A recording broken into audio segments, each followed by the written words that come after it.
And welcome everybody to the second division of the NLC. My name is Alexandre Ashanov. I am together with a beautiful and amazing Jamada. How you doing, man? I'm doing great, man. And more importantly, I'm excited to finally kind of get to work with you more directly. Of course, on the NLC Div 1, I'm more casting, you're more on the desk. The most interaction we get is like desk tosses. That's about it. But now I get to cast you for the full day. I'm super hyped for it, man. So I haven't casted in 5 years in English, so I'm really excited, and I'm really excited to share the stage with you. Like, it's a big pleasure and a big honor to get this stage with you. Like 5 years, and I get to cast with you. Oh, this is going to be amazing, guys at home. I hope you guys are hyped as well. This is going to be beautiful. This is the first day for these teams. A lot of players are really excited to be on this stage as well to show themselves to the entire world of the NLC Division Two. So head on Twitter and head on social media and follow those guys as well. They deserve a lot. They're struggling and they're making it up and they're fighting it up on the Summoner's Rift. So please give it the follow as well. Yeah, absolutely. Social media stuff is very, very important. But I think in general, Div 2, there's a lot to be excited about in Div 2. Hmm. Honestly, I hadn't paid it much mind because I was so focused on Div 1. But once I sat down and started doing some prep for Div 2, I started to realize there's a lot of strong rosters for a Division 2 league here. I think particularly to me, I'm looking over at my right side here. Hmm. Verdant, I think, is like the one that sticks out the most. I'm also keeping my eye on natives because we had the bottom lane of natives, Jopper and Clocks, out in the UKLC last split, and they were a very explosive bottom side. So I'm excited to track how they actually decide to perform with this new top side. And I think it's all Munster because Munster's a team that was also in the UK EL, and now they're here in Division Two. They've climbed up a little bit, so I'm looking to really track how those three orgs in particular do. Yeah, today I was talking with Naimera actually Mm, on Discord, and he told me like, "Oh, you're going to be really excited for the second division. You have players that are going to be eye candy, so you need to be on the yeah. lookout." He gave me some information. And by the way, if any of you like players are watching this, and if I say your name wrong, please correct me. Look, go on Yes. Twitter, Message send me a us. DM. Yeah. Yeah, please do that because I'm terrible at that. I'm terrible with my name as well. So please help me out. You got to give me a hand. And the first game is going to be Lightside versus London United. I'm also keeping a fast one on Verdant because I told you. Yeah, there we go. He's the top planet. I love the top planet because he was a Teemo main. Yeah. And I share the same disease. So I would like to see him on the Summoner's Rift as well. But look into the first one, Jamada. Lightside versus London United. What do you reckon? Do you have like a Uh, spicy story on this one? I think this should be a relatively spicy game. Yeah, I'm particularly looking at. I was talking to you just before we went live. I'm looking at the top lane matchup in particular, Isigale and Svene. I really think it's going to be dependent on who's on red and who's on blue. I think the counter pick in this matchup is going to be very, very important. Normally, it is in the top lane anyway, but I think between somebody like Svene, who's got, these kind of split pushes in his back pocket, can also play a lot of the utility tanks, and then Icy Gale, who, like, whenever I think of Icy Gale, I mean, for one, I think of his Rengar top. I'm pretty sure that's Icy Gale who Mm, does that, which big yep. shenanigans for him still doing it even in 2022.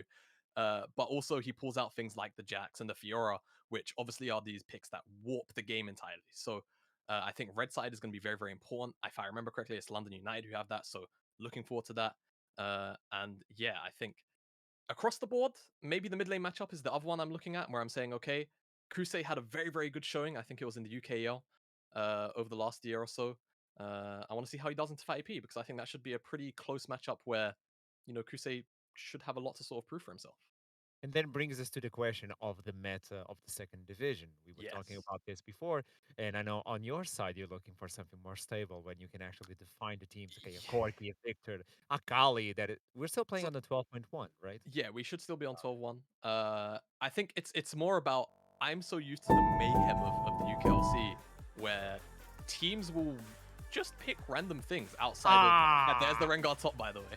Uh, where you have like half the league is kind of picking effectively whatever they feel like is I won't say meta, but whatever their comfort picks are, right? Whatever you're not sort of throwing yourself off comfort, where maybe you don't know the lane matchup so well.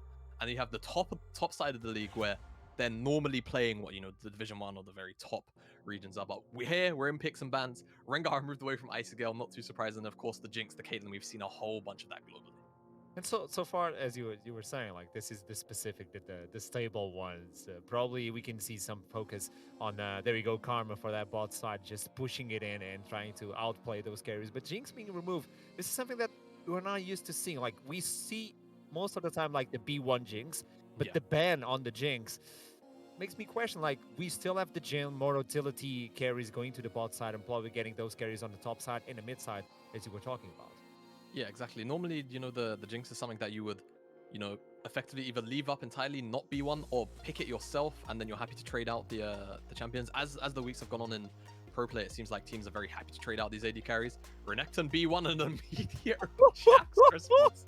Icy Gale is not messing around.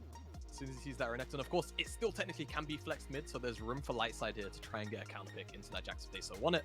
And of course, I think Aphelios probably makes the most sense out of all the AD carries left up in the pool. Though if London United do lock it in, which they do, I would expect Lightside to answer with something like the Jhin, and then probably their jungler here for Sikta. And at this point, if you're looking onto London, obviously you need like a utility mid laner because you have two hyper carries. Like you have mixed damage on the top side with Jax. It's not only physical; you bring a lot of magical damage to the field as well. Aphelios is an hyper carry of his own with the 200 years, blah blah blah. And now you need some utility, some lockdown, probably something on the support. On the other side is going to be the Thresh. This is amazing to lock down Aphelios because now what can he bring into the matchup that is going to protect this hyper carry? Yeah, exactly. That's the main thing, right? It's a takeaway from the Aphelios lane, and on top of that, in general, Thresh is just a very stable pick, which is very hard to punish in a lot of lanes. The only thing that can really deal with it is normally that Nautilus insider lane, sometimes as well. Of course, the Leona can work too. Jarvan, at the same time, just kind of works as well. There's no Thresh now to sort of flay the Jarvan out of the EQs on the bottom side ganks, so really strong rotation here from Lightside, if you ask me, and I think now it's probably gonna be Dunlosi's pick. I would imagine you're happy as London United to let a couple of those supports go. I think the support matchup, important, but it feels like you're always seeing jungle picked in 1 through 3. Maybe London United will make me eat my words. Who knows? As a time is ticking, hovering the Seraphine, they actually land on the Poppy, which that is a Dunlosi special. So, Poppy is something Dunlosi's played for a little while, and obviously you can imagine into the Jarvan, it's really obnoxious. You just pop your Steadfast Presence. Jarvan can't EQ anywhere, so you stand on top of your carries. It makes it very difficult for Jarvan to engage. And right now, there's technically 3 champions with dashes, so that Steadfast Presence has a lot of value. Everybody wants to jump, but Poppy just says no. It's no, please stay away. Social distancing. I was thinking about the Shinzo, like he's able to push people away, but this one is amazing. Yeah. I love this. It's a spicy one. The Ziggs is going to be removed as well, so there's no push against the Aphelios. Some answers may still occur on the light side. Yeah, I think if you're looking at another bottom side ban here for London United, I think you're probably looking at Jhin, unless you want to remove away another mage, but I don't really feel like there's anything that you would want sort of gone immediately. And you don't want to hit on the mid lane pool because you're still looking to pick up your mid laner yourself. So I think London United very comfortable the position. They're going to actually remove away the Victor, so that says to me, all right, maybe Crusade just doesn't want to allow FireP to sort of have this potential safe lane, especially with the Corki gone as well. You just want to remove away that sort of staple safe lane matchup entirely. Now Lightside looks like they're just going to take away the Twisted Fate. So I think London United makes the most sense to just hold on to the mid lane pick here. They still have plenty of support options because it was Lightside that go for the mid lane bans instead. So Divinus, I would imagine, probably leans on the Nautilus. This is one of his favorite champions. And it makes If not, sense. yeah, if not, I would imagine the Leona, unless they want to go for something super safe. But I think they need a little bit of engagement. It will be that. There we go. Nautilus is going to join the field. This is perfect for them. Now they have protection. Now they have tankiness. They also have disengaged. Poppy just can remove the front line. So even if you pick Jin, you will not be able to protect him unless you save the lantern for the later stage of the team fight. This should be a good one. This is a good way to just go into the back line and just annoy failures because no one can stop Flex on the middle of the flight. Let's see if this is going to be the pick for Lightside. It actually is. And now they have to reveal the entire team. What do you reckon? Yeah, and I mean, we saw what Avex can do yesterday in that M&M game as Aurora kind of was putting on an absolute clinic. So if IP can pull off a performance like that, then I think Lightside should be okay. Time is ticking. Like I said, yeah, you mentioned the Jin as well. We've mentioned Jin for a little while. Maybe Sanya doesn't lean on it, but I think it might be just the safest pick right now. You've got a bunch of dive. Oh, okay. Oh, I'm in love. Yeah, all right. I mean, Swain's obviously a very interesting one. I'm not too sure how the lane itself will go. He doesn't particularly have a very strong laning phase. It's been a while since I've seen a Swain, so maybe my memory is a little bit fogged. But if you're talking about moving forward and you know, sort of catching up with the rest of the very quick dive, it might be a little bit difficult for Swain. But if he actually is on top of this Jarvan Cataclysm, the Vex dive in, honestly, it's so much AoE, which is going to be very hard to deal with. And Crusade is just going to say, all right, we've got all of this mid priority. Yes, Jarvan's going to be very annoying to deal with. I'm just going to go for the hyperscaling inside the Cassidus. So London United across the board, all three lanes right now, they've got this hyperscaling, pretty much weighing 2 items plus. In Cassidon's case, it's level 16. And Lightside, they've got loads of aggressive options. So this is going to be a game of, can Lightside execute in time and, you know, sort of stomp on these side lanes, stomp on the Cassidon, make sure he can't scale up in time before, you know, London United effectively get to play the game. So it's going to be one of those, all right, you know, get the timers going, level 16, 0 out of 16 in chat. Because yeah, when Caston's in the game and there's not like a crazy amount of point and click hard CC, I think, you know, he could be in for a bit of a free time. This is a time trial, yeah. Lightside need to get this top side working because if you leave Renekton like failing in the beginning of the game, obviously Jack is just going to take the line, and now you don't have that physical damage to the late game because aside from that, everything is magical. I like the Swain though. The Swain can go into the late game. The items nowadays are amazing for Swain. I don't know what sort of build he's going to go. Is he going Leanders with Demonic and is going for a more tanky Swain, just demolishing your HP percentage-wise, or is going for ability power? I like to see that because I used to spam a little bit of the Swine in the previous season. It was like easy diamond achievement because Swine is really good as a support. But now if you bring him as a carry, now you need like presence of mind, for instance. Or are you going for that tier as well? And you need to scale for the late game. Are you going to bring the Fumbled Winter to get that CC and additional shield? Or you want the Archangel to get that sustain? A lot of questions in terms of itemization for this Swine. Yeah, so I'm just looking at over a couple of the itemizations. A lot of the time it seems to be Leandries for a large majority of build paths into Zhonya's, because that just makes sense. And then honestly, a lot of variation. Sometimes see the Demonic Embrace, sometimes see the Rylai's, which again, you know, massive AoE slowdown. So yeah, curious to see how the Swain is going to end up itemizing, because again, it's not a champion we see too often in pro play. We've had, you know, a bit of a makeover again with some of the mage items in season 12. Of course, we're very familiar with things like, you know, the current Ludens into Shadowflame build, where you just get a bunch of magic pen and you kind of one-tap people with some of the burst mages. Swain doesn't really fit that profile, so he's definitely going to go a little bit off the norms in terms of what we see in mage build paths at the moment. My question for Swain is, Poppy is one champion that is going to annoy Swain unless he times the Zonias as he should. Because the idea that you want to be on the face of the enemies and someone can just push you away, Yeah. and your ultimate is wasted because you have to continuously use it. It's not like, even Renekton, for instance, you need to use the ultimate continuously. It's not like Vex. You just go in, do the damage, it's done. My cooldown pops off. No, it's like a continuous ultimate that you need to use, and Poppy can just deal with those two guys. So Poppy, at the end of the day, is one of the most interesting picks to me on this champion select because it can deal with a lot of players on the other side. Yeah, and I think not only that, there's a lot of pressure on Dunlosi's hands in this game anyway, or his shoulders rather. Well, I guess his hands technically, it's League of Legends as well. Because he's got three, scaling lanes, which in normal circumstances will usually want a fair amount of resources. And he's on low economy Poppy, who's probably going to be running around with Predator to try and salvage his lanes and make sure they're not being constantly attacked by the Jarvan. So Poppy is going to be a big deal here, not only in the early game, but like you said, in the mid game, right? Knocking away things like the Swain, knocking away things like the Renekton off the back line. It's going to be a very, very big point of interest in these team fights, because if he can't, and then, you have the Renekton and the Swain of all this backline access, then yeah, I think London United are going to struggle until we sort of see that 2 item spike for the Aphelios, the 2 item spike for Jax. And then, of course, we're still talking about that level 16 for Caston. I think once he hits level 11, they'll still be able to team fight, but it's still going to be very, very difficult pre that sort of 20-minute mark. And then comes the question, like, what is the mythic that Poppy is going to bring? Obviously, the Divine Sundered along with the Q, it's percentage damage. It's going to be amazing. But there we go. We got the bird's eye of the rip for the first game of the NLC Division 2. It's going to be a beautiful one. And talking about birds, birds is the word because this is a Conqueror Swain. So obviously, Presence of Mind is in game. I don't think he needs a tier. This is going to be a spicy one, Jamada.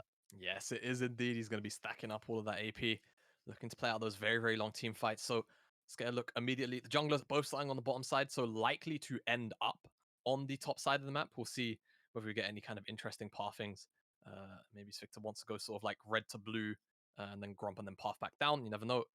As I think Dunlosi more likely to go for the full clear. I think a lot of the times, unless Poppy has a very, very, volatile lane to immediately be present in, you will see Poppies go for that very, sort of 28 camp clear, just because you can actually clear a lot faster than you would imagine on the Poppy. As Icy Gale, he knows the limits of this champion inside the early stages, trying to get all of those trades in as fast as he can. As a little bit of connection here. It's the first stack coming in for Sino. Obviously, just out of it attacking away, and Zed is just forced to go back. Obviously, yes, those weapons that are going to bring him a little bit of the sustain, but the lane now is in favor of the blue side. That is going to be the death sentence again, just dragged on the floor. And this is the combo between Thresh and Swain. So it's really easy to push people in with the passive of Swain. Yeah, absolutely it is. And Javelin looks like pathing up towards the top side, maybe eyeing up Icy Gale, see if they can get any kind of CC. But I don't think Svene actually has the stun locked and ready. So yeah, flash away. Still a successful gank for Victor. Can't really complain too much here. As another pull onto KZ. That's a cleanse blown. They're trying to force the flash. They're trying to force the cleanse. Everything is forced from the bot lane. And now Aphelios is just stuck on the turret. He's forced to just heal himself with the minions, which means another engage may appear on the bot side. This could be the first blood for the bot side because both junglers are on the top side. So they're pretty much alone on the London side. Yeah, they are indeed. They are alone.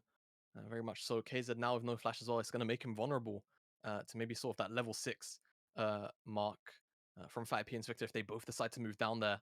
And FightP should always have priority here for Lightside. So that's going to be a point of pressure that London United are going to have to deal with consistently, where they're never going to have mid lane priority. Their mid laner should almost never move first, the Kassadin. So KZ, he's going to have to lane quite carefully. He's already run out of his pots on that longsword start. Still has a little bit of the red gun left, but certainly nowhere near as healthy as the light side laners, especially you think about Sanya has 2 pots still left. So it's going to be very difficult for the next couple of minutes until they can find a reset timer. It's a push on the bot side, and probably with that cheeky recall going for the first item. No, Silence just wants to push it in non-stop. At this time, he doesn't want to go back. This would be the perfect recall because they have no idea where the Poppy is. And by the way, talking about the Poppy, as Victor was forcing that gank on the top side so much that he's forcing, like, he's losing a little bit in terms of farm in the jungle. We're talking about 9 minions. And on the top side, obviously, Jax will just come through with those minions. Like, he will recuperate on these minions. You can see the wave stacked up towards Icy Gale, so it's not that troublesome.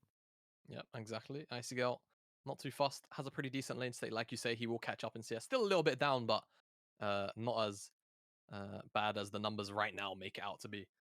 Probably in reality only about like sort of 3, maybe 4 tops down, which in a Alexa lane anyway, you're going to be pretty comfortable with, even at the 5-minute mark. It does make a lot of sense. And Icy Gale, again, very comfortable on the champion. He's going to know when he cannot actually trade and make fights happen around that Renekton lane.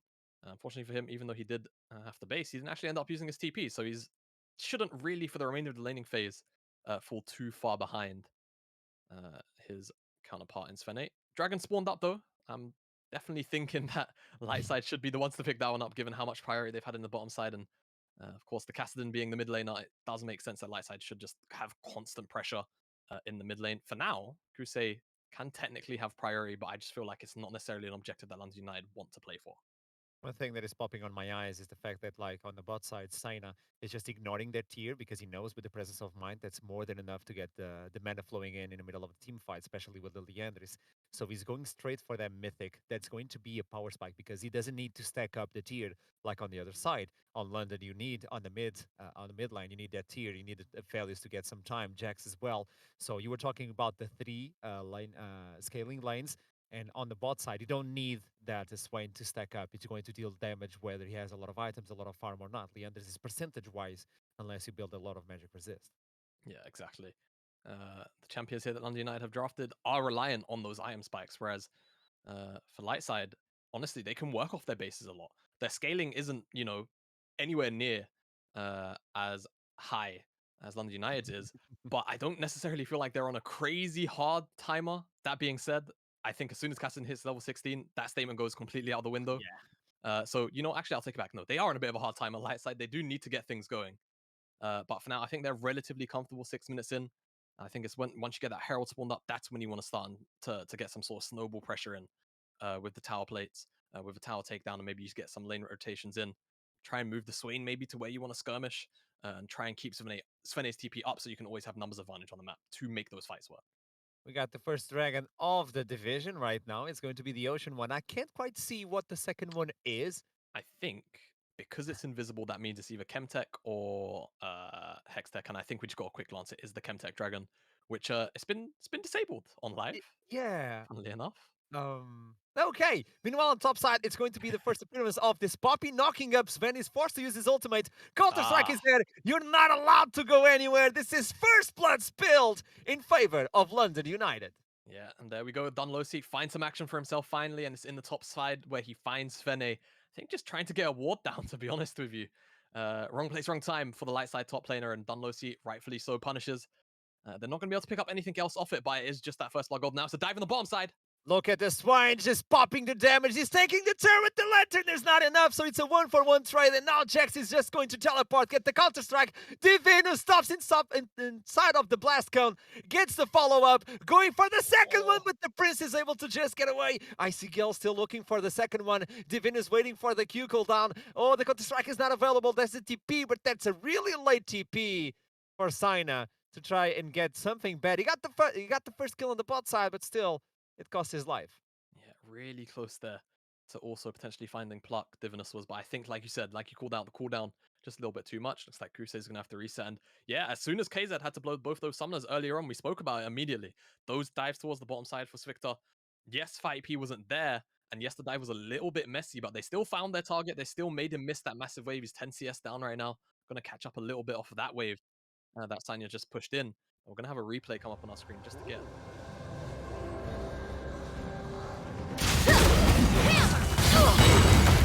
I will not you all!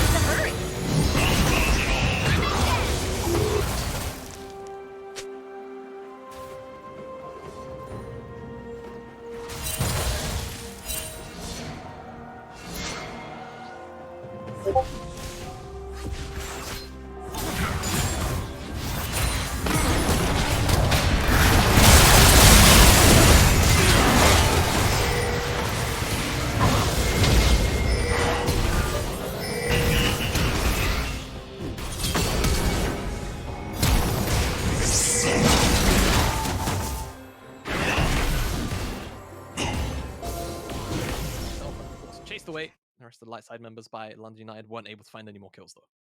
It was almost a perfect dive, but it was Swine tanking the turret, and he still doesn't have that stopwatch. And that is a set for him, but at least got the kill. On top side, Sven and Icy Gale looking at each other through the bushes. Obviously, they have no idea where they are.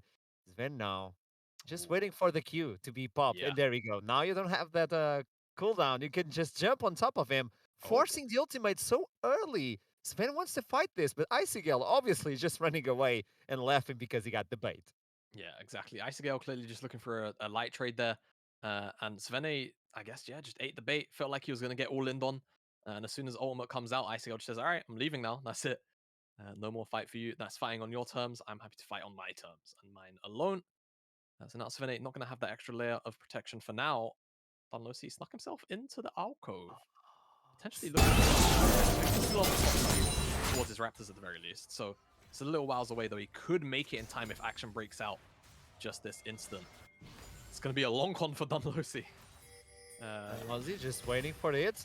Meanwhile, the cooldown on the ultimate for Swain is available. He's going to pop it up, but Dunsley just deletes Pluck away. Sina looking for help. Dodges the ultimate from Xen. Here comes the Jarvan. Gets the Cataclysm. Locking down every single one for the damage. Here comes Fax to take it away. Looking for the reset city. They take 3 for the price of 1.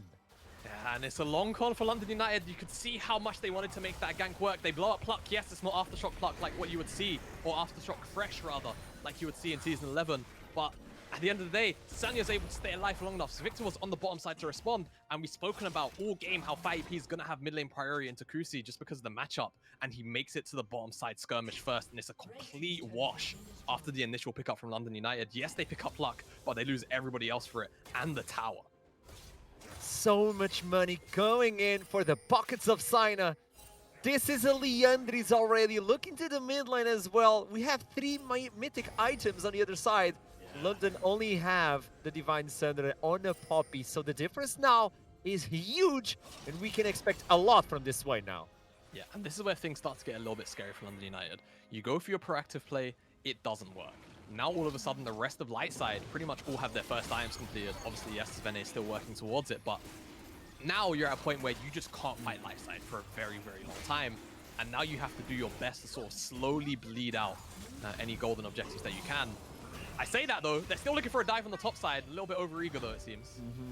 They look for it, but they're not gonna get it. Okay, the chem tank was done. I was looking at the dragon like, you should be disabled. You shouldn't exist. We're going to have the X-Tech now. We're going to have those portals, allowing Swain and Vex to have those... Oh, this is a good one. Almost gets the root. Look at the Kassadin just walking towards the crocodile. He wants the stun, but he's just not able to connect it.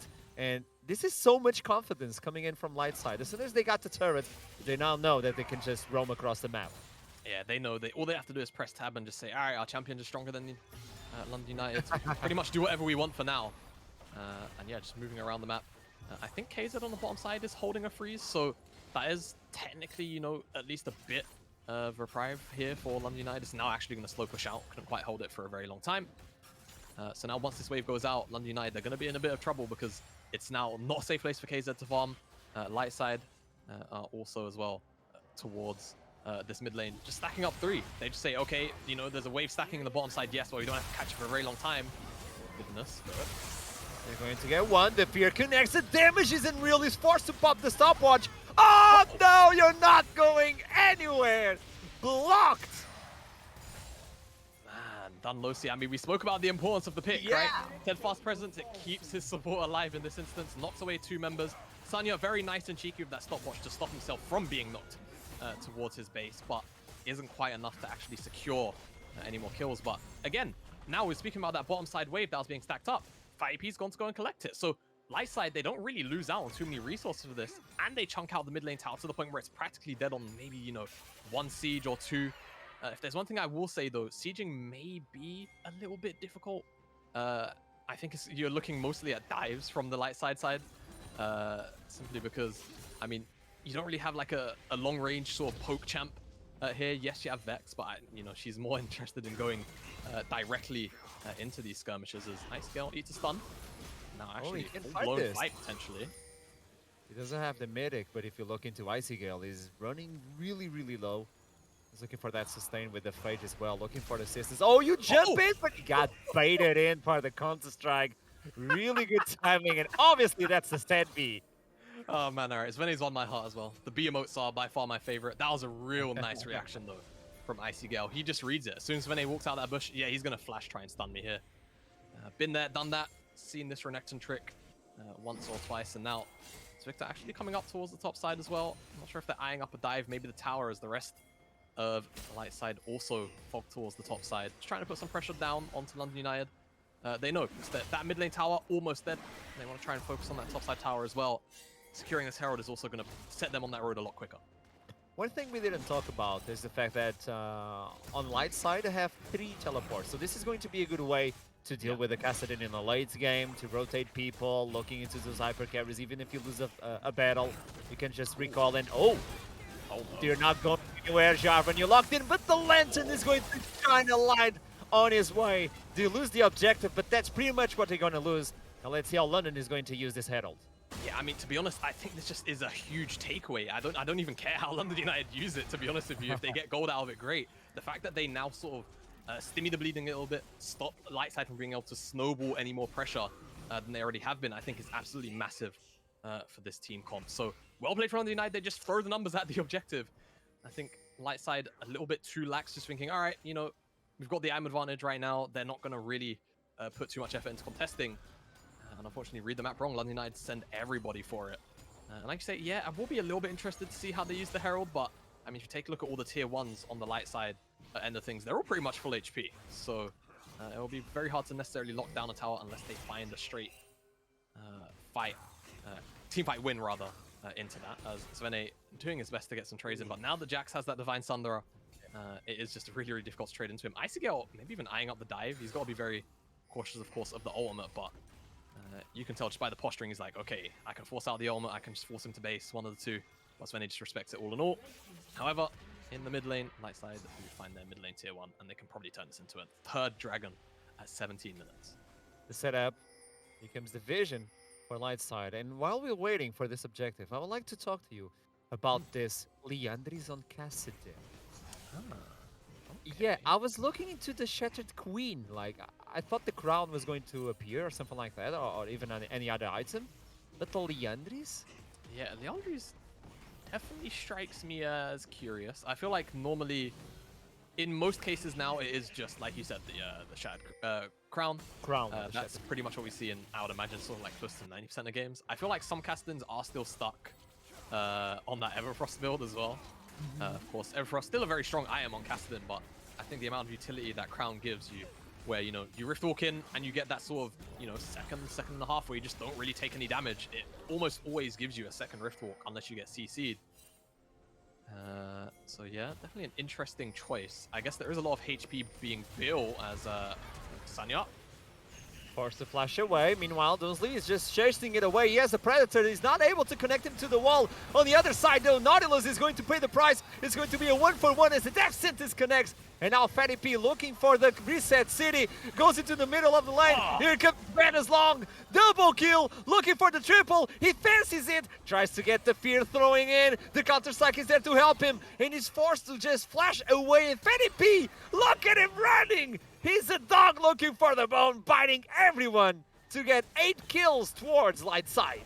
Yeah, Lightside, they pick up 4 in this exchange, 8 now in total. They lead the kill score by 4, and they will take this mid lane tier 2. I mean, honestly, it didn't look too terrible for London United at the beginning, but it's that London by pluck to bring Svene into the rest of the team, and the complete mincing of London United in the mid lane after the fact, which just completely throws it awry for them. London, or Lightside rather, take complete control again of the game. Sit 3,500 gold up. Mid lane tier 2 taken now means that they can pretty much have complete control of what side of the map that they want to go to. Even with the mid tier 1, they pretty much had that, and we've seen it for the last sort of 5-6 minutes or so. But now that problem is going to be exacerbated for London United. And they're going to have to really, really work hard to try and hold on to this game. Because again, a whole bunch of scaling, which is still very much present. But it's going to take such a long time for London United to get there, especially when they're not going to necessarily have very safe places to farm and get all of this experience from. And they have the hyper carry composition, which makes me wonder.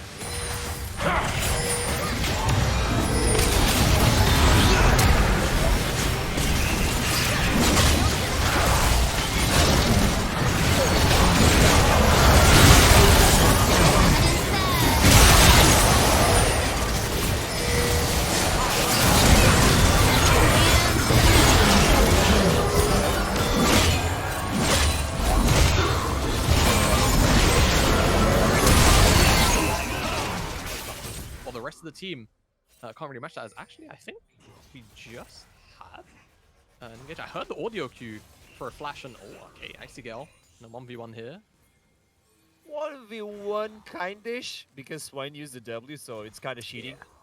Like, cheating. I fought you 1v1, but I have assistance from the backline. You know, we don't talk about those. This is a spicy game, by the way. Good start for the second division of the NLC. We're looking for the soul already. 20 minutes in. As we were talking about the time trial for Lightside, they're doing it. They're working the time, and they're building defensive items as well. You see 2 Zonias coming in. The Vex is just popping off. Fetty P just controlling the team fights. I don't know if Trouble is watching, but probably if she is, she's just screaming really loud because she loves Vex. I know, I can listen like to the hotel. Enthusiast, yes. She is. You have no idea. As soon as we go to the green screen, she's like, "Yeah, go Vex!" Like some sort of his voice. I don't know.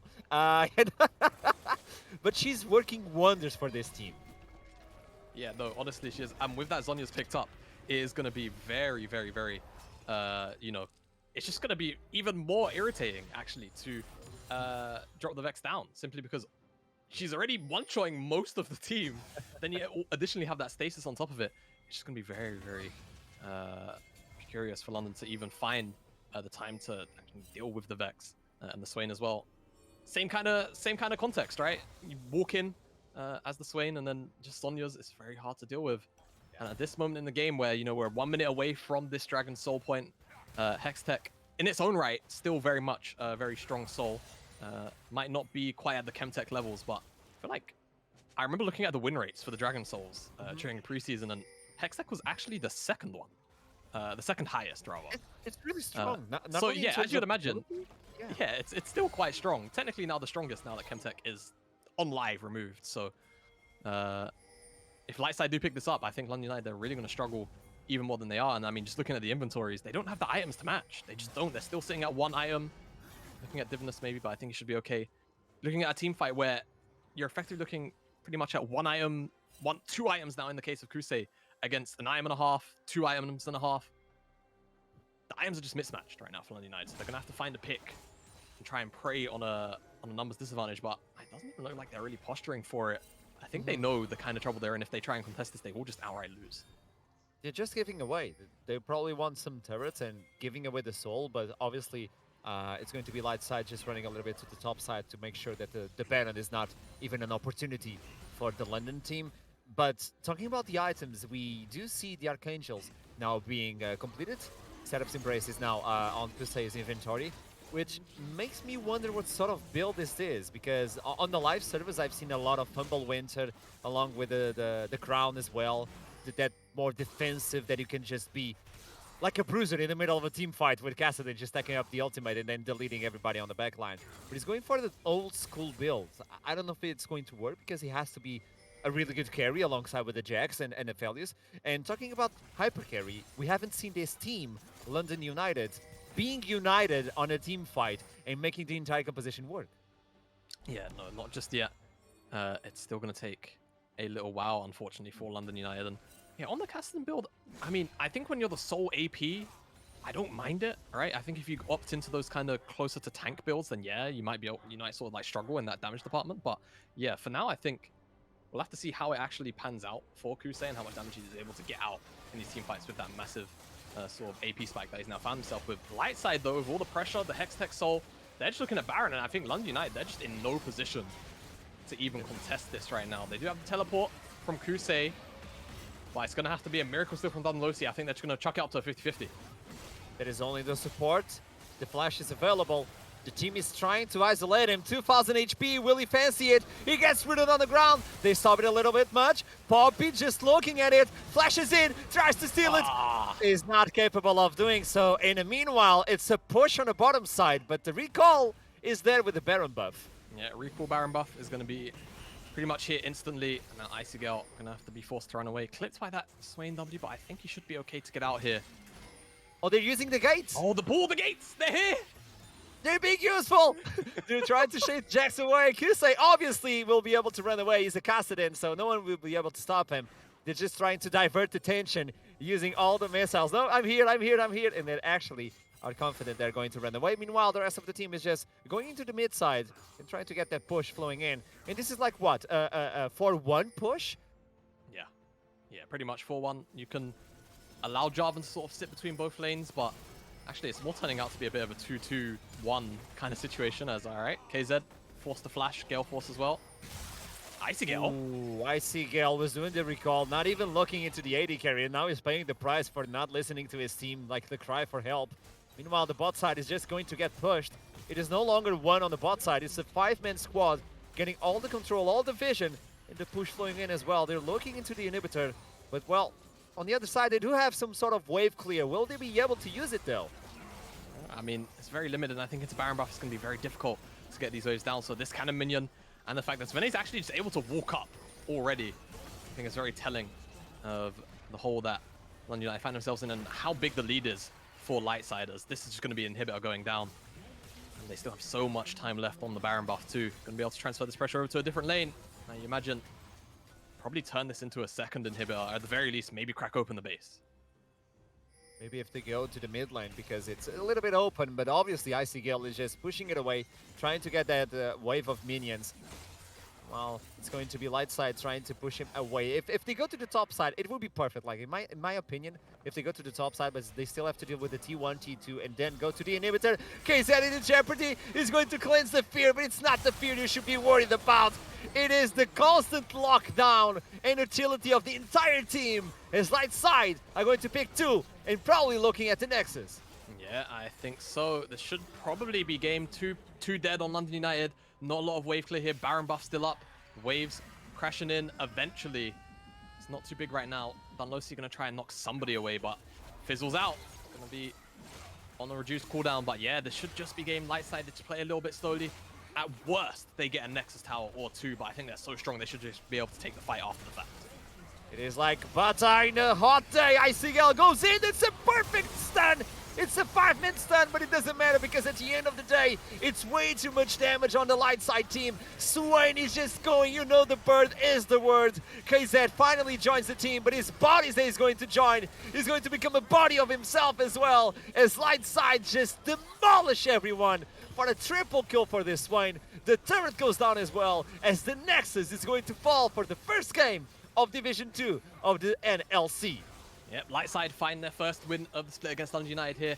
And I think just dominant start to finish. I think the drafts, you know, it was always going to be like this. If you were able to get a snowball going, which Lightside did, they did it efficiently as well. You know, top to bottom, I think the only point of maybe concern was the top side, where Icy Gale was definitely sort of, you know, keeping even in the Renekton lane, which is maybe not the best. But at the end of the day, I think London United, they kind of shot themselves in the foot. They had this hyperscaling top side, hyperscaling bottom side. I think you needed a mid laner that could actually keep up, you know, with the kind of pressure that, you know, FIP was putting out on this Vex. And without that, you know, relying on that full-blown, all right, we're hoping the enemy team can't really execute, and we just wait for our own scaling, it just allowed Lightside to play whatever version of the game that they wanted to the point where they just ended in 27 minutes with the first Baron. Okay, and we are going to kick it off to a break. But by the way, Jamada, I missed this so much, by the way. I'm so happy. It's good, isn't it? It's great. I So know. good. I feel so warm. Okay, we're going to a quick break, and we will be right back to you guys. Don't go anywhere.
Back for the second division after this explosive first game, really fast as well.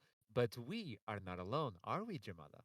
No, we are not indeed. We have Lightside's top laner, Svene. Svene, welcome on. I think we have you Thank you, with thank us. you. Yeah, there he is. Yeah. How you doing? Good. I'm kind of disappointed with my own play, but it's kind of fine. Oh, what do you mean? Tell me about it. I misplayed this lane kind of hard. Like I fucked, no F bombs, I guess, but I misplayed the first two waves pretty hard, which gave Jax prio, which made the game topside a lot harder than it should have been. But I'm happy that we won, of course. But Yeah. yeah, Like on the other side of the map, it was quite comfortable for your team, but you also have a visit from the Poppy on the top side when you wanted to ward. So obviously, it was not the easiest lane, even though you brought in press the attack. Tell me about that because I totally agree with you, but explain to me why press the attack and not Conqueror versus Jax. I just think it gives a lot more kill pressure. If I get a slight lead in this lane, it's Mhm. completely over. Like he will not be able to lane. But if nothing happens, he will eventually outscale me. So I just brought PTA mainly for early kill pressure. It's a high risk, high reward. I love it. As a top laner, I love that idea. Tell me about your team. Like, how are you guys feeling starting on the NLC second division? I mean, I think we're all pretty confident that we will be a top team in this league. Ooh. We have screamed for quite some time before the split, more than any other team that I have played with in my career, I would say. I think we started like 4 weeks ago, so we're pretty in the zone. And we are finally starting to see some progress. Even though we had a sub today, it felt Mm. pretty clean and controlled. Who was the Yeah. sub? Tell me. Our support, Nice. Pluck. Yeah, Pluck. Because, of course, Touch is Yeah, Touch is right? So he had work today or something. It was a bit of a bummer. Jamada, tell Uh, me. You wanted to yeah, question? no. And I wanted to actually ask. You said you're confident you guys are going to be a top team. Who are the other teams you're like sort of you're looking? I won't say necessarily like looking forward to playing, but what teams are you expecting to kind of be joining you towards that top end? The teams that are going to be sort of fighting you for that sort of top 4, top 3, because that's where I'm expecting Lightside to land. I'm expecting Lightside to definitely be like sort of top 4, top 5, like worst case. But what teams are you expecting to be around you? I need to just look at roster real quick. I know which T players, but wait, I pulled it up. I would say Monster looks pretty decent. Yeah. Like all those players have experience. I think Natives might be good. I think their bot is good, Yeah. and I think their top is good. So I'm not sure about their mid, but I would say mainly Monster and Natives. I'm not sure about Verdant at all, honestly. Like he's role swapped, but so did I. But technically, I role swapped back, so I don't call it a role swap for the split. And I have no clue about their support Mm. because like he's Canadian. I don't know if it's even EU. Like it's No. kind of funny. Mm. But those three teams mainly. I like it. And the confidence as well. Seems like your team is looking for not only the top, but you want to go for the first division as well, don't you? Yeah, I think that's where we belong. At least after screaming some of the bottom teams in Div 1, I don't think they're really good. Like some of them. I'm not going to call any team out, but yeah, it is what it is. I'm becoming a fan. I'm enjoying this conversation so much. I like the spicy things. Also, talking about the spicy things, coming in with the Swain to the bot side as well. Like, who made the decision? Was it like the coach? Was it like a voice inside of the team? I mean, it has been a pocket pick for Sina for ever since the qualifier, and we played it quite a lot. It could have been an issue this game if we got to the part when they had too much MR and we didn't have enough AD threat, but no one on this level seems to know how to play versus Swain, so we always get ahead on bot, so it's kind of free. You guys are smurfing with the Swain bot. I like it. Talking about that, talking about the team, shot caller. Like who's making the shots? Because I noticed that you guys, when you guys went into a fight, it was cohesive. Like the team was responding and replying instantly. It was like, oh, we should go. Oh, yeah, no. It was instant. And I love that.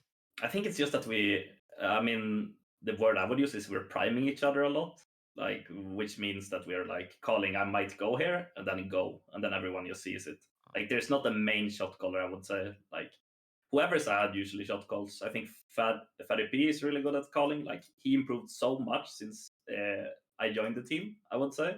At the start, he was a quiet solo queue player, and now he's kind of popping off in comms, so it's really easy to play.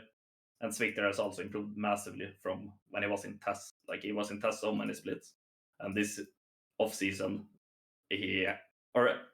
since the winter split, he has improved massively. So But it's not one voice; it's like a team voice. The yeah, confidence yeah. and the responsibility of the entire team, and you guys listen to each other. That is really good news. Looking into the light side. I don't know if you have any more questions, Jamala. No, I'm very pleased with Vinay's answers, especially looking up towards the Division 1 teams already, Yeah. saying okay, we're kind of on that level, so we're very confident. No, Sveni, I mean I've known for a very long time in terms of like sort of playing in the scene, so I'm excited to see how you do for the rest of the split, friend. Okay, so thank you so much for this interview. I want to see more of your team, and I want to meet the entire team as well on the interviews. It seems spicy, and I love that. I love the I'm chaos. probably the only one that's cocky, by the way. Like it's only Oh, me. Like, it's cool, man. but You're building a honestly, relationship like now. I don't want to be that guy, but watch out for mid. Like he's insane, actually. Like Okay. I'll just say, like I played with many mids. It's really insane. If he's not Div 1 or higher next season, I don't even know. Ooh. I mean, he did pop off on the Vex, so it makes sense. So you're setting the expectations really high. I like it. Yeah, So yeah, if yeah. he doesn't pop off, I'm gonna judge you, man. I'm gonna call you out. Okay, I'm just saying this. Yeah. Thank you so much for the interview, man. We'll toss Cheers. it again for the quick break because we also have Yeah. another interview as well. So thanks so much for staying with us. See you soon.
And we are back, and now with us we have someone from London United. It's Kusai. Are you there? Yes, hello. Hello. How are you feeling, man? First game of Division Two, man. Yeah, I mean, it definitely didn't go as planned, right? But Yeah. like, there's still hope, of course, for the team. I Mhm. think, yeah. I mean, it's a long split, right? So it's Yeah, all good. first game. It happened. It happened. Yeah, And yeah, we should talk about the champion select. Can we start on the champion select? You guys picked three scaling lanes. Were you guys hoping to go like really late into the game? I mean, yeah, you can definitely see that with our comp. Mhm. It did not go as planned, just because I would say the main thing about this draft is we did not practice it much in scrims. So it Oh. wasn't really our comfort zone. Of course, it's not an excuse that this draft could have been better, but yeah, it's no problem. Because you guys had a lot of winning conditions, and at the beginning of the game, it was kind of working out. But probably the curveball of the Swain was a really difficult to deal with, wasn't it? Yeah. I think we could have played this comp Mm. more efficiently with our champs, but yeah, it just didn't go as planned, right? So And the Poppy brought a lot into your composition, but one thing that I noticed was you guys never were able to get like a proper 5-man composition team fight where everybody was already on the fight. It seems like you guys were almost always caught with someone outside of the fight. Was it due to vision, communication, or just the nervous system coming in from the first game of the split? Uh, I mean, I think that comes up that comes up to the comp again. Oh, They have Vex mid lane, right? yeah. Which is good at catches, obviously, Uh huh. and she could just group with her team for drakes and rifts. So it does make like her team life much easier, and it just creates so much space. So they could just get so much vision around the map that they can find picks eventually, right? So Yeah. yeah. And And when the effect pops off, it pops off. Jamal, tell me. yeah, no, and I want to actually ask you about the roster in Mm. general. Obviously, you guys have got a different bot lane to what you were running in summer. Obviously, I Mhm. know you've had a couple of tournaments like in between since the UKEL rather summer. But what's it like? What's it been like rather integrating both KZ and Divinus into the roster? And uh, I think you also have a different coaching staff to what you had in UKEL summer as well. Just like sort of talk to me about how they've been working with you guys and sort of getting you guys to play as a unit again.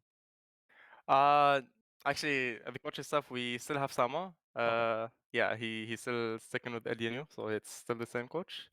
About the bot lane, yeah, I mean they're new, right? So the practice has been nice with them. I think they're really nice people, and they're really good at the game as well. So yeah, we just need like more games to play together, and I think we should definitely like play comps that we usually practice more in scrims, Mm. and that's gonna definitely get us the wins in the split. So I'm still very hopeful, of course, and have faith in the roster. Like we can feel it. I'm going to be honest. I can listen to the smile on your voice even after the game, and that is like a really good show of what you feel about the team. That is really really good information for us on the other side. Even though we're not seeing you, we can feel that you're confident on the team. But now going for a little bit more personal, what's up with the Leandris on the Cassidin? Ah, okay. So, Ah, hit me. I just noticed that their whole team is basically going to build HP, right? And Leandri is Mhm. good against that, usually. Yeah. So, and I saw some Cassian players building it. So, I just thought it's worth a try. Uh, like, I didn't have the best testing experience with it, I guess, Yeah. because the game did not, like we didn't have much team fights, obviously. So, yeah, but I believe it was like a decent buy, I guess. I don't think Mhm. it's bad or anything. I mean, you gotta try it. When you feel it, you gotta try it. Do Yeah, you feel like it's better, yeah, like it's worse, or you think it's not a good show? Like you didn't got enough use of the Leanders to say, like, to get a good review. yeah, exactly. I think I didn't get like enough feel of the item, I guess. Like Okay. we didn't team fight, we didn't team fight. I did not get to into much fights as well. So yeah, the like I cannot really judge, but Mhm. yeah, Hey, I it's up. just felt it right. So I just like if I feel it, I'm gonna buy it. I like it. Like if you feel it, you gotta do it. No, for the last question, how do you feel about the team? Like, what is the objective of the team for this split? What do you guys have in mind? I mean, with LDNU, we are definitely aiming to get like really get standing in the split. Mhm.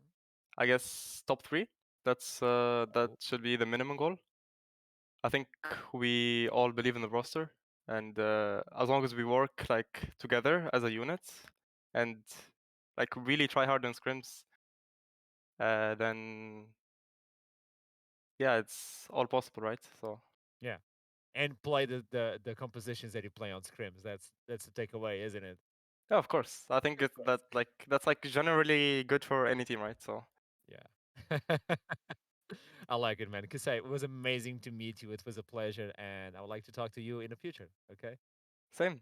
Have a nice stream.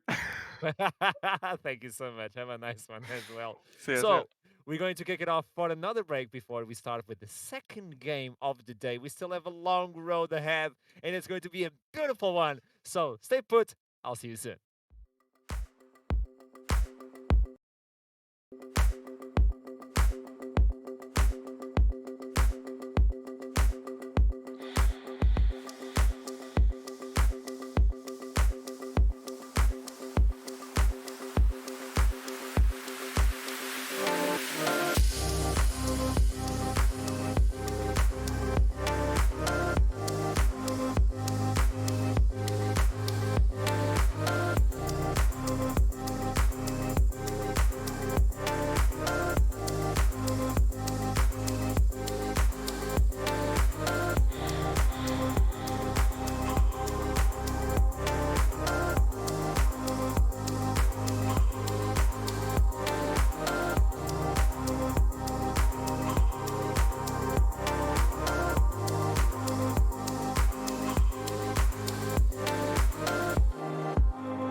Guess what? We are back. It's going to be Domino Esports versus Flong Esports. So two teams kicking it off again for the Division 2. Obviously, it's the first day, so the information about the teams are still a little bit shaky. We need to see the players going on the riff. We need to see what compositions they're going to bring, because we just saw a game with Poppy, with Swain, with Jax as well. We saw Renekton with Press the Attack, Cassidin with Leandris. We're still getting a feel of it, aren't we, Jamada? Yeah, loads of weird build. Well, I wouldn't say weird builds. Loads of like Chris said, Fancy. yeah, fancy maybe test builds in game days. I like it. I think I was kind of talking to you. I was like, okay, before you came on live, Division 2 teams, they will draft what they feel comfortable playing. They won't always, draft to meta. And that's kind of what we got out of game one from the get-go. We saw a Caston, we saw a Swain bot. Jax, he pops his head in and out of the meta whenever it seems, sort of reasonable. And of course, the Poppy is also the other standout one. Yeah. So yeah, excited moving forward because I've missed Division 2 play. It's the kind of wacky, you get NLC Div 1, you're like, okay, we've got, your Jinxes, you've got the Aphelios, you've got the Corki Victor every game. Then you get Div 2 and you get all of these wild OTP picks, and you're just like, wonderful. Give me more of this mayhem. And already game one exhibiting that absolute chaos. I mean, you can see this smile. Like, I have to be honest, you can see this smile, and I love Division 2. Wherever I go, I love casting Division 2. Like, Division 1 is a fancy, how do you say, glamour, it's fancy. If you look into Division 2, is always kinky. As we go into the second game, Champions Select is already on the screen. I hope you guys are enjoying this as much as we are. Caitlyn, again, being removed. There's no cupcake for us. I would like to see more Arcane champions because the chat always spams Arcane. On the other side, it's going to be the Corki. So now we're looking into stable bans after what we just talked about. Stable bans so far. I see you're an enthusiast of Arcane, and whichever team has more Arcane champions is more likely to win. That's how League of Legends works in Season 12. That's another Arcane champion gone. Damn. What we See? Wait, isn't that Nymeta? No, it's Victor. I don't know. I never see. They're the same person.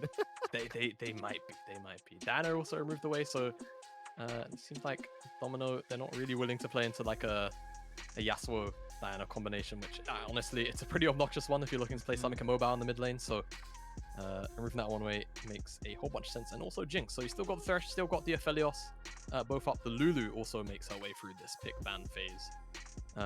Or the ban phase rather as well. So Domino, loads of options honestly, whether it's junglers, whether it's mids or ADs, and it seems like for now Xin Zhao being hovered, I think honestly kind of ban setup that we have, it wouldn't be too horrible to lock in at that B1. Okay, I got confused because Yasuo without the partner, Diana, was like really confused. So Jin Zhao should be the pick. On the other side, obviously, I was looking into the FLs with Lulu. It's a really good pair, and you can actually face off with Jin Zhao with no problem. You can just make him like a stuffed animal and move on with the fight. Although if you pick first pick for the top lane would be really weird because you set up yourself to a counter pick on the other side. Even though it's a Camille, you can always bring the volley where we saw before. Or they can look into the bot side as we were talking about, but they're going for the more utility champion. Yeah, you've got the Jin locked in. Because you know your jungle pick isn't going to be contested, you can go for something else if you really want to. Looking along the lines, I mean, you could always take Thresh, right? If you really absolutely want to. If you don't want to show your cards, though, I think Lee, Jarvan, both fine at this kind of situation. Viego as well, all the champions, the AD junglers, which you normally see in this kind of situation and slot. But no, happy to actually lock in the Thresh, it seems like. So not too fussed about maybe having to deal with a counter pick lane. And they will show that full bottom lane and probably lock in that jungle for Shafty at R3.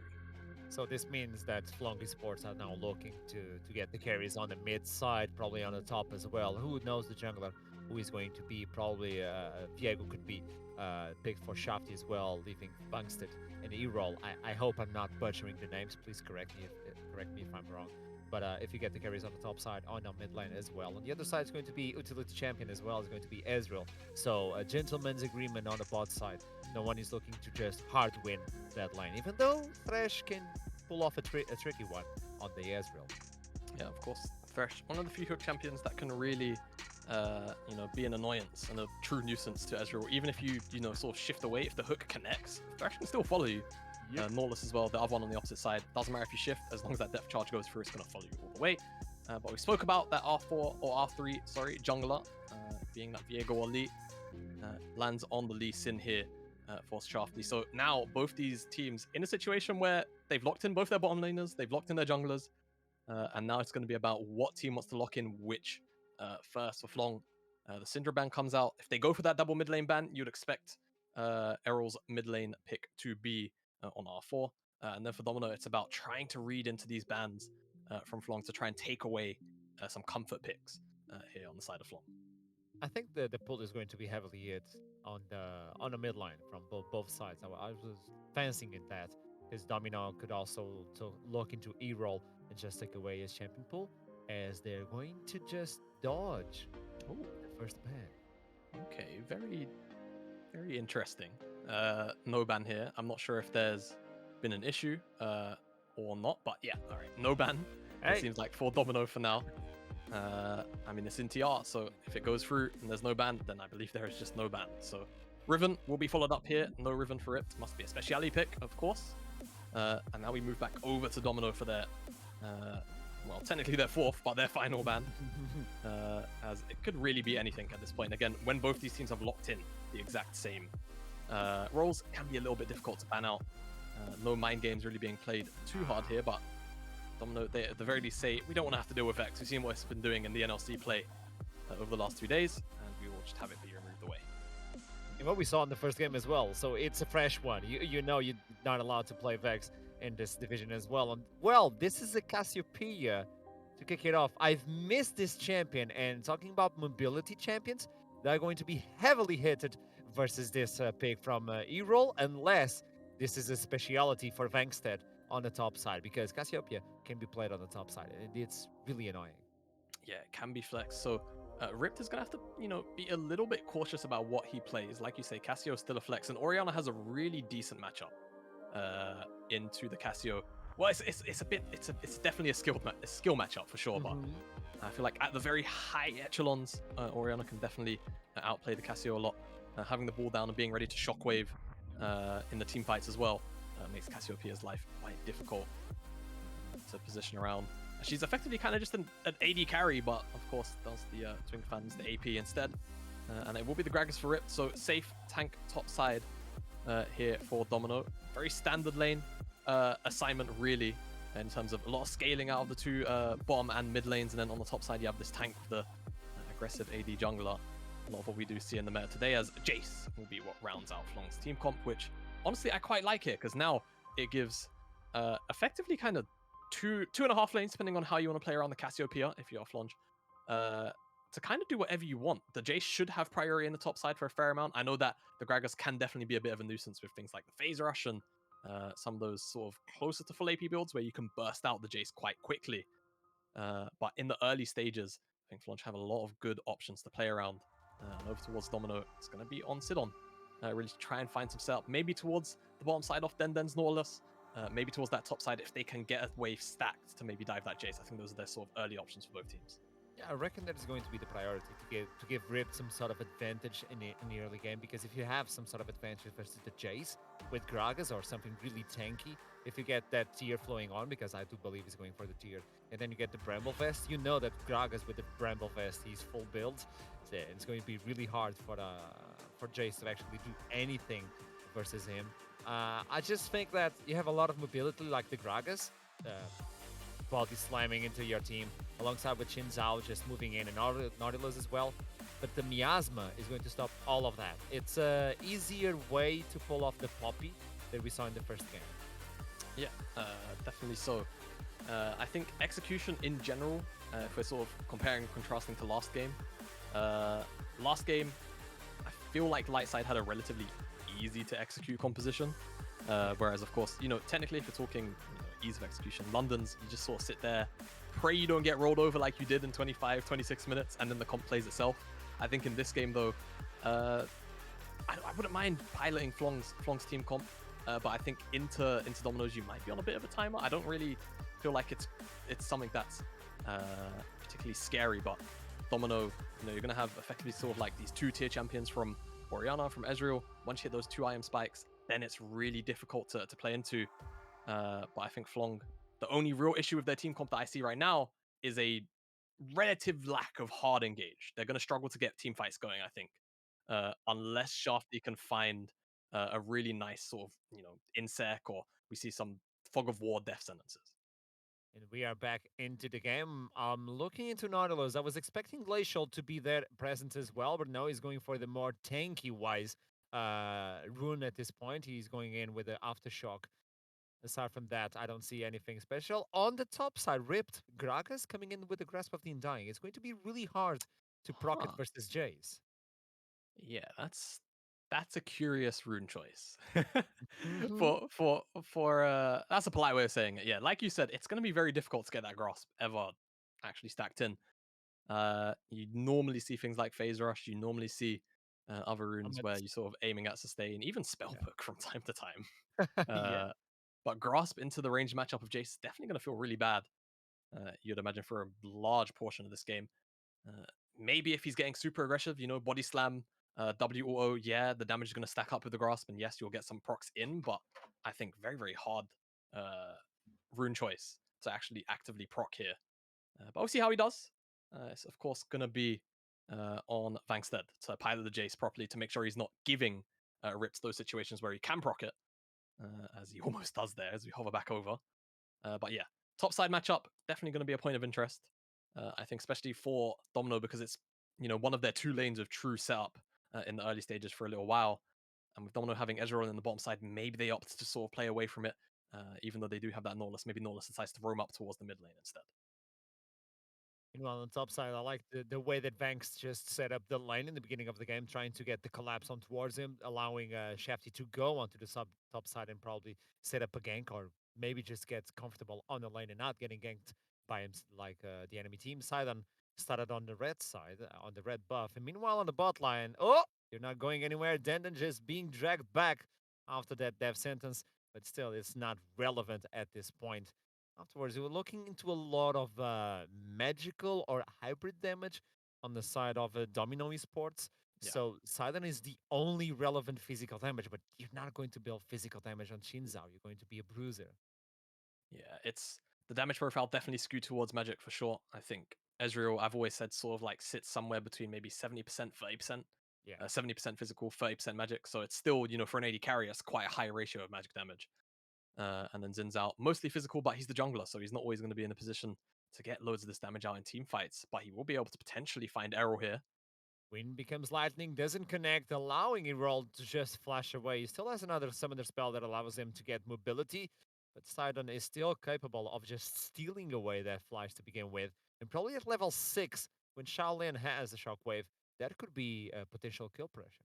Yeah, 100%. I think now that Errol doesn't have that flash, it just becomes a very easy target. Even if Denden decides to get up towards that mid lane, pre-6 as well, could definitely find a target here. It's Shafty, Rotobengi, both here waiting. Shaolin's wave is slowly pushing and he's trying to crash it so that he can reset. But if they can maybe find an angle just before he does get off back to base, it's definitely going to be a very potent gank, because Denden, I don't think, actually reading this gank, potentially trying to keep his mid laner alive, but he could be the target now. They're looking for the Nautilus. It was a bamboozle. The flash is forced away. Meanwhile, Sidon was already coming to the mid lane, so they're forced to go back as well because Zero doesn't have the flash and not the means to fight it off. So they're just going to push the wave. Meanwhile, both AD carries are just locked on the bot side and has utility AD carry as well.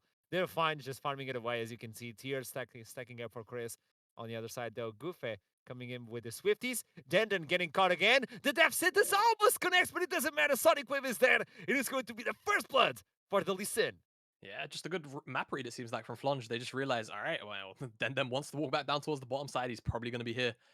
And even with all of the defensive vision Domino find themselves with on the bottom side, still caught out by the Lee Sin on the rotation. So good map read there, it looks like, from Flunge.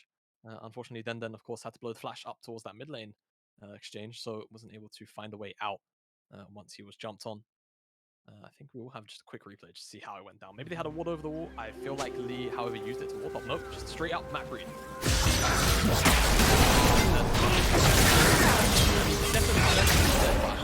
Sonic Wave was already never going to be able to find a way out of that. First one from Lee Sin. Use it to slow down. Double champion like Lee Sin, like Sin's out. Very, very. Feels great. Get the early Iron Spike Whip.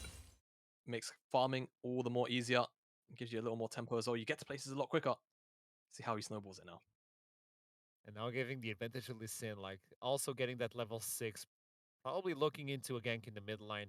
Getting that kick.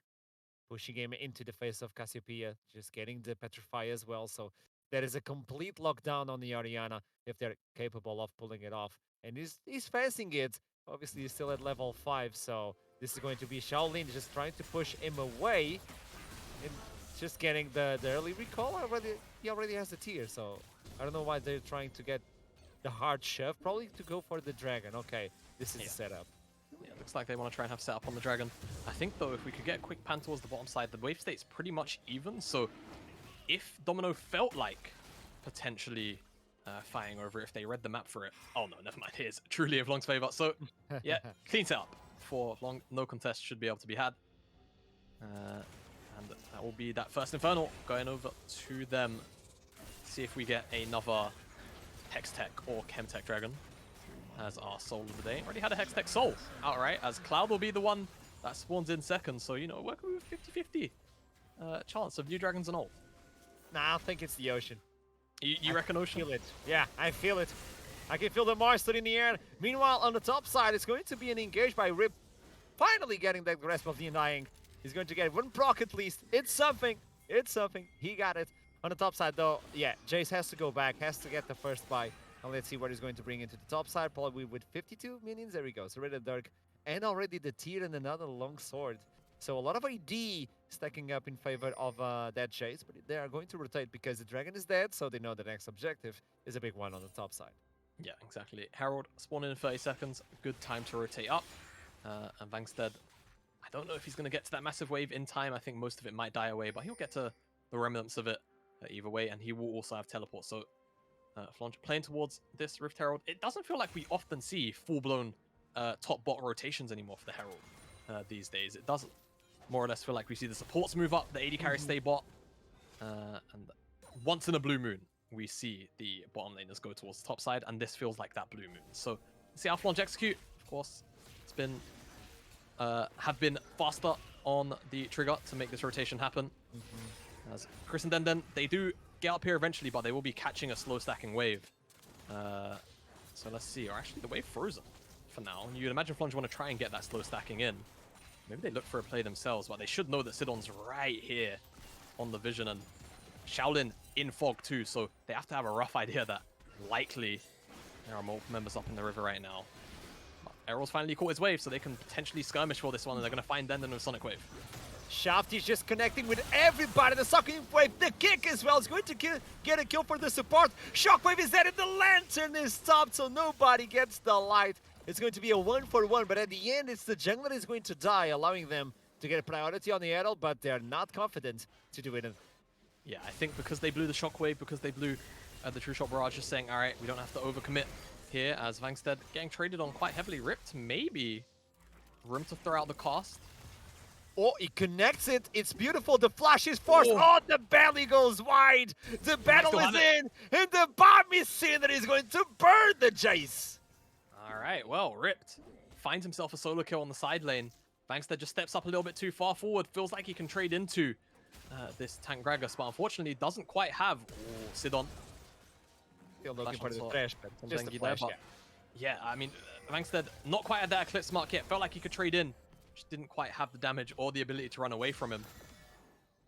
As it seems like Domino up on this top side really want to either deny or get this Herald away from Flonk, because they are throwing so many bodies and so many resources into making sure that they're not the ones to actually pick up this objective. And that's the teleport being forced to the bot lane. Vangst, after that death versus the Gragas, now is forced to get that TP, which means that Rift is going to have his own. I mean, at this point, you don't have utility for it because we're still before the 14 minutes. You can't unleash the teleport to go anywhere you want. But this bomb is seen that is already working wonders. As long as the Jace doesn't have a lead at the beginning of the game, you have like a tank that is able to enclose, like to close in distance. It's really hard to play in, and the cooldowns are burned, but I don't think Rip wants to get another one. Yeah, no, Ripped very happy to just sit here, collect the waves. And after that solo kill, I think now Ripped in a position where he can very easily sit here and catch waves for a very, very long time into the Jace. And I'm expecting, in terms of build, probably the Chemtech into what you'd imagine is Fimble Winter, because of course he has the tier. So a lot of slows, a lot of shields, a lot of extra damage off of percent HP. It's going to be difficult for Vangstead to, you know, really take a bite out of him as the game goes on, but definitely looking towards those mid-game team fights where, you know, Jace has that tier stacked up, has the Muramana, has the Eclipse, and then he just starts firing those shock blasts which deal, you know, 40, 50, 60% of the Squishy's HP. Just force them out of the fight. Herald does go Domino's way. They eventually throw enough bodies at it that it does go into their back pocket. You definitely did feel like Flonge was going to get that objective because the rotation was so quick and they were so far ahead of tempo on Domino, but I just feel like the wave state on the top side wasn't quite there for them, and it meant Gaffe and Rottenbengi weren't able to actually secure an easy point of access for them, as weighing in the bottom side. Denden, victim again. Chef is not leaving the Nautilus. I don't know, this is a vendetta, but he's not leaving him alone. Meanwhile, it's going to be the Dragon respawning. This could be the second one in favor of Flong, but yeah, there we go. This could be a time to use the Herald and try to punish Shafty, but I don't think they have the priority in any lane to use it. No, I mean, you can see Sidon maybe parking up towards the top side. This could be the way that they do go. Vangstead doesn't have flash, so Jace without flash into the likes of Zinzao Gragas. Definitely a very easy target to die if you were to ask me. But that dragon does go down quickly, and no icon in the top left. That tells me Chemfog. Oh no. Oh, it is! The forbidden dragon. Please go away! Leave us alone! Denden getting caught yet again! He hooks himself away! Curtain calls! One shot! The second goes wide! Now you should have gone there! Shafty's always looking for you! Oh no! As well. The dive happens on the top side, by the way. We called out Ripped and Sidon. They do end up diving Vangstead, so the reply is going to be there. But how much more will Shafty find? Sonic Wave doesn't quite connect onto Chris. Herald summed in the top side, so that should be the top tier 1 going down, but you imagine Flonge should get the bottom side tower. It's going to be probably a little bit slower for Flonge because I feel like that tower has a lot more HP to it. But man, Denden has to be tilted. Shafty has been involved in all 4 of his deaths. He's using echolocation at this point. He has like a GPS installed in him. Nautilus is on your left, 50 meters from now. He's not leaving him alone. He's still hanging around, man. Like, if looking. he comes out of fog, then will it. He stopped the recall. Oh no. Oh, he's walking up towards the mid lane. It's okay. Then safe, fucker. He's not gonna fall victim again. No one fells then 5 times. Okay, alright. I mean, at this point, oh, E-roll wants it. The kick is still not available. Forced to flash away. It came out of cooldown just now. Shafty just looking for another one. They're now looking into other members that, well, are going to give a little bit more gold than Nautilus, who's sitting on the 0-4 at this point. Level 6 yet. He has the ultimate, but he didn't find a reason until now to use it because he has been a little bit camped. Yeah. A little. It's one of those moments where if you're in, you're in solo queue, you just have, all right, maybe it's just jungle diff, even though the game's like basically even. It's just the way to sort of mentally relieve yourself. No, I'm not playing bad. The jungle's just absolutely rinsing me. I'm not allowed to play the game, damn it. But focusing back on the game, plates are falling off. Chemtech Dragon is 3 minutes away. Gold, almost even. It's only already 700, 800 in it. Take a look at the items. The only real differential is in this mid lane where Errol, of course, does have his mythic finished up. Of course, however, Cassiopeia doesn't need boots, so can funnel all of her gold into items. So Shaolin, almost at relative power. By the time that dragon rolls around, you'd imagine does have that mythic as, all right, engage, Landon, not there. What a perfect lockdown. Yeah. There's no way in this world that you can flash away from that. It was constant CC, and it's perfect. Yeah, no flash or gale force in the world is going to save you from depth charge, cask, Gragas. You know that Denden, as soon as he saw Goofy die, he was like, aha! Revenge! I gotcha! It was not the same target, but at least. He's going to be hunting Shafty for the remainder of this game. Anytime he sees him, it's just depth charge. On the Lee Sin, what? Guff, Jin, the carry? No, I don't care about him. Errol, the Cassiopeia carry? No, don't care about him. It's the Lee Sin we're looking for. The Lee Sin, I have to have my revenge. And the tanky Lee Sin, by the way, already going for a lot of tanky items. This is exactly what you need on that Lee Sin, to be as bulky as you can. After the kick, you're still relevant. Ripped now is able to deal with Vangst, even though the Eclipse is there. I don't see a window where Ripped is going to be murdered on 1v1. Yeah. At this point, that window to sort of harass the Gragas is definitely passed. Your 0-2 Gragas Ripped actually 300 gold shutdown bounty on top of his head. So maybe a target for Flong to look at as a way to get themselves back in to the lead in terms of gold. But for now, more content at just sort of playing around this mid and bottom side, making sure that Errol has a very safe place to farm. This dragon 1 minute away, blue buff being picked up by Cassio. Looks like they will be definitely ready to fight. Maybe look for a pick towards this bottom side onto Shaolin, who doesn't have flash right now. So yeah, I think Shafty should just be able to find this one. This should be a pretty simple lockdown. No flash available. You get cornered into the wall, even though you get the shockwave, and the damage is there. Doesn't matter because it's going to be another kill for Shafty. So the only thing I can point out is he's getting all the kills. All the eggs are on the same basket.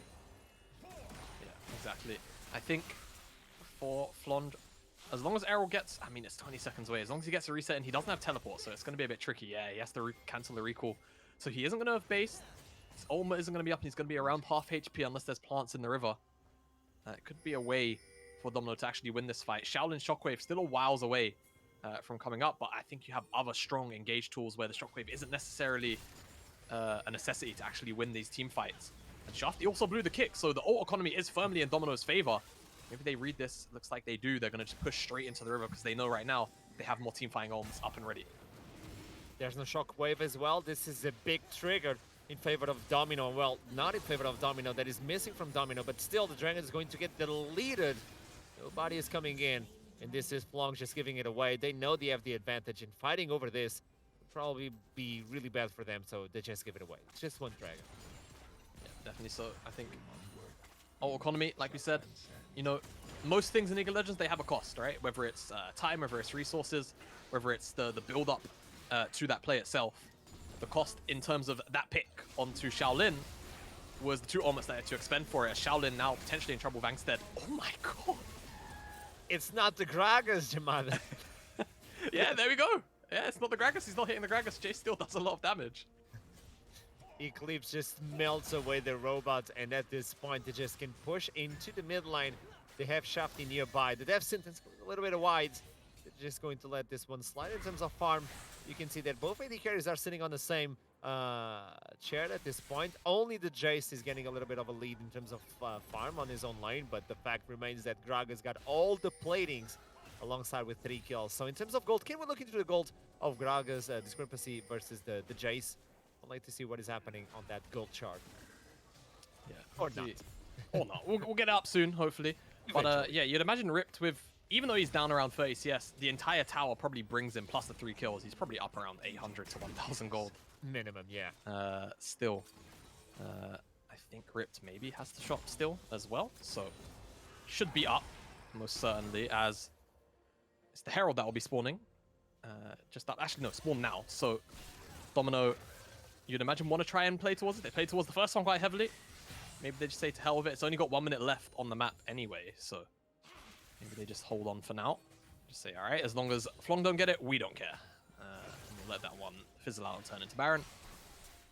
But picking up that Chemtech Dragon, definitely a big deal. Stops Flong from potentially getting that snowball, which we all know. We all know, don't we, Akram, how powerful Chemtech Dragon is.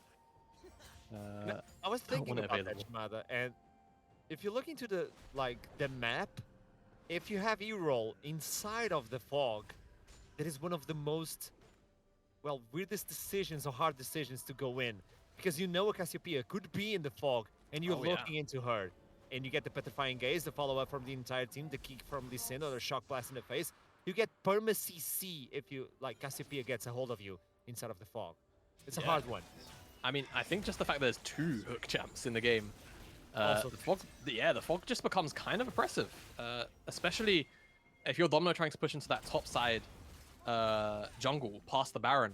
The fog starts at the entrances, so you never know. You could just quite literally walk into a Thresh Death sentence at any moment, or like you called out, that Petrifying Gaze.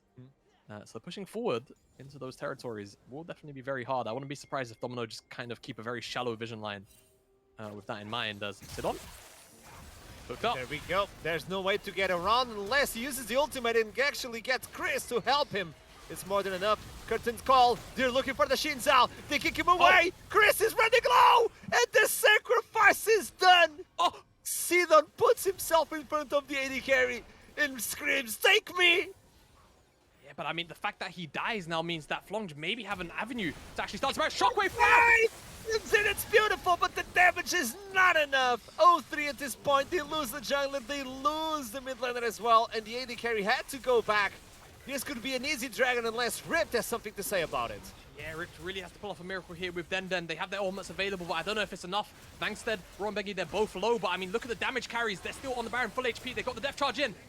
They're trying to just buy enough time so Ezreal can approach. Here come Rip, throws the caskets, not enough, then goes in again. Oh, it's so low, the Petrifying Gaze is there, they're getting the shields. They get the Baron, can they get out? They're just recalling inside of the pit. Chris gets the vision. He's not able to stop anyone, and Shafty is the only one left alone, but he has a safeguard, so everyone goes back with the Baron buff. Yeah, I mean, it all starts with Sidon trying to clear out the wave, trying to secure a safe vision line. We were talking about how the Chem Fog makes it very difficult to push very deep lines of vision. It starts off with Roimbengi finding that death sentence, and then eventually Sidon sacrifices himself to keep his AD carry alive. Very, very noble, but you're the jungler 20 minutes into the game. It gives Sidon just direct route to go and start up this Baron, and that's what I was talking about. Death sentence, great pick here from Flonch, trying to lock down the Zins out. Of course, it's very difficult with the Crescent Guard, knocks everybody away. Feels like the disengage is done, but once that curtain call comes in, kick, bit of a failed insec, but honestly, it works out. You can see Chris, well, I mean, anybody could have breathed on him and he would have went down, but Sidon goes and tanks up that 4th shot from Jin, dies, and then Flong immediately, you can see the call, go to do the Baron. Shaolin goes to try and, you know, at least pick up 2 kills, maybe throw Flong off from doing this Baron, but he ends up sacrificing himself, and now it's just a 3v5 where, quite frankly, the damage isn't there. Chris, you know, he's sort of online, but he had to go reset after that previous pick. And it's just the support and the Tangragas to try and stop this Baron, and quite frankly, it isn't enough. Yes, they end up getting a couple of flashes out, I think from Guff in particular, but it's the Baron that goes over to Flong, and it's going to be all the momentum with it too. So many shields. I was looking into this 3 times that the shields were procced. Talking about shields, I don't know if you have enough shields to deal with this one. Sidon goes in, pops the ultimate, but Vanks is not going anywhere except his grave. So that is one by the buff is going to be burned out. And you can see that in the mid side, Flung is just giving away that turret, and they are now rotating to the top side to at least take the T1. Yeah, seems like Flong, they opened up on 3 lanes with the Baron buff. Definitely a bit of a cardinal sin in my coaching book. When you get the Baron, it's very difficult to realistically leverage 3 lanes of pressure. At best, you want to try and maybe sort out some kind of slow stack on one wave, then you play through 2. So if you try and play for 3 lanes with the Baron buff at the same time, you have situations like this where it just becomes very easy for the opposite team to try and find a pick onto one of those side laners. And in this case, it's Vangstead who falls. And now it just kind of stifles a lot of that momentum that Flonk had going for them with the Baron buff. You can see, all right, cool, they'll find this mid-tier, top-tier 1, but that, for now, is going to be the most of what they actually find out of this Baron buff, as it's going to be wearing off pretty soon. The biggest reward they got of the Baron was before the Baron, to take those skills to get a little bit more vision and force some spells, because with the Baron buff, they're not doing anything. They're the ones getting pushed as well. So T1 for T1, and you have the Baron buff. This is a good call from Domino. Yeah, Domino relatively happy with this exchange so far. 10 seconds left on the Baron, and that's gonna be it. Flong don't have anything else to actually achieve from it. I think they also got the mid-tier 1, so it's not, you know, it's not the end of the world. It's not like the Baron buff was a complete failure, but you definitely would have wanted a little bit more out of the situation. Maybe crack a tier 2. But with Vangstead getting caught out on the side lane, sort of stimmies a lot of that pressure. As you can see, Chris is definitely online with the Essence Reaver and the Muramana build. Looks like he's going towards what I imagine is a Duskblade. Could be. I think it is. Yeah, it could be, you know, something wild like a Prowler's if he wants the full damage, but that Dirk most likely will end up going into the Duskblade the Draktar as Rotten Bengi. There's no way to actually make it over the wall, with the exception of Sidon and some flashes, so safe to clear out that vision. But mid lane tier 1 under fire, goes down. Domino very happy with that one. Maybe gives them a little more freedom on the map now. Trying to get a little bit of inclusion on the bot side. There we go. Erol is going to just take those minions away, but you don't feel comfortable right now. You know that the enemy team can just be around the corner. They got the control of this side of the map. They're trying to take all the vision away. This control ward is giving them so much, but I think Denden is going to get the vision out of it. No, he's not. So at least they got that covered. It's some part of the map that they can see where Domino Esports are currently at, allowing them a little bit more breathing room on trying to get any sort of push in. Guff in the mid lane, just pushing by himself. Thresh is a little bit away, but I reckon the lantern could go to him instantly. Or is this a bait for Chris? Because it's an Ezreal. He's really mobile. It's really hard to lock him in. Yeah, no, Ezreal, one of those Shafty, alright, kick. Back out to safety. A lot of damage though. You can see Chris really is able to put out a lot of damage as ripped. Trying to chase down, but I think between the acceleration gate and the mobility, Flong topside should be okay. But you can see, yeah, Chris really is online. We haven't really been able to see Shaolin either. You know, pull out a massive shockwave where there's a bunch of follow-up, but you have to imagine his damage is almost at a point where he's going to be a very, very relevant threat to the backline. And now that he has that Shadow Flame with the Ludens, with the Sword Pen Boots, he's online. That's the spike that you want to really talk about with a lot of these mages that have some kind of burst combo like the Victor as well. And now that Shockwave really, really threatening to that backside of Flong. If that Shockwave connects, I feel like Domino in most worlds should just be able to wipe House just because of how strong Chris and the rest of the follow-up can be. They should, but can they? Can I be spicy, Jamala? Yeah, go. Hit me. I think this is not a Duskblade. It's an Eclipse. I think it is. And I'm going to be spicy. I prefer this.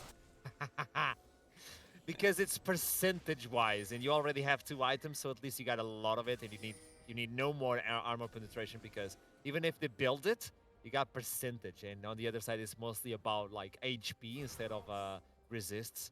So I like this idea. I wouldn't say like this is the best idea. I just fancy it.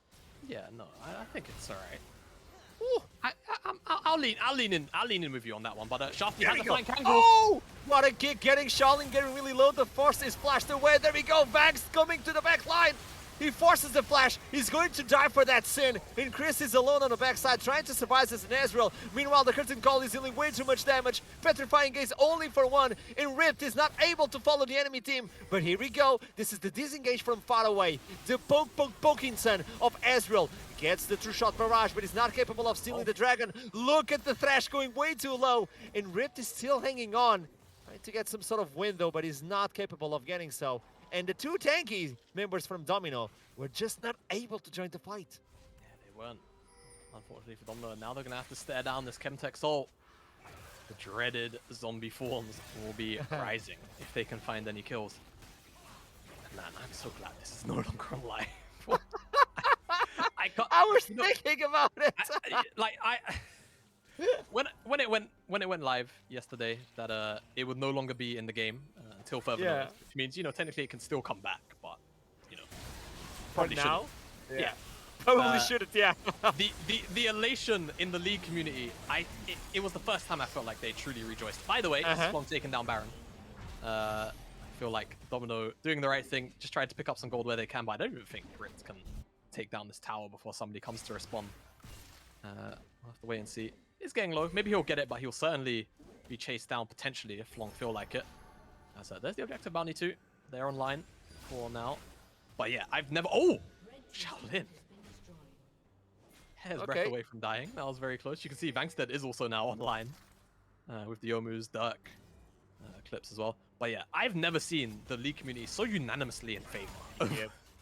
It was one of it showed that the community can still unite and be happy together. It was one of the first times that we got together as all like, are you a Draven main? Are you an Irelia main? Are you a Timu? It doesn't matter. We're all on the same side.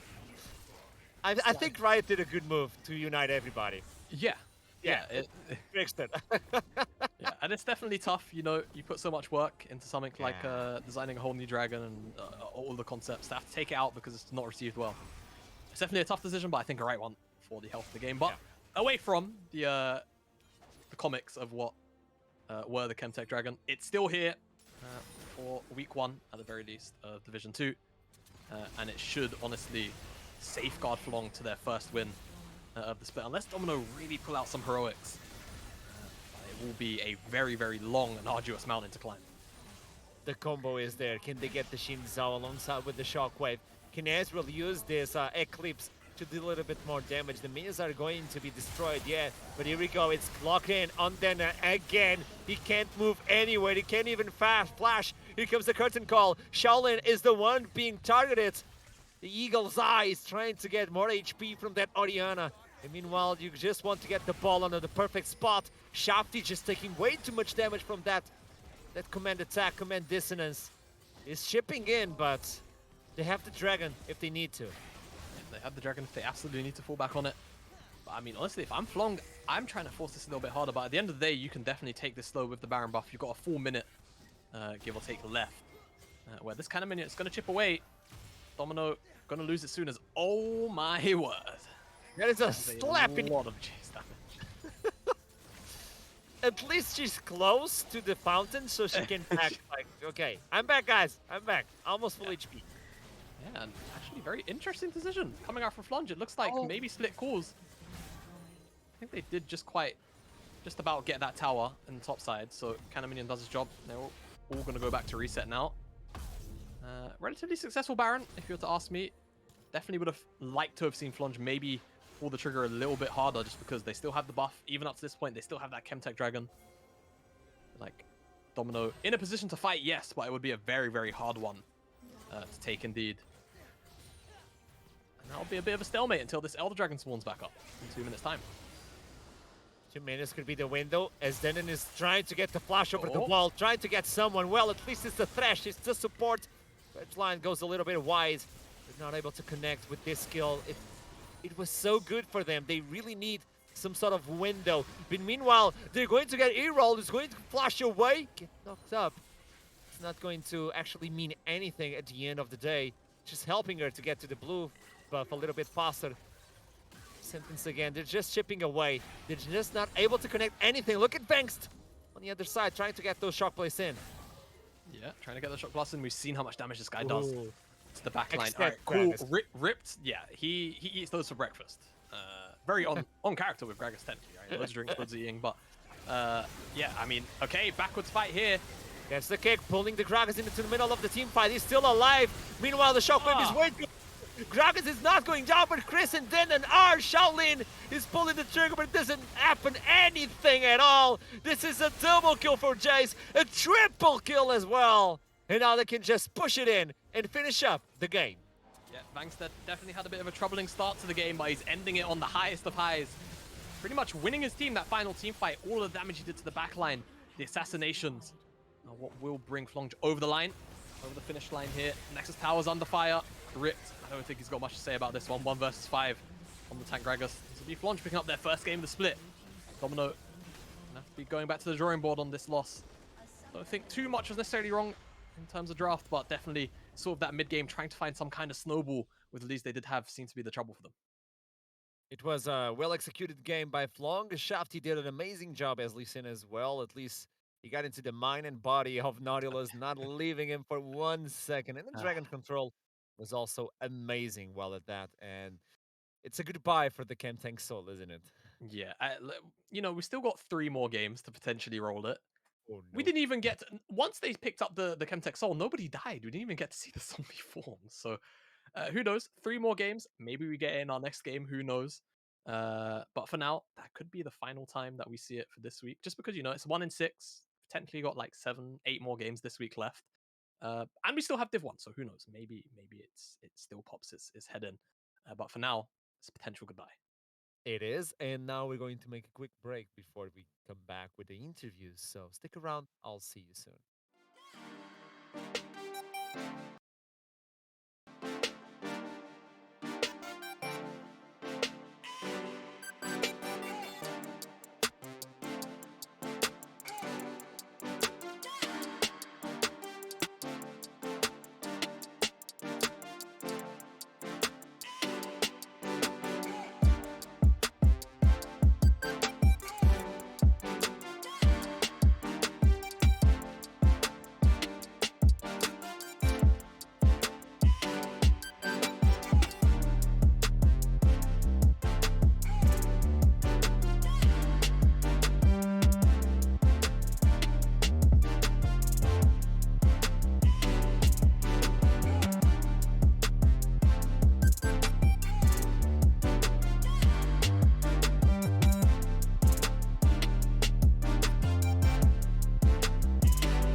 We are back for the interviews, and I'm so sad that we don't have cameras yet, but we promise we'll make it happen. Jamada, together with us, we have Vangst, who was playing Jace on the top side. How you doing? I'm doing well, thank you. Well, you guys don't know, but he showed us. He was flexing and flexing hard. It was like Viking, but on Division 2, it's like a face-off. I would like to see a face-off between them. You guys will see. Yeah, hopefully we do get Bankstead back on in the game with Cavs. And maybe we turn it into a thing, Viking versus Bankstead. But yeah, since I'm talking, I'll open up. Obviously, congratulations on the win. I want to ask you just straight out of the gate, actually. Personal performance, obviously, the laning phase, a little bit rough, but eventually you came back online. What are the sort of like the comms around how things are going in the top side? Feeling, obviously at that sort of 50-minute mark, it felt like Ripped was definitely getting the better of you, but obviously we saw what happened later on in the game. Mm. Eventually you were online. How are you feeling, and how are the comms sort of surrounding your position in the game? Well, I mean, overall, my early game performance, which is something I pride myself on, wasn't there today, which I'm kind of sad on. But then under the game, I realized, gotta prove who the Vangadiff is and why I am as good as I'm sexy RL. You guys know, the chat won't get. But overall, yeah, I mean, my late game performance, I felt like was pretty strong. Of course, we got Chimtech Drake, which is disabled now on the main patch, so we were like absolutely flabbergasted about how great that was. And we just thought, okay, we got the early lead, we're gonna just stroll this home, It's gonna be as easy as, beating every other team in this league.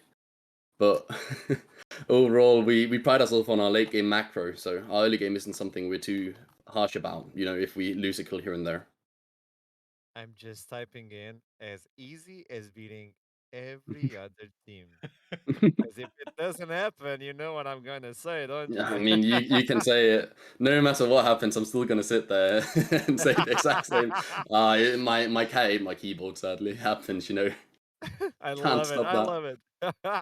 So looking into this game, like the idea is Shafty was just smurfing at the beginning of the game. We never went to the top side, but we top laners know how it is. Like the junglers Mm, never give any sort of attention to us. It's like yeah. we don't exist. But you felt comfortable, like even though Shafty was always on the bot side, you felt comfortable on the lane. Like you knew your power spike was going to be at the end towards the squishy targets, right? hmm Well, I mean, I play a lot of champs that kind of shit on immobile carries. So the second I hit like my 2 item power spike, I guess you could say, when my Manamune upgraded, I know when to look for a pick and when to look for just poke on a champ like Jace. Where the lane is a bit weirder because a champ like Gragas, no matter how much I poke him, he's gonna heal or he's literally not gonna take damage. So it kind of infuriates you in a way. So later on in the game, well, everyone knows how annoying that Yeah. champ is. So basically, I just tried to make the best out of what I could. I got my early tick, started stacking. Shaolin looked quite a snacky bot lane once, so I said, that's for dinner tonight. And we gave them the treatment. There's nothing really special to it. It's just knowing that you're going to destroy anyone in your path because you wanted more and because we are the hottest team in NLC Div 2. Anyone can challenge us. We take pride in that. All right, and I kind of want to ask as well, sort of, though I feel like I know what the answer is going to be given the interview so far. Like, at least to be coming into Div 2, the rosters I was definitely eyeing up. Verdant, Munster, Natives are sort of like this. I won't say like solidified top 3 like what we have in Div 1, but definitely like finishing in top end. I won't say like guaranteed playoffs either, but definitely, that's the baseline. And I was looking at Flong as kind of this maybe sort of like dark horse challenger to this sort of top 3, top 4. What are the goals and aspirations inside of the camp? Obviously, I don't want to just hear, all right, we're here to win it all. Like, give me some real grounded things here. Like, what kind of what out of these like sort of 3 rosters are we looking at and saying, all right, this is maybe going to be our hardest opponent, or this is the opponent out of the top side where we feel like, yeah, okay, we should be able to take them down easily because it's just a stylistically easy matchup for us, or things along those lines. I mean, of course, we're going into this tournament. The teams we don't expect to. We had like a previous for fun tournament thing at Great where we played for the money where we played against London. We played the game against them really poorly, and we still won easily, of course. So we don't expect them to be much competition. OB Esports, we've kind of been joking about with them as well, as if we don't feel like they're going to be the biggest competition for us. No, we don't expect them to be good at the game. We just don't expect them to be good against our sort of team, in a sense. But the teams we like kind of respect. Of course, there's Verdant, who has like a quote unquote mini super squad ready. And then we know a lot of the players from like Natives, for example, Lundorf, Snille are 2 people I know at least. And I respect them very much. So I feel like those are going to be more fun matchups where I respect them a bit, which is kind of going to make me not do all my stupid stuff, which is maybe going to be a good thing, maybe going to be a bad thing. You never know. Looking into the confidence of the team, like, do the other players share the same ideals as you? Like the confidence you having, like. Oh, we're probably a very confident team compared to most, individually at least. And the thing about our team is many people saw we didn't play with each other before, only Shafty and Guffer. So people don't think of us as like as a solidified team yet. But we've all known each other for the longest amounts of time, and we've all been friends for a really long time. So we've definitely had our like talks with each other, and we knew how each player like played. That's why when this offer was like there to join this team with all my friends, like real life friends, we've been together multiple occasions, many of us. It was great, and we are all very happy to be here, and we are all striving to win, as I have to say. So the main objective right now is obviously winning the Division 2 and going for Division 1, right? Hmm. I mean, we're definitely playing to go to Division 1. What is your main objective as a league player like yours? What do you see yourself down the line? I mean, what can I say except I go into every game ready to snort a line and 1v9. That's kind of the deal. My I like objective the is idea. yeah, straight up. People are like, I want to I go don't to want the to be too LEC. sophisticated about it and give you like a long response on how, I strive to be the best. I want to smash everyone. I want to win the worlds. Because, I mean, I am here to, of course, do all that, which I will, obviously, as you've met me now. But on the way there, I want to have the most fun as possible and play with my friends. I've noticed that. I've noticed that. Looking into this game, did you ever felt like the game was running away from you guys, or just from the start to the end, you guys felt comfortable no matter what? I mean, we felt like the second we went in game, we had the winning draft. So in a sense, as you saw like later on in the game, we had a really strong spike early game in the 4 roles that actually matter, which is everyone except top lane. And then later on in the game, top lane kind of gets to be a champ. So I just got to, shoot them with some bolts in the face, which is great. So overall, I think the entire game we felt like, yeah, it's definitely in our favor, no matter what. Okay, makes a lot of sense. Thanks so much for the interview. I wish you the best luck. I like the idea of snorting a line and just killing everybody. That's Yeah. that's something that I need to do on solo queue. Thank you so much. Okay, thanks. Cheers. Have a lovely night, guys. You too, You man. too. You too. We're going to kick it off for a small break. We need to recover after this, and we will be right back.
We are back. Okay, that happened. Let's just move on. So, together with us on the other side, Domino Esports, we have Bloodsteel, the coach. How you doing? I'm doing okay, I guess. A little unfortunate to lose this game, but if you're gonna lose a game, it's better to lose the first game because whenever you lose a game, like you have a chance to see the flaws of the team. It's better to lose early than just before playoffs and just completely fall apart. I agree with that. To begin with, I totally agree, and I'd like to know in terms of champion select. Did you feel like at the end of the champion select, because we were listening to Vangst, who played Jace, and he Yeah. was saying like, okay, we're really comfortable with this. He didn't say it this way, so I'm going to just clean it a little bit. So he just said it like, okay, we're really comfortable with the champion select, and we got the advantage coming into the Summoner's Rift. Did you feel like the enemy team was ahead in terms of champions, or No, I don't agree at all with that. I okay? think we got exactly what we wanted. We just kind of misplayed it a little bit. Okay, so it was execution, the problem with the team, was it? Yes. Okay, but at the beginning of the game, we saw like a big attention towards the bot side. Nautilus getting caught, like Lee Sin was always on his tracks. And do you feel like that pushed a little bit like Oriana and Ezreal on the farming because they need a lot of items to be really relevant and just demolish the entire enemy team? Yeah, that was basically our main flaw this game. Just getting caught a bit too much in the early game. Just if we're able to just scale it out and actually like stay even with them and don't give them the Chemtech soul, I'm very confident in us winning this game. Just because of the way we basically make Cassiopeia basically useless. And there was a point that I realized that Domino Esports were a little bit behind, and they stopped working together as a core. So they had a lot of strong suits, but they were getting a little bit caught. Like in the beginning, as you said, they were getting a little bit caught. But at the end, like fighting for the dragons, trying to set up the vision, the team was not cohesive. And what I want to ask you is on scrims, is this something that is happening, or it was like the stage, like first day? And as you told us, this is just the perfect day to lose because it's day one and then you can fix those problems. Yeah, I mean obviously we played bad. We are better in scrims for sure, recently. But this is something that we're gonna have to work on. We need to play a lot better in our late game. Just like you said, we didn't have proper control of the vision, and we didn't like fight as a team, really. That was basically the reason we lost. And in entire honesty, if you don't have the control of the vision and you get the chem tank soul, so obviously the vision is going to be 10 times worse. So it's a hard Yes. one for the team that is still trying to grasp it. But the team is working together. Do you feel like on scrims, everybody is getting along? Like the soul of the team is still a little bit flaming. People are getting together well. Yes, I definitely think that most of our players have played together before. Like Rip, Sid, and Denden. They were with me last split in Domino as well. And Chris and Shaolin have played together for a year now in Nordavind Academy. So I definitely think we have it together as a team. We just need to make it work in game days as well. I like it. So it's going down to the VODs, working it out, and see what happens on the next day, right? Exactly. I don't know if you have any questions, Jamada. No, I mean, I will say, you know, I've been there. First game of the split. You know, you lose a game. It's tough from the head coach point of view. I will say, you know, going back to the drawing board, you know, are there any for you like players that you know, you said you've brought some players back from the previous split on Domino.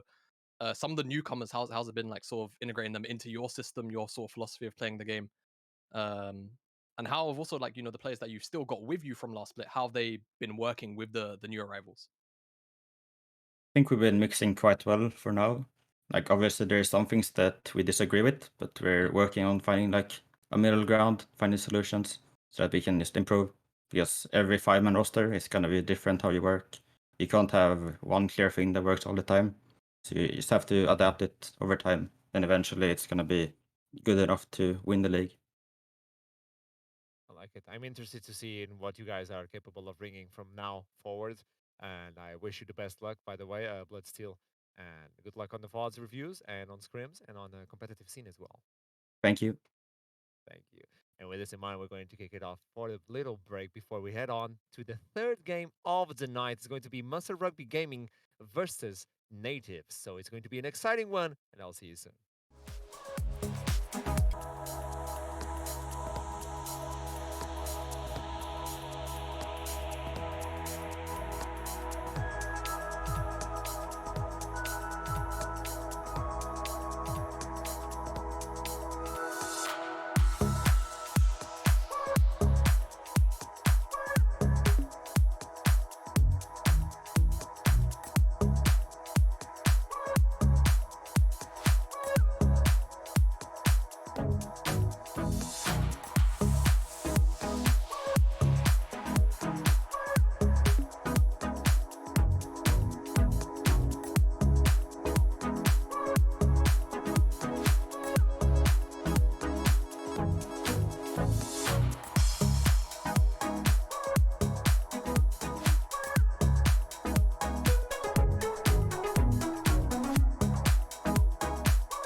Welcome back. It's Rugby Gaming versus Natives.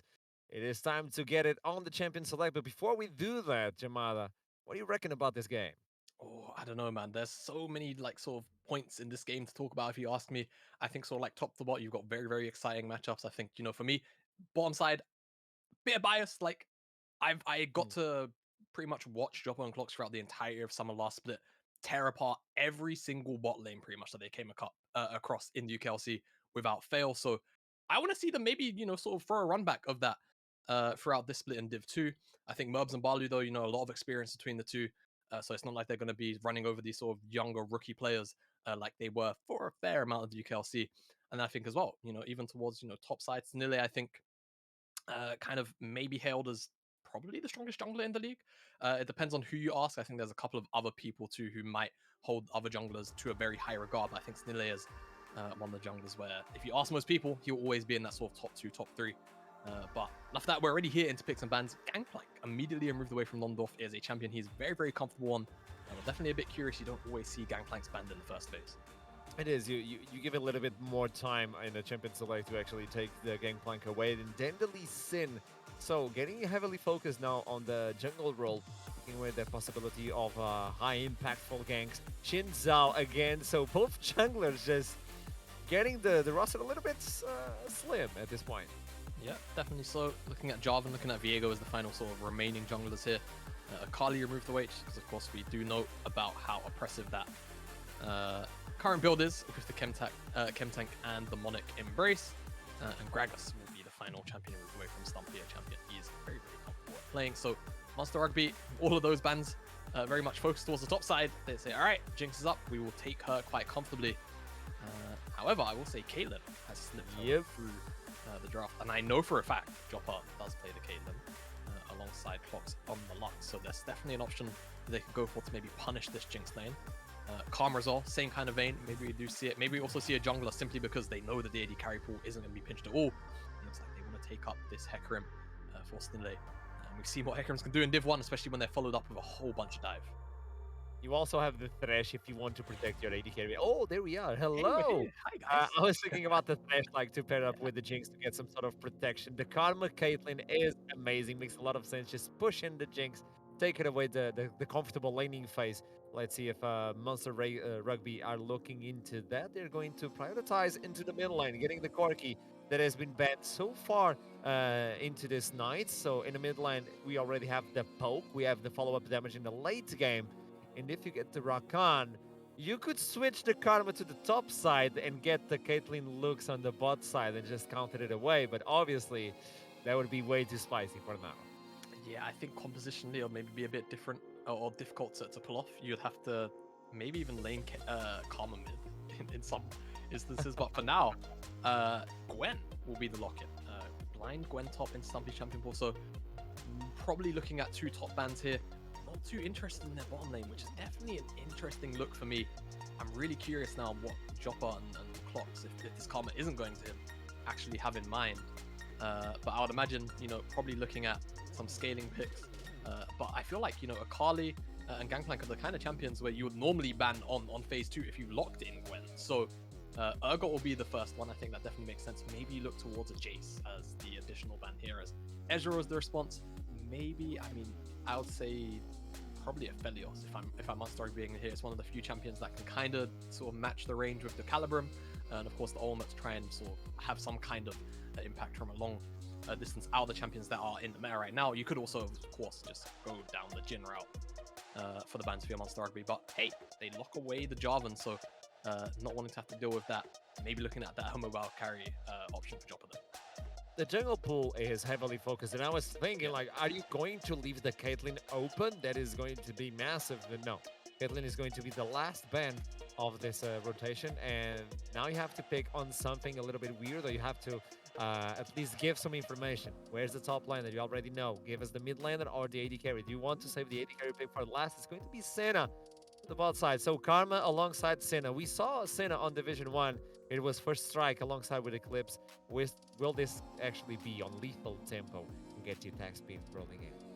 Yeah, I'm actually not too sure. Of course, Glacial was removed. I think it's 12.2. where we have, of course, the glacial augment sort of on the queue.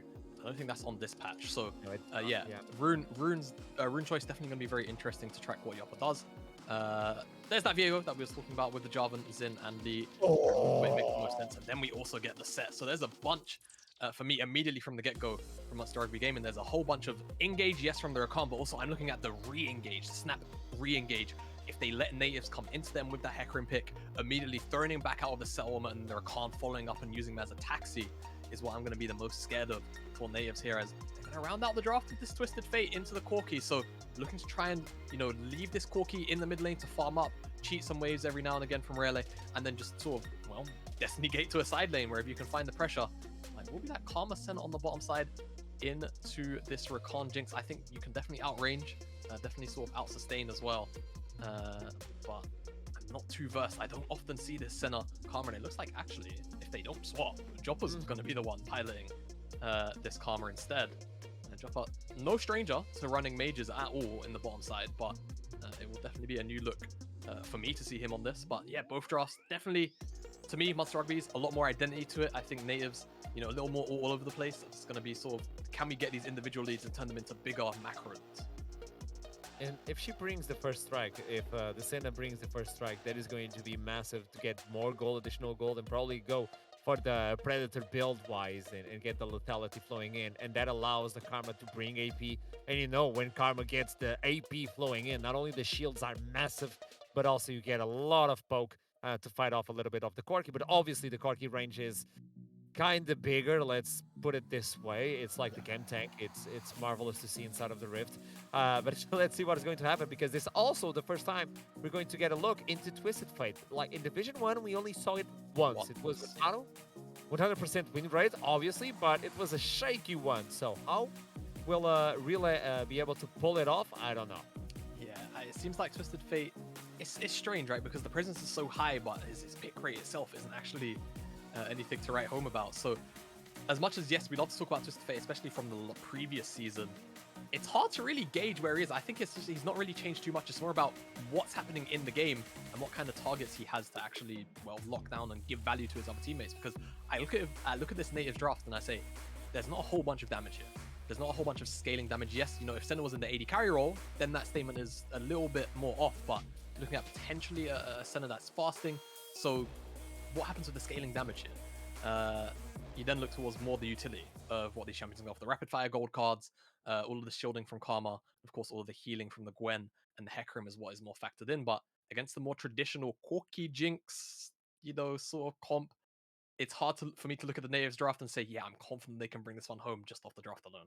It's a hard one, because even if you want to engage, Seth can just pick someone and throw back out. No, get out, and then you have the Haymaker, and you can just demolish everybody. I'm a big Seth fan, by the way. I'm a JoJo fan, so I love that champion. I'm an otaku, you know that. You know that. Yeah. So this should be the Rift, and there we go. Poke is going to start away. Let me see if I can fancy anything in terms of runes that is going to pop out. Lethal Tempo on Viego. I like it. And on the other side, it's not Lethal Tempo on the Gwen. It's actually Conqueror, the more stable one. I think she's looking for that long engage alongside with Set. Yeah, I think there's an argument about sort of Lethal Tempo and Conqueror, especially since Lethal Tempo has been tweaked throughout the preseason. Auto attacks are very important in the early game. And the fact that you could get so much attack speed, the thought process was, you're attacking more, even if you have less, adaptive force. If you have more attacks, it normally edges out in that regard. But Conqueror, I think, for Londorf makes a whole bunch of sense into Stumpy Set. There's a little bit of poke will go into Murbs. And I expect this, right? There's a lot of outrange to be had here between Joppa and Clocks on the bottom side. Murbs might have a bit of a rough time. As you can see already, getting pretty heavily focused out from Joppa's end on this Karma. And it will be fasting Senna. It'll be the farming Karma instead. Senna, not a champion we always get to see, but definitely very strong. And I expect as well on 12-2, we see a whole bunch more of her next week in particular.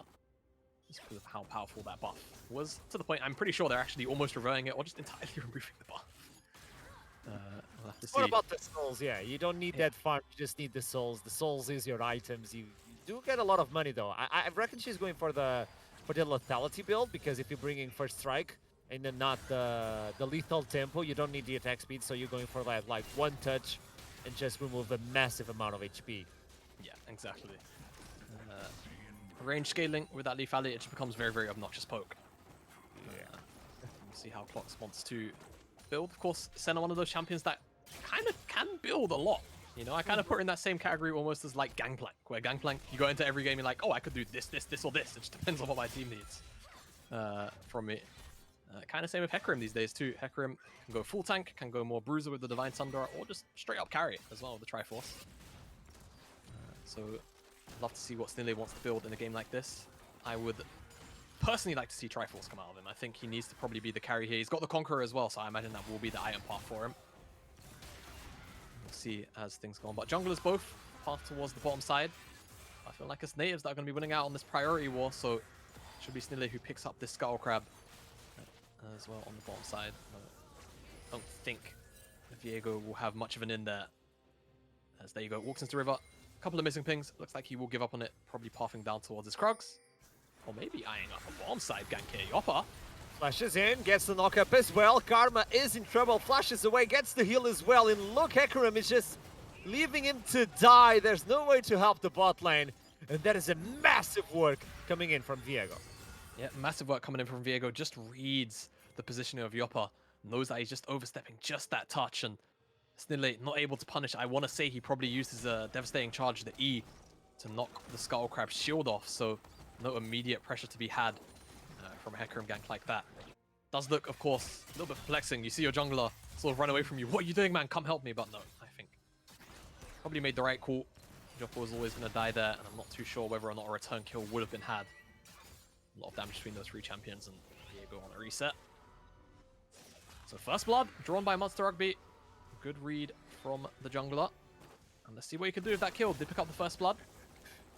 That is an instant sheen, so the damage output is now ridiculous. He can go to any lane and be massive. Looking into the mid lane as well, Twisted Fate probably has to go back after this wave. Use the teleport to go back, or at least try to get the level 6 before the first recall, get the Destiny in, and probably go into the mid side and eventually try to swap some of their spells at this point.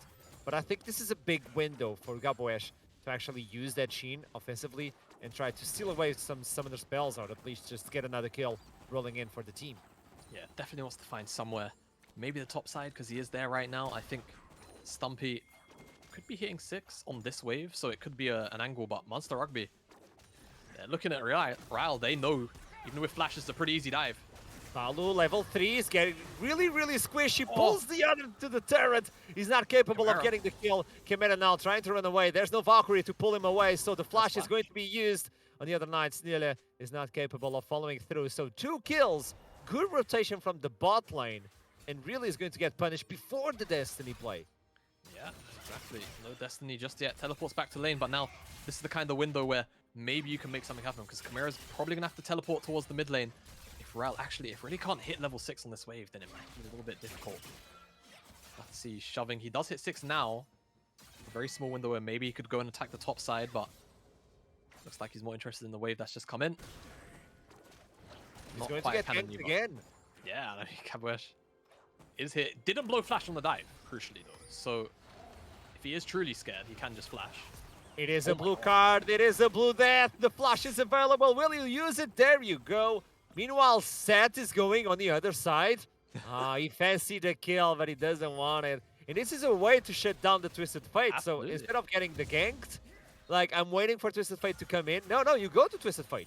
Yeah, absolutely. I mean, it's one of the strategies you see when you play against the Shen, right? If you can't play towards the bottom side because Shen has that Stand United, just go and attack him. Just go and bully him if you have the matchup and the numbers and the resources and you're capable of doing it. Something you see quite frequently is Gaboesh now. Just barely showed. Doesn't have smite though, so can't really contest that. Chicken camp. Let's go with the Snille. Snille accruing a relatively sizable lead here, as Chimera really putting a number into Rally here. But I mean, has had so much help so far that now should have a whole bunch of control in the mid lane, and hopefully once he gets that package as well, we'll start to have a little more side lane impact. We'll be matched by that Twisted Fate, but for now, a lot faster on the tempo through these side lanes and the rotations if he wants them. Gonna get a cheeky little reset off though. The plates are still available. No one so far was able to touch it. Joppa alone on the bot side, trying to find it away, while Senna just getting that rotation. So those are souls that are going to be lost. That is scaling that the Senna is not getting access into. As I'm trying to still figure out what sort of builds the Senna is going to go, and you only have access to the sword. It's not enough to get some sort of information regarding what is going to happen in the late. Iron Spike Whip is already locked into the top side, so there is a little bit of advantage to face off versus Lundorf. And if Seth is capable of just farming away as well, this is going to be another hardship that natives have to deal with. So far, in my opinion, Monster Rugby are just taking control of the entire map with rotations and getting natives out of guard. Yeah, and it's just been a very clean game from Monster. Whether it's been the rotations towards the mid lane to shut down this Twisted Fate, whether it's been the gank on the bottom side. So far, really in sync with one another. And this Herald take looking awfully clean, honestly. I don't even think they'll lose any resources anywhere for this Herald take either. And natives right now just realistically sat on their hands. There's not too much they can really do about these rotations from Monster. Lose a little bit of XP from the top side, but honestly, nothing really you're going to sneer at. Because if you look into the bot side, Jinx was left, Karma was left alone. Jinx went for the rotation, and she's still tied up in terms of Still got the wave, So, so it's a very clean play from Monster. Applaud them for that. I'm starting to worry a little bit for natives, even though we're only 9 minutes in. It's more because of the more unorthodox draft that we've seen from them, and the very stable, Corki, Jinx, frontline engage, re-engage comp that we have from Monster, where, as soon as Merbs and Chimera hit their Iron Spikes, the game kind of just plays it itself. You just play around the Hecarim, you don't get dived on too hard, and you're always going to have the peel of the set of the Rakan to keep you alive. Natives, I just don't see how they play out these later game team fights once those carries come online, so they have to find something somewhere. And this is kind of what I want to see here. If they can find Blue, it can be something, but so mobile. Rooted is forced to use his ultimate, probably getting some sort of movement speed with the quickness. Clock's getting shut down. The barrier is not enough to stop it away. And now he's getting the souls for himself. Probably using the reset city to get Twisted Fight. Here comes the Corki. Getting all the package in and getting the damage as well. Snille getting way too low. Misses the missile. Here comes the big one. Super Mega Death Rocket. Just like the end of Arcane. Yeah, I mean, Jinx, she says to Corki, don't worry, you missed your big one. I won't miss mine. Finds the target underneath the tower. And that will be the Snille. Hecarim going down. Can turn that one into a Dragon. Gaboesh is coming out of base, but I think could have the time. Maybe resets. Take it a little bit slower.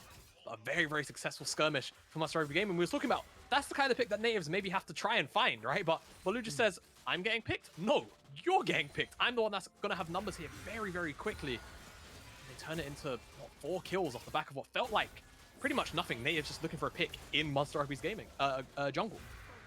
And the movement speed, Karma helps on that situation. And this is a massive game from Gaboesh as well.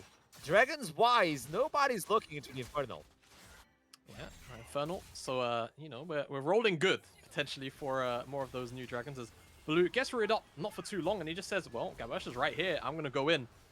And Gaboesh goes immediately in with the Heartbreaker, and then chase down onto Clocks is just magnificent. Finds the route onto Riley, and yeah, does definitely go a little bit too deep, but Chimera is here to clean up, and you can see how much damage he's doing. Snille just barely walks in to the package, and you can see Merbs sees Chimera's big one. His one misses, mine will not.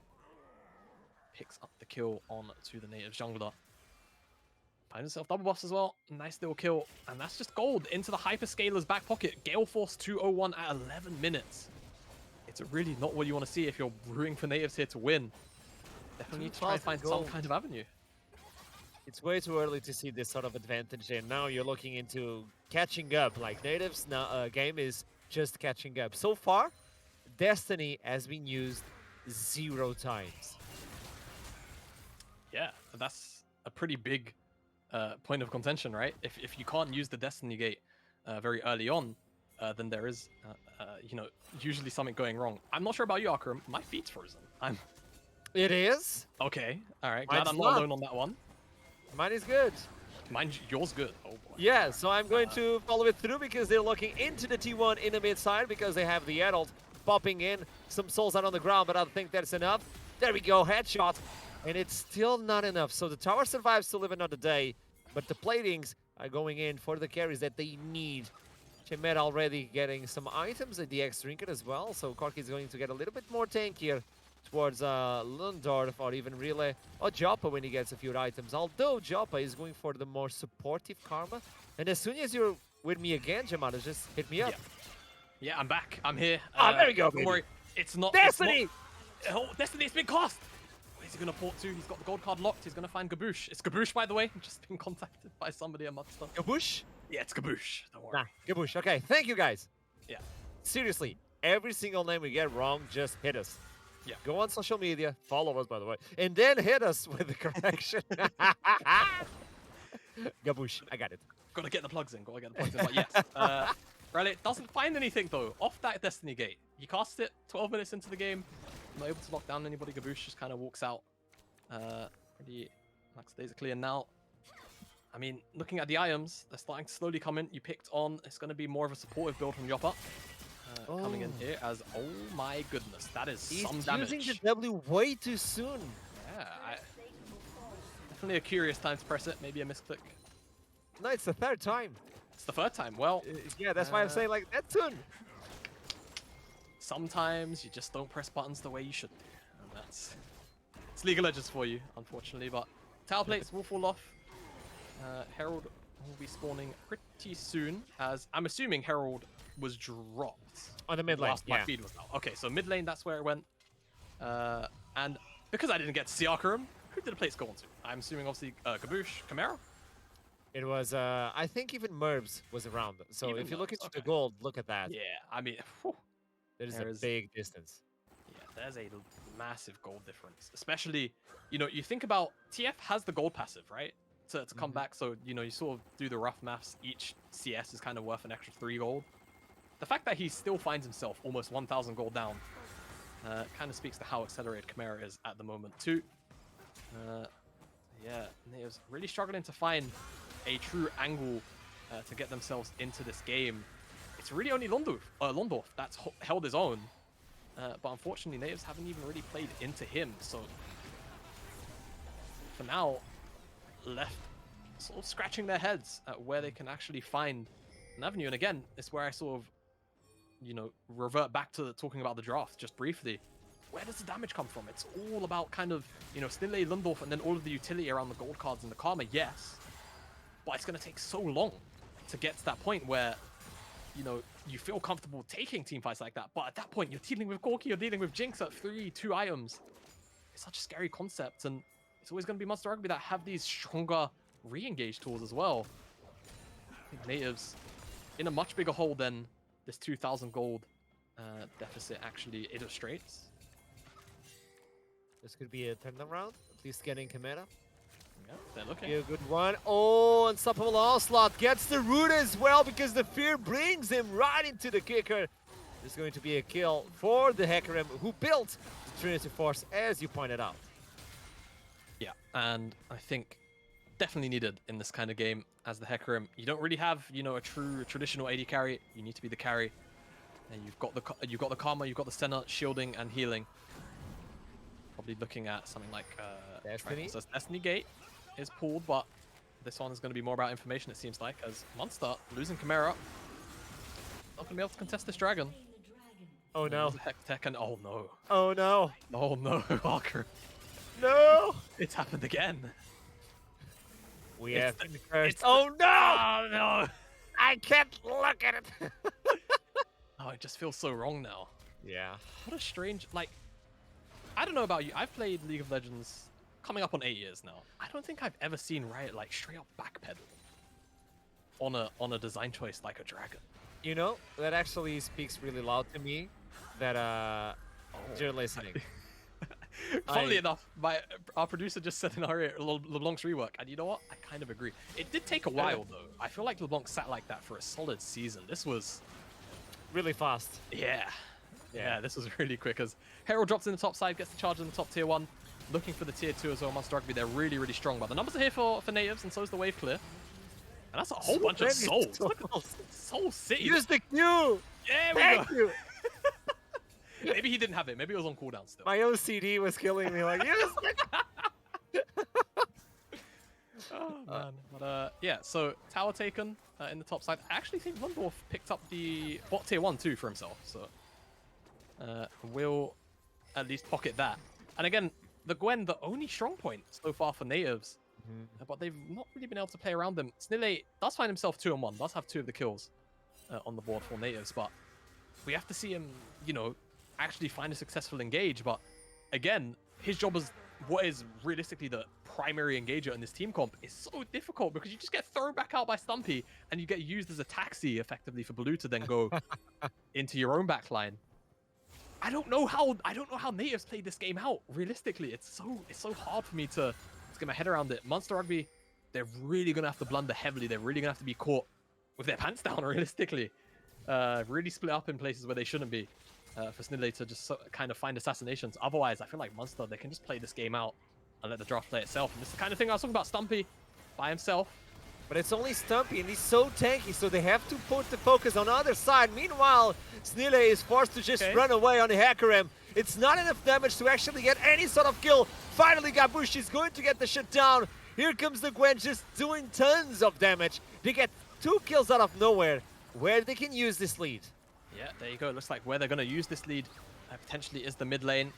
Gold card locked from Ral just to sort of zone out here. The wave clear, however, is there from Chimera with the long range rockets and that Haymaker, so it's not going to result in that mid tier 1, but that's what natives have to do. They have to try and, as much as I hate to say it, they have to use the Chem Fog. Yeah, I was thinking about it. They have to just try their best, you know, whenever they feel like Monster Rugby, they're in the middle of rotations, pull that Destiny Gate, use the information to try and pick a target to just catch off their rotation and just full send it. Just throw the kitchen sink at the wall. I don't think that's quite the... Actually, no, that is the same. I'm pretty sure. If it isn't, well, you know, English should be like that sometimes. Oh, Umbra Glaive. Look at the item of Clock. Okay. So you need the damage on the Senna, and you win for the utility first item. Yeah, okay. So W utility will come out from Clocks and Dropper. I mean, it's yeah, I'm not sure how much I like it, if you could maybe gauge from my reaction. But at the same time, it's fasting Senna, so the income isn't exactly, you know, crazy high. And I think can in we look Fog how as many well. souls we have? I'd Yeah, like actually, to see. Reed. We're sitting at 60. Yeah, if nothing here is happening, if we could get a look at Senna souls. No, that's the money. We need to Yeah. click on Senna. Click. No, that's We rock got on. it. There we go. We 60 got it. souls. Alright. 60 souls, which Thank you for the prediction. 60 at 20 minutes. As a fasting Senna. I feel like Yeah. it's low. Yeah, I'm It pretty is, sure it is. that's on the low end for sure. I think normally by 20 you're looking at sort of like 80 to 85, right? Yeah, that's like normally where you want to be. As a Chimera really posturing aggressively. Oh, it's a dive on the backside. Destiny is used, but the enemy team is on your face, so you don't need to teleport anywhere. Chimera is just running away. Meanwhile, Lundorf is getting all the distance in. The Caesars are activated, and Stumpy is alone on the top side, so Snille is still passing this kill. But the problem is, if you get the kill, what can you transition into? There's no dragon, so better play it safe. Yeah, it looks like Monster, they were looking to eye up the Twisted Fate on the bottom side, but he had coverage there. Destiny Gate as well gives them all the information to play that one out as defensive as they can. Issue is they blew some pretty important ultimates. Destiny Gate, Hecarim ultimate too. Murbs maybe split off from the rest of the team here. Running over to Jinx, Gale Force has been used, and now Stumpy is the gatekeeper, pushes the horse, he's trying to take him down. Jinx doesn't have enough damage, it's going to be the ultimate, the showstopper, the punch in the face of the horse. And finally able to take the jungler down before the dragon appears. Yeah, before the dragon appears, Lundorf now lying in wait in the fog. Sneaky, doing his best Twitch impression here as he's gonna find Gaboosh. Oh, he went AFK. That's a Morgana Q if I ever seen. Followed up. They're going to get Stumpy. That is a massive W, but it's not pointed to the right target, which means it's a double kill. And the only member that was winning the lane is now turning the game. But there's a package on Chimera. Yeah, package on Chimera is really, really scary. I'll say though, he's only Muramana and a bunch of item components. So yes, he is strong. Yes, he deals a lot of damage, but it's not that crazy, you know, 3/4 HP burst damage off of a full combo that we see later on in towards the game. Though if he finds his way onto Clocks is a very, very squishy setup. But that is a garage sale and quirky, like you have a little bit of everything. Exactly. So right now, not quite strong enough, and this will just be natives picking up another dragon. And I will say, despite Monster's very stellar early game, definitely some slip-ups here in the mid-game, giving Natives a way back in. I think Natives definitely doing a good job, or the best kind of job they can really at capitalizing on these mid-game errors from Monster. And if the fight stays sloppy, if you see Lundorf actually gain access to the back line, and we see Snille also follow up with him, then yes, maybe it can work here for Natives. But I still really feel like Monster, their draft, it can carry them through, but they have to pull things together. They have to stop being caught off guard here by these very silly rotations, or not quite, doing the buddy system, even if it's as simple as sticking with each other like this, actually, as you see, Gaboosh and Baloo buddying up together. As long as they're together like that, picks will be very, very difficult for Natives to find. So a little bit more discipline from the Monster side, and they'll be happy with it. Natives, they want to try and keep the game scrappy. This is a really good adaptation from the team. The way they were never together, as you were pointing out. And now eventually they're finally able to play together. On the other side, though, Monster are committing the mistakes that the enemy team Natives were committing on the beginning of the game. There we go. This is the lockdown capability. Lundorf is not capable of snipping away. And Snille doesn't have to follow up. Rapid fire cannon doesn't give you that much range. You're not a Senna.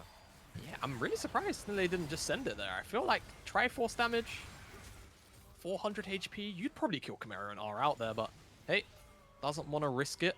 Feels like he might get caught underneath the tower. Definitely respect the safer play. But that will be ultimates blown, and that's going to be a nice window where Monster kind of get to do whatever they want with the map for the most part. They know Destiny Gate isn't going to be a massive threat, and there's going to be no railgun from downtown. And they walk into a bit of a stalemate here. It's a farming game at this point, and this is time for the Senna to just build itself up. Obviously, you have the Jinx. Obviously, you have the Quirky, so the late game will never be off your hands. If you can get enough souls for the Senna, if Gwen is capable of getting those 3 items, Snille will also be one of those targets that are dealing so much damage, but tanky as well. I know both teams have a lot of scaling, but I cannot take away my eyes of the Quirky alongside with the Jinx. Yeah, it's very, very difficult. Yeah. To match that level of scaling. You really, you start talking about the level 16 champs at that point, right? Yeah. Where, it just comes to a point where you can't deal with them. Kassadin, KO, things like that when you talk about trying to match scaling. And when it comes to something like Corki, there's not too many champions in the AD carry role that outright outscale Jinx these days. Barring, of course, the infinitely scaling Senna, but don't really see Senna in the AD carry role unless you're on 12-2, which I'm expecting we will see a whole bunch of her next week. But even that will be short-lived. So, Monster, whilst we have this stalemate, trying to set up camp towards the bottom side. But they don't even have, it seems like, vision towards that top side. There's a missing ping went out onto the Baron. They don't have the vision. I reckon they don't have it on the Baron, so yeah, they need to go there, but the wards have been used, and they want to keep these control wards. Yeah. Ah, okay. A blue, but it's actually not clipping vision on the Baron, which is kind of funny. There would there's a genuine possibility that they could be doing the Baron and nobody would know. You could imagine. Yeah. Natives could fully be on the backside of that Baron doing it. I mean, you would see the animation or probably like the small. Yeah, but you'd have to be screening over the Baron, and that's weird smart positioning. Let's call it this way. Yeah. There you go. Meanwhile, 2 items for Corki. Looking for the 3rd one already. I don't know if he's going to complete the Maul Mortis instead of going for the Ravenous Hydra, but the damage is there. In the gold, I mean, Twisted Fate is coming up as well, but if you look into the bot side, if you look into Jinx, 10,000 gold, looking for 11,000, she's going to pop off just right now. On the other side, it's 8,000 for the supportive character. Yeah, I mean, like, when it comes to these fasting center lanes, you kind of have to add both gold values up, right? Between Joppa, between Clocks, and then between Balu and Merbs. But even then, still a relatively significant lead for the Monster Rugby bottom side. Realistically, the only thing that's keeping Natives afloat in terms of the gold difference, I'm pretty sure, is mostly kind of just that top jungle role right now. Snille was really able to farm up a massive Storm, and Lundorf as well has been pretty much up on his counterpart in Stumping for a very, very long time. So again, the strong members, they can find their ways onto the carries. Massive dive threats, but again, so much pill from Monster Rugby Gaming. That's what the game's all going to be about now. Whether or not Natives can find access onto Merbs, onto Chimera, and whether or not Monster Rugby can find those re-engages if Natives actually go for a more frontal approach. As actually starting up the Baron, so they want to try and bring Versus Monster into them. Corky. Yeah. You got courage. definitely I'll risky. give you that. Yeah. Let's see. they're I mean, Yeah. they're just tell me. kind of burning time right now. I think that's the important thing because Yeah. Chimera's package is going to run out relatively soon. You don't actually get a timer on the HUD. That's interesting. They're split up. Okay, you have 1 minute. It should be over in a few Oh. seconds. Oh, that's a massive one. Okay. Fortunately, there is healing and shielding between clocks. Well, just off of clocks, but my goodness, that's a whole bunch of burst damage that you're not always going to be able to heal up. Destiny Gate pulled because they saw Jinx was the one that picked up that dragon. Yellow Looks like card. they might go for it. Stumpy gets the shield, but still not enough. He's forced to flash away. There we go. Static's popped off as well. Really trying to get another one for the rapid fire cannon, but the missiles are on the ready. And if Chimera is capable of getting a big one. There we go. He has it on ready. Booyah! Get out of town, really. They're forcing him away from T2. They won the dragon as well, so that Baron does provide nothing for the team of natives.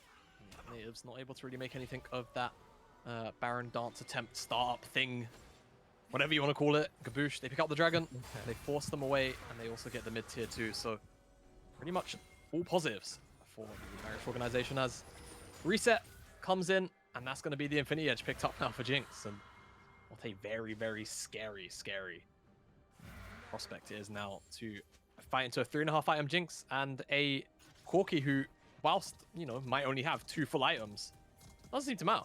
They're just pumping out the damage.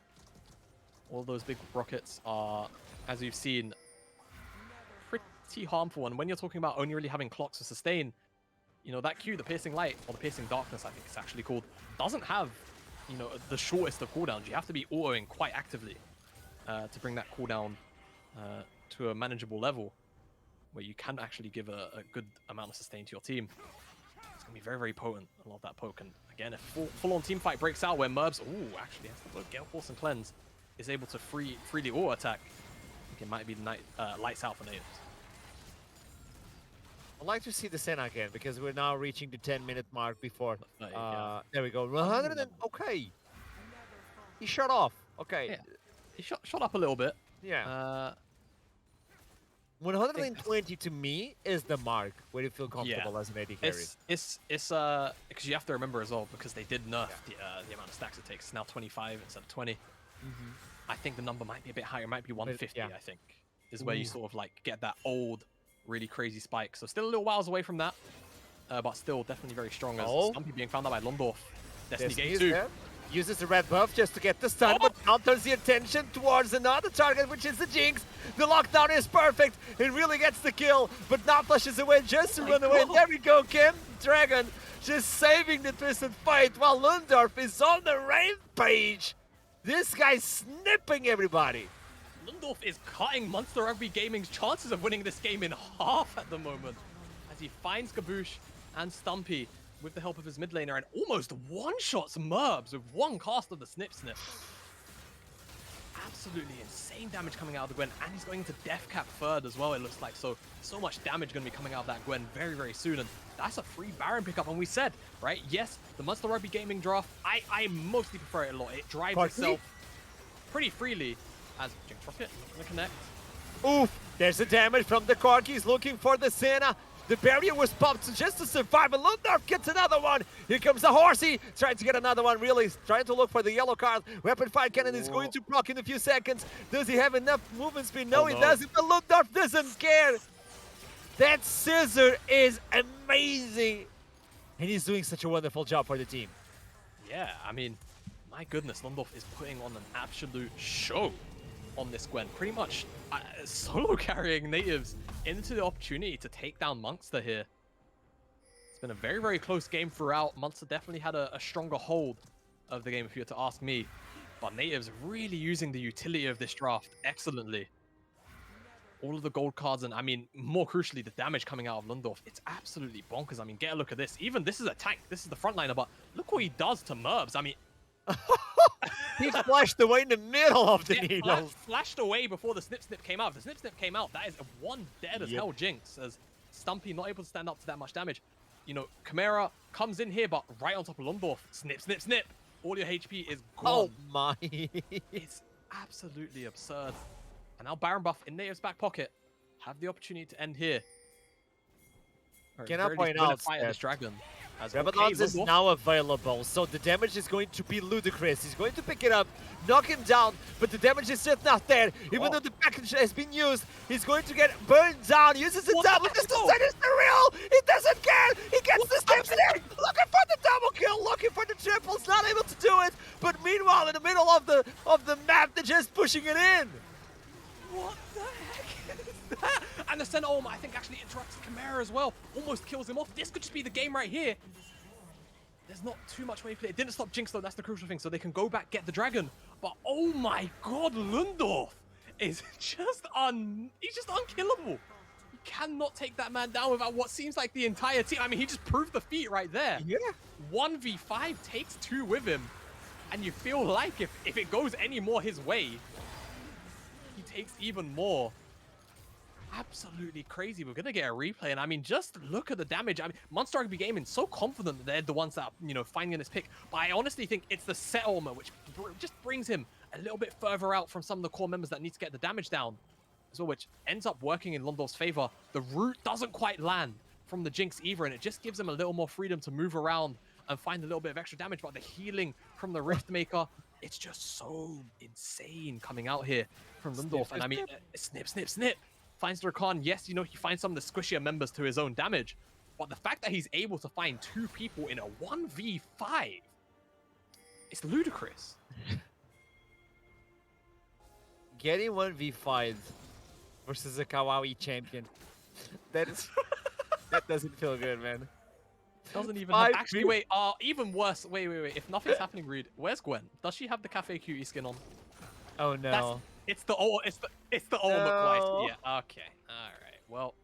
Kawaii desu ne. If you get the 1v5, this is not what you want to see. Hontoni kawaii desu. That's Lundorf for you. With the Gwen skin. Yeah, it's not looking very balanced. That's what I'm saying. If Gwen can make it to that Zhonya's as well, then we're just going to see repeats of that. Yeah. We're just going to see rollovers of that. And what's even scarier to think is there just wasn't any backup. You know, it was just a true 1v5.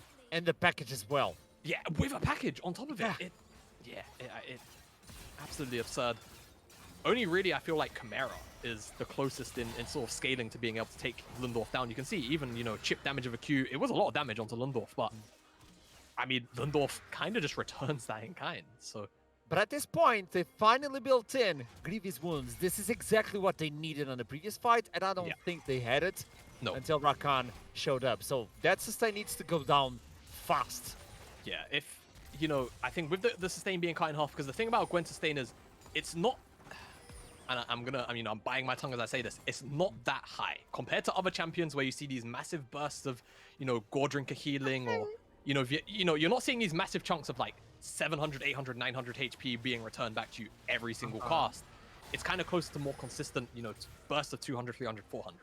But cutting that down in half, or, you know, 40%, definitely makes a lot of impact there. As you saw, I mean, Gwen survived multiple times on sort of like 400, 300 HP, but was able to recast. So Grievous Wounds will definitely help that kind of circumstance out if they find themselves in another 1v5. I mean, honestly, Lundorf is doing the very perfect, I'm not locked in here with you, you're locked in here with me cosplay.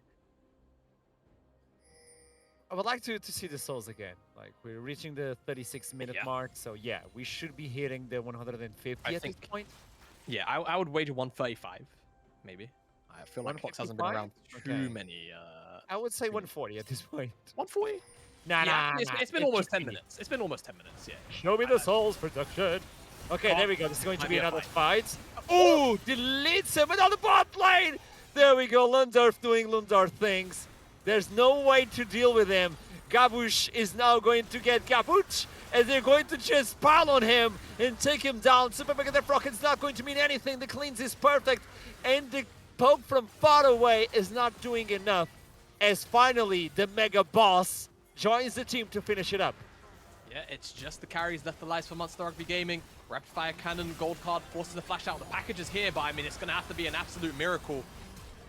It's just not enough, Jamada. They don't care. They're just trying to kill Lundorf. The snip! is enough to take him down. At the same time, they take down the Nexus. Ooh. I'm gonna say it. That was maybe the most oppressive Gwen performance I think I've seen on a Yep. competitive stage. That was absolutely absurd. Hats off to you, Lundorf, for that performance. Because I was saying it throughout the game. I was concerned for natives and their draft. I felt like it couldn't necessarily stand up to the levels of damage and simplicity that Monsters offered. And it was all about how they used the utility out of the bottom side and how they used what damage they did have from Gwen and what they did have from Hecarim. And Lundorf just said, "What Hecarim? I am the damage." And he just carried it from pretty much 20 minutes onwards. Absolutely insane performance, and it brings natives their first win of the split against Munster Rugby, who are considered as well up there in the table as sort of those very highly anticipated rosters. We were we were expecting chaos, and we got chaos. We got massive disruption. A team with such a big lead, and only a Gwen stepping in, allowing allowing his team to just go back on stage again. Because at one point we saw the team like, okay, we still have a shot, and mentally, everyone's just recovered. Like, okay, let's fight it off, and they got the win. Like, this is an amazing performance from Lundorf. Uh, I don't know who's going to be the interview. Okay, I have the names now. It's not Lundorf. I'm sad. I'm sad. But hey, we're gonna kick it away to a break, and I'll see you soon.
Welcome back to the post game where we have Dimb, the coach of Natives. How are you doing?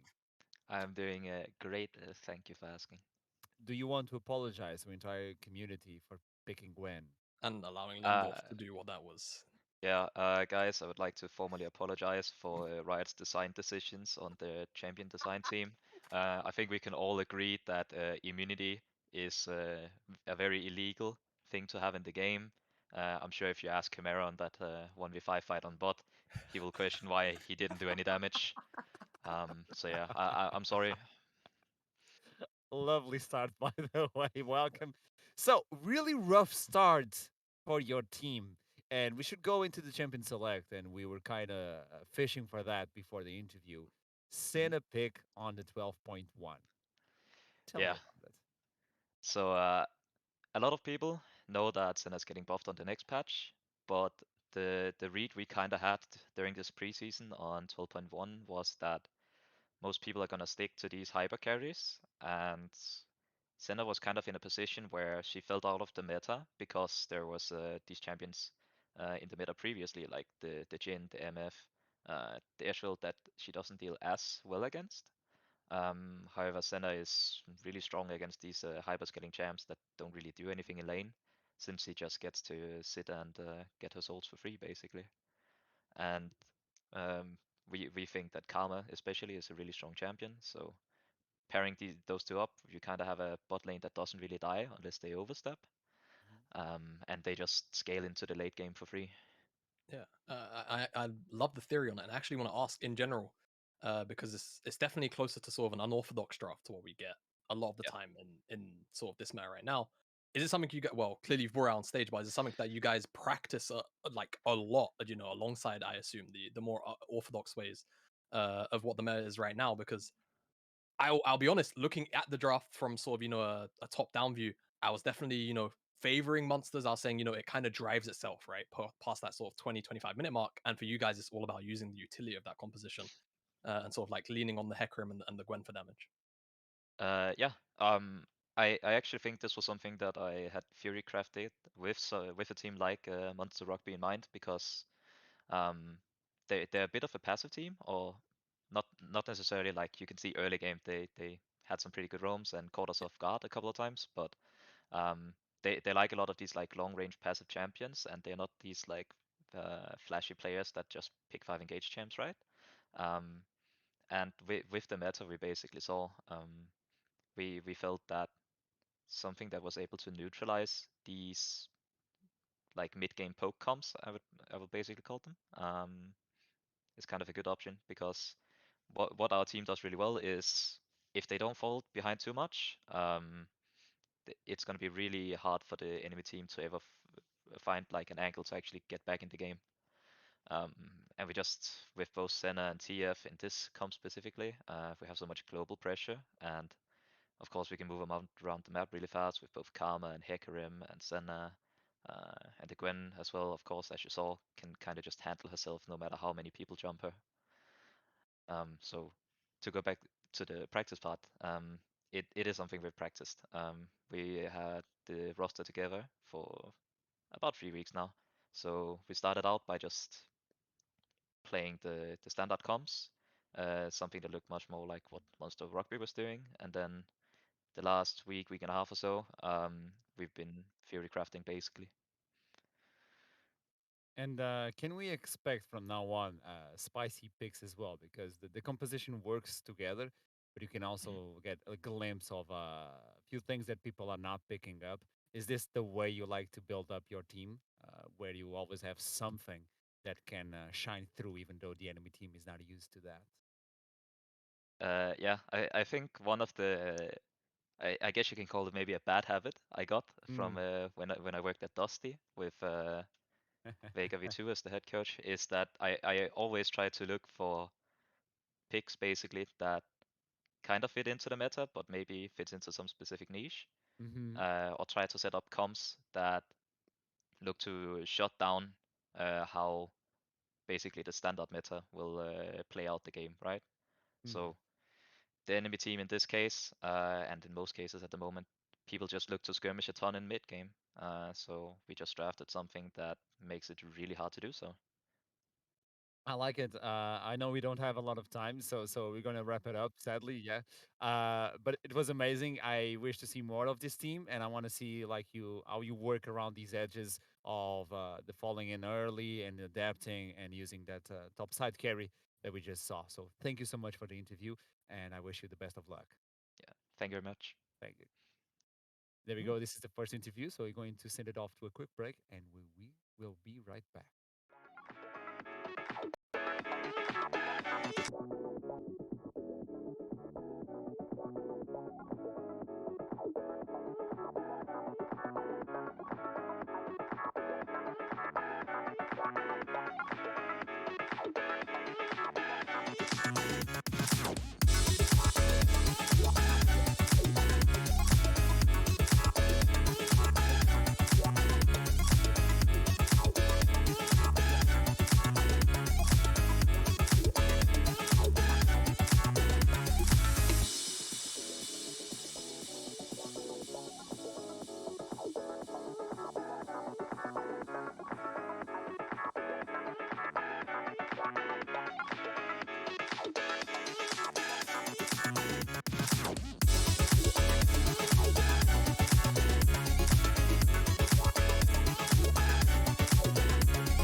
And we are back. Together with us, we have Odds, the manager of Monster Rugby Gaming. I think I got it right, didn't I?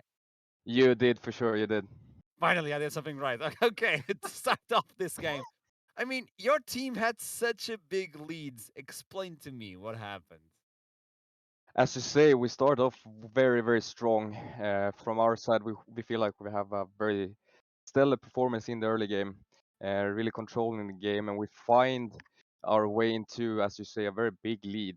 Mm. And then, of course, the transition into mid game is where it potentially falls apart for us.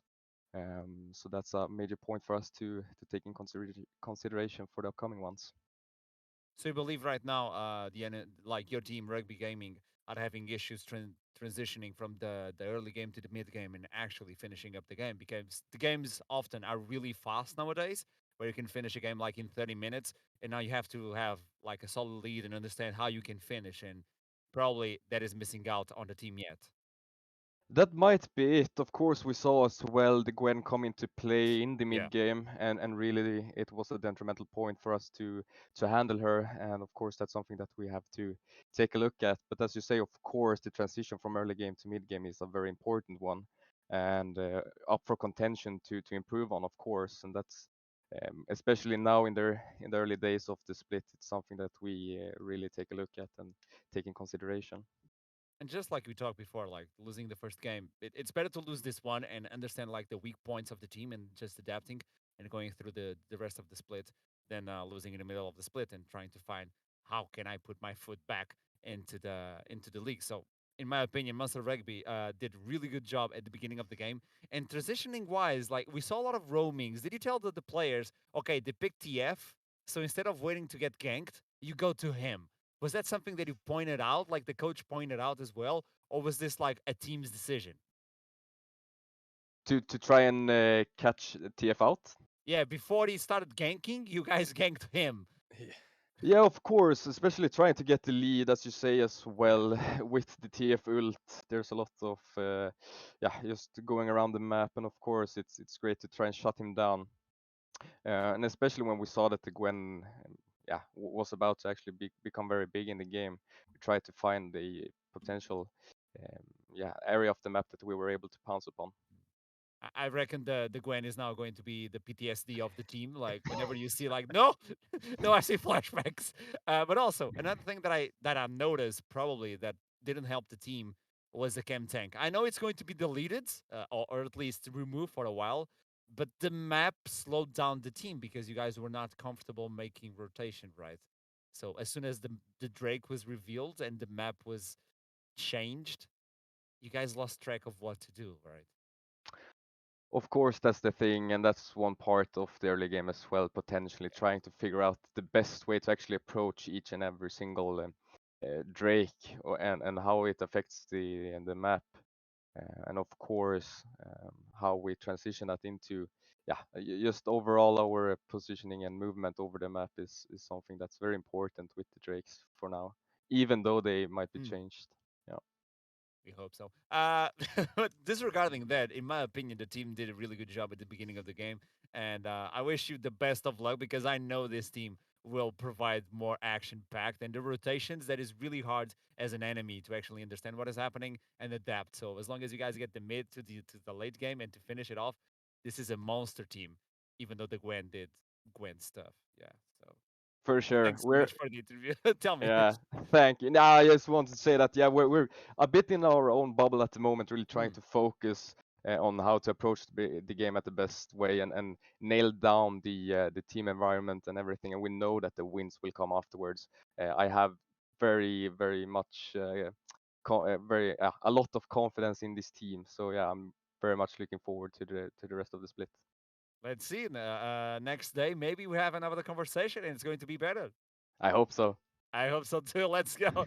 Thank you so much for the interview. Guys at home, we're going to make a quick break. As you know, we're going to jump into the next game. This is the fourth one, so we're getting close to the end. This is sad, but it's still exciting. I see you soon.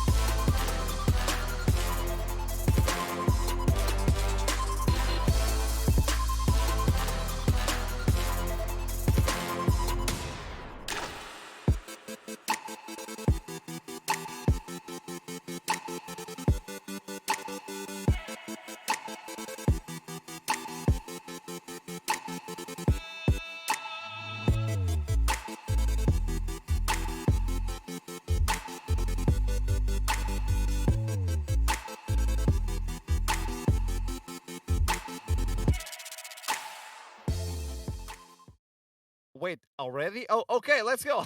No, I'm kidding. Team Orgless versus Verdant. It's going to be the next game, as I think we are ready to go in. This is going to be an exciting one, at least for me, because I know the top laner of Verdant used to play Timo, and that A little bit of shows personal bias there. a lot of character on the person, you know? Okay. Okay. I mean, in general, though, a lot to be excited about for this Verdant roster. I think, there's a fair amount of expectations around this Verdant team, much like there are for Monster, much like there is for Natives, and as well probably Lightside as well. If you had to sort of nail in a fourth team. So yeah, looking forward to seeing their debut here. Because they are obviously kind of relatively untested in terms of, a team together. And there's definitely a couple of players here, like, for example, Ericsson, Valkyrie, I'm almost surprised to see here in Div 2, to be totally honest with you. So definitely exciting to see them get to play together finally on the stage. And for Orgless, I'm actually more looking forward to seeing Arcane Teddy. He's one of the few players that I'm very, very familiar with. Him and Topi. Topi we had in his UKLC last split. And yeah, he had some very interesting picks. We'll see if we get one come out. Definitely favorite was the Tryndamere mid during the World season, so we'll hopefully get to see something a little more unorthodox come out of him into Ericsson, because Ericsson definitely a very, very stable mid laner. As big bans, they've gone through quite quickly. Victor, Akali, Thresh, Sintal, Olaf, and Ziggs. We're now here for the first pick. Quite interesting because you leave not only the Jinx but also the Caitlyn, so that is a good way to start this pick. The Twisted Fate as well didn't. Well, at this point, 100% win rate as well. It's winning, right? I mean, definitely. He struggled last game. Yeah, struggled last game in the early game. I think that was more down to Munster's early game execution and shutting down the pick.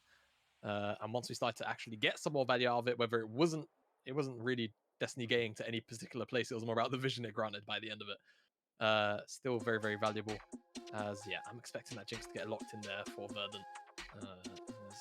When you see the mid lane locked in like this, you can often just respond. If you want something like the Orianna for a more standard playtime. If you wanted to go Corki, it's a bit Resident Sleeper, but you could definitely do it as well. Or you can get your pick on the jungler too. Zin is removed away, but Lee Sin, not Olaf, Jarvan, and Viego all there and ready We'll see. It's been hovering through a couple of definitely interesting picks, but I don't think we're going to get something too spicy. There you go. Lands on the Lee Sin for keys. So this allows the enemy team to just go in and pick like the Caitlyn Lux or even the Caitlyn Morgana that we saw like way back in the day where you just AFK for the rest of the day. So that could be another pick for the bot lane, and then setting it up with Twisted Fate. So the amount of CC you bring in is just disgusting, but I don't think that's going to happen as they're looking and fencing this Jarvan. So picking up the jungler before you go into the next phase of bans, and at least securing that lock in. Yeah. Oh no. Oh, no. I don't feel so good. the flashbacks, they're coming back already. Okay, all right. Let's see what Valkyrie will have in response to this then. As I mean, technically, Verdant, you know, they've got their middle, their top to pick between. It's definitely going to be a choice, but I like this. The LeBlanc into the Twisted Fate. Yes, you know, there's been like kind of talks of, yeah, you know, Twisted Fate, you press the R key, you can always pick out which one is the clone, etc. But realistically, you're talking about the LeBlanc Lee Sin into the Twisted Fate Jarvan. I know which 2v2 I'm taking every single time here. And it is that LeBlanc Lee Sin, so much skirmishing power. And it now gives Verdant, you know, the opportunity to ban away 2 more AD carries. And you called out the Caitlyn. I expect that to be the second ban after this Jhin. Maybe it isn't, but we'll have to wait and see. And for Augulus, definitely moving away top laners you don't want Valkyrie on. Expecting the Gangplank, expecting, well, I would say set, but after the last game, I'm not too sure anymore. But definitely the Gangplank will likely come out here as one of these bans towards Valkyrie, and then maybe another sort of stable tank would be my guess. Let's see what the other team is going to do. Is going to take those empowering enchanters. Lulu is not going to be paired up with the Jinx, but the Karma is still available, giving you the movement speed, giving you the protection as well. So there is the one that we should be looking out. And if Ezreal is the ban, this means that Caitlyn is available alongside with the Lux. That would be a perfect pick, because also with the ultimate of Lux, if they're locked in on Jarvan, you don't have a lot of space to move around. Yeah, I will say I think this is maybe a point of concern. If Augulus do end up going down the route of, okay, Caitlyn Lux in the bottom side, yes, you might not have a winning 2v2 jungle, but if ever Verdant decide to rotate down to the bottom side, if they haven't done something about Twisted Fate beforehand, Toppy will just give up his wave, port down to the bottom side to match numbers, and in most cases, Caitlyn Lux should out-skirmish, you would imagine, Jinx, unless she gets a very, very early reset. So, very curious to see that Ezreal removed away. Urgot being hovered. We did see it, of course, banned as one of the bans away from Munster in the previous game. So it will be the Urgot matching into the Gwen. Not too familiar with the matchup, but if it was banned last game when the Gwen was locked in and immediately locked in this game, I would visualize that this should be a very positive matchup for the Urgot in lane. Maybe the scaling is also something that is very, very positive.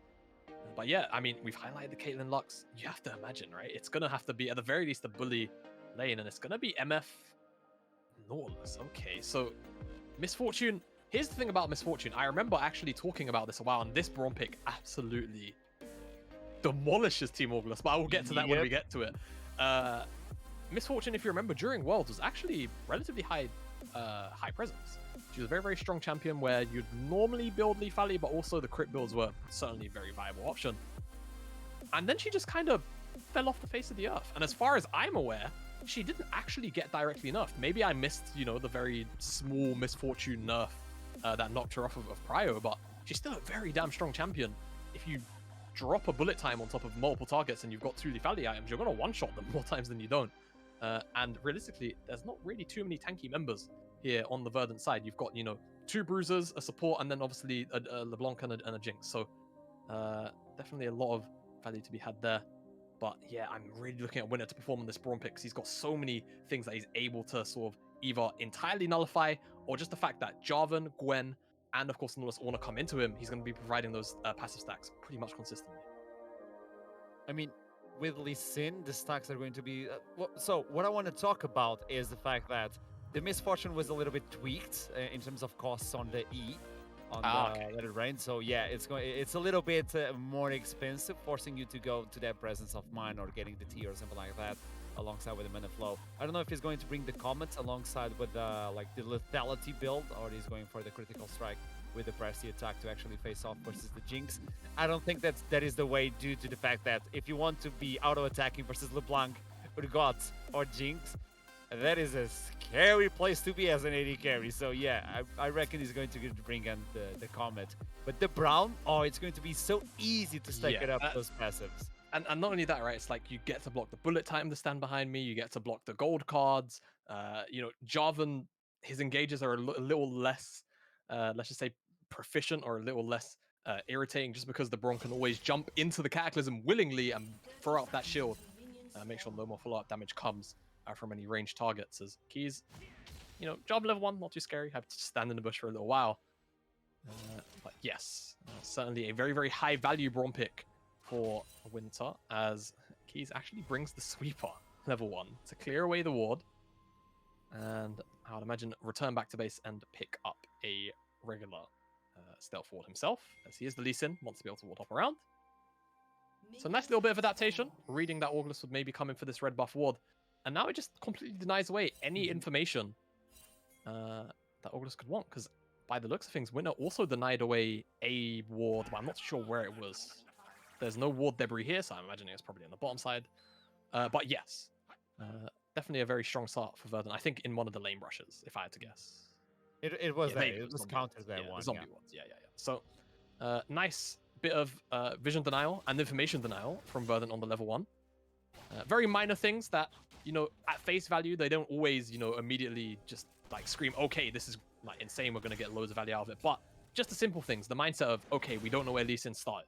Even if it looks like, you know, Draconium and Winter leashed, it doesn't mean Lee's necessarily on the bot side. You could fake leashes. So let's see what Keys is going to do with some of this additional adaptation. As Jarvan also getting pretty low on the top side of his second camp. He doesn't want to use the smite. He's just ignoring that. Yeah. Saving it up for later. I know both junglers will collapse on the bot side and probably face each other on that scuttle. So let's see the battle on the bot side to see which lane is going to push farther to help the jungler, or if even the mid lane will be able to help. You do have the Predator on the mid lane for Twisted Fate, so he's not going to switch up those summoner spells. Also, the top lane. You were talking about the top lane, and I studied Urgot for a long time, because when I went to rehab to stop playing Teemo, I started playing Shen, and Urgot versus Shen versus Urgot is just painful. And I studied the matchups, and versus Gwen is really useful, the Urgot, because when you're close to Urgot, you get demolished, and Gwen has to be close to you. I think this is a skill matchup, but if you get any sort of lead as Urgot, oh, poor Gwen. Okay, I can definitely see it. Like you said, Urgot's bases are really high, specifically pertaining to the shotgun knees. If you get a full, you know, rotation of shotgun knees onto a champion, even as early as like level 3, level 4, level 5, you're going to lose a substantial amount of your HP to that ability. So, yeah, definitely a pick I can see working very well into the Gwen. Crucially as well, it's range into melee, even though Urgot's range isn't particularly, you know, massive. Just that range differential and the fact that you probably have that dash too. And you have the fear beyond death, so no matter what sustain you have, you get executed. Like. Yeah, exactly. No shenanigans like that level. Like that 1v5. They learned! They learned! Exactly, Double chain. That's a lot of damage, but the corruption is going to sustain himself right back up, as both junglers are going to take a scuttle each. So gentleman's agreement in the middle of the jungle, as Lee Sin is just going to go back. Jarvan is still going for that full clear as well. Try and tie it up versus Lee Sin. Although Lee Sin just canceled the recall, so it's pretty much the same between both junglers. They're really thinking about it, because they know if they can get this LeBlanc Lee Sin rolling, as the chains connect, instant flash forced away. You know, if they can get that LeBlanc Lee Sin rolling, it's a very, very difficult combination to stop. But they Especially because you don't have a lot of, like, you don't have mobility. Talking about mobility, here comes Lee Sin trying to go for the knees of the Jarvan, getting a little bit low. But both of them are going back and try to shop anything, buy anything for the jungle to get some sort of lead. As Topi is along with Born trying to just push the mid wave so they don't get locked in. Yeah, you can see Topi really wants to reset. No flash, the wave is sort of like slow pushing in. So it's a really, really awkward position, as it seems like now August will finally actually kind of give up on this contest. Let Topi just reset and TP. So nice amount of pressure coming in from Ericsson and Keys, and I believe in the mid lane as well. Just ended up being a freeze for Ericsson too. So really nice wave manipulation there from the Verdant mid laner. like we said, now that Topi doesn't have flash, he's just a really, really free target. Did pick up the tier 2 boots, so he is going to be particularly quick, but I mean, if those chains connect, there's not really too much you can do. You will probably get locked down, and Lee Sin should execute you. I think he's just looking for the Destiny now, trying to like help someone, probably the Gwen, to get some sort of advantage for the Gwen, because I do believe this is a skill matchup. So as long as you don't fall behind as a Gwen, you'll be able to fight off Urgot with no problem at all. Also, Dragon-wise, it is the Chemtech first, as the yellow card is going to lock him in. The flash in, but it's the flash from LeBlanc, so no first blood given. But it's going to be the Chemtech, the first one, which means there's no soul like that. We are clean, Jamada. We're clean. Okay, it can still technically be the Hextech Dragon. It's not as bad. It's like, not as oppressive, right? Yeah, we like Hextech around here. Yeah, we're yeah. So, not the end of the world. Valkyrie gonna hold this freeze for now into Arcane Teddy, but Teddy should be able to just teleport back into lane if he so desires. So, still a nice little lead as Peep, I believe. Taking a stroll. Yeah, he's thinking about opening up onto the top side of the map. Something you don't always see from supports, especially in pro play. You don't always get to see supports open up towards the top side. So I'm very you have the curious Destiny from Topi, so it's the 3v1. Yeah, I'm wondering what he's eyeing up here. Maybe Teddy's saying, look, I've got kill pressure on this guy. All I need is a little bit of extra CC. Or maybe just covering a gank. Hard to tell. Peep. He shows himself. Yeah. All right. Well, that's that. Whole point you're ruined. Yeah. I'm watching you. There you go. So this is control for the bot lane of Verdant, obviously, taking all the vision, allowing Lee Sin to go for that early dragon because Jarvan won't be able to fight it off. There's 3 guys on the bot side, and obviously Ericsson can rotate to the dragon way faster than Topi because the lane is being pushed towards the Twisted Fate. Yeah, exactly. So Topi would have to give up a wave and use that Destiny Gate if he really wanted to. And I mean, just the vision. If we could get a toggle on what August can see right now. The vision pressure alone, Lo-Fi didn't feel very confident stepping up to that wave. To the point where Draconium actually picks up a plate for free. And it will be that Chem4 Dragon. And oh no, we're getting a regular dragon, Artrim. It's no... What do you mean, no? What do you mean? I'm happy.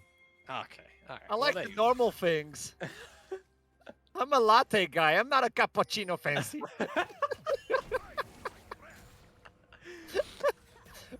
You know, okay, let's talk about coffee. This game, you know, it's going slow. What's your go-to coffee actually? Is it a latte? Is it a latte, just a casual latte? Anything else like specific about it? You like no, caramel the in only there? fancy thing I have on my life is the Thai nuts. Aside from that, I'm so normal. Give me a latte, I'm fine. Okay. As long as it's got caffeine in it, it'll keep me going. That's how. Yeah. But finally, we might have some kind of face check here. Lee Sin was in the tri-bush, but seems like he should be walking away towards this red buff, maybe. Didn't get spotted out though. No pings from Augulus, so no vision to be had. As he will start this red buff, but Born This Way is actually making his way over. And the push from Ericsson is just keeping everybody at bay, and I don't think Topi will be able to be useful until a long time in the game. Look at the farm; it's 48 to 79. This is massive on the mid lane. Yeah, this allows this to happen. Lee Sin is just taking a stroll on the enemy jungle. Yeah, and I think, you know, there's loads of factors here. The matchup is definitely not one that's very comfortable for the Twisted Fate. Keys has done a really, really good job of making sure Ericsson is very comfortable, as this is just Winner being locked down right now. Cataclysm is available. The door goes down. The first blood has been spilled. And the Destiny is not online yet, but the Predator is, so he runs away. Yeah, runs away. That is also just finding. Look at Ericsson. So yeah, you know, first blood found. Winner just caught out in the river. Nothing really too much. Nothing too much to really add to that point. But yeah, you know, Topi, I think definitely Ericsson, a laner that he's not, you know, a level of laner he's definitely not used to playing on the stage.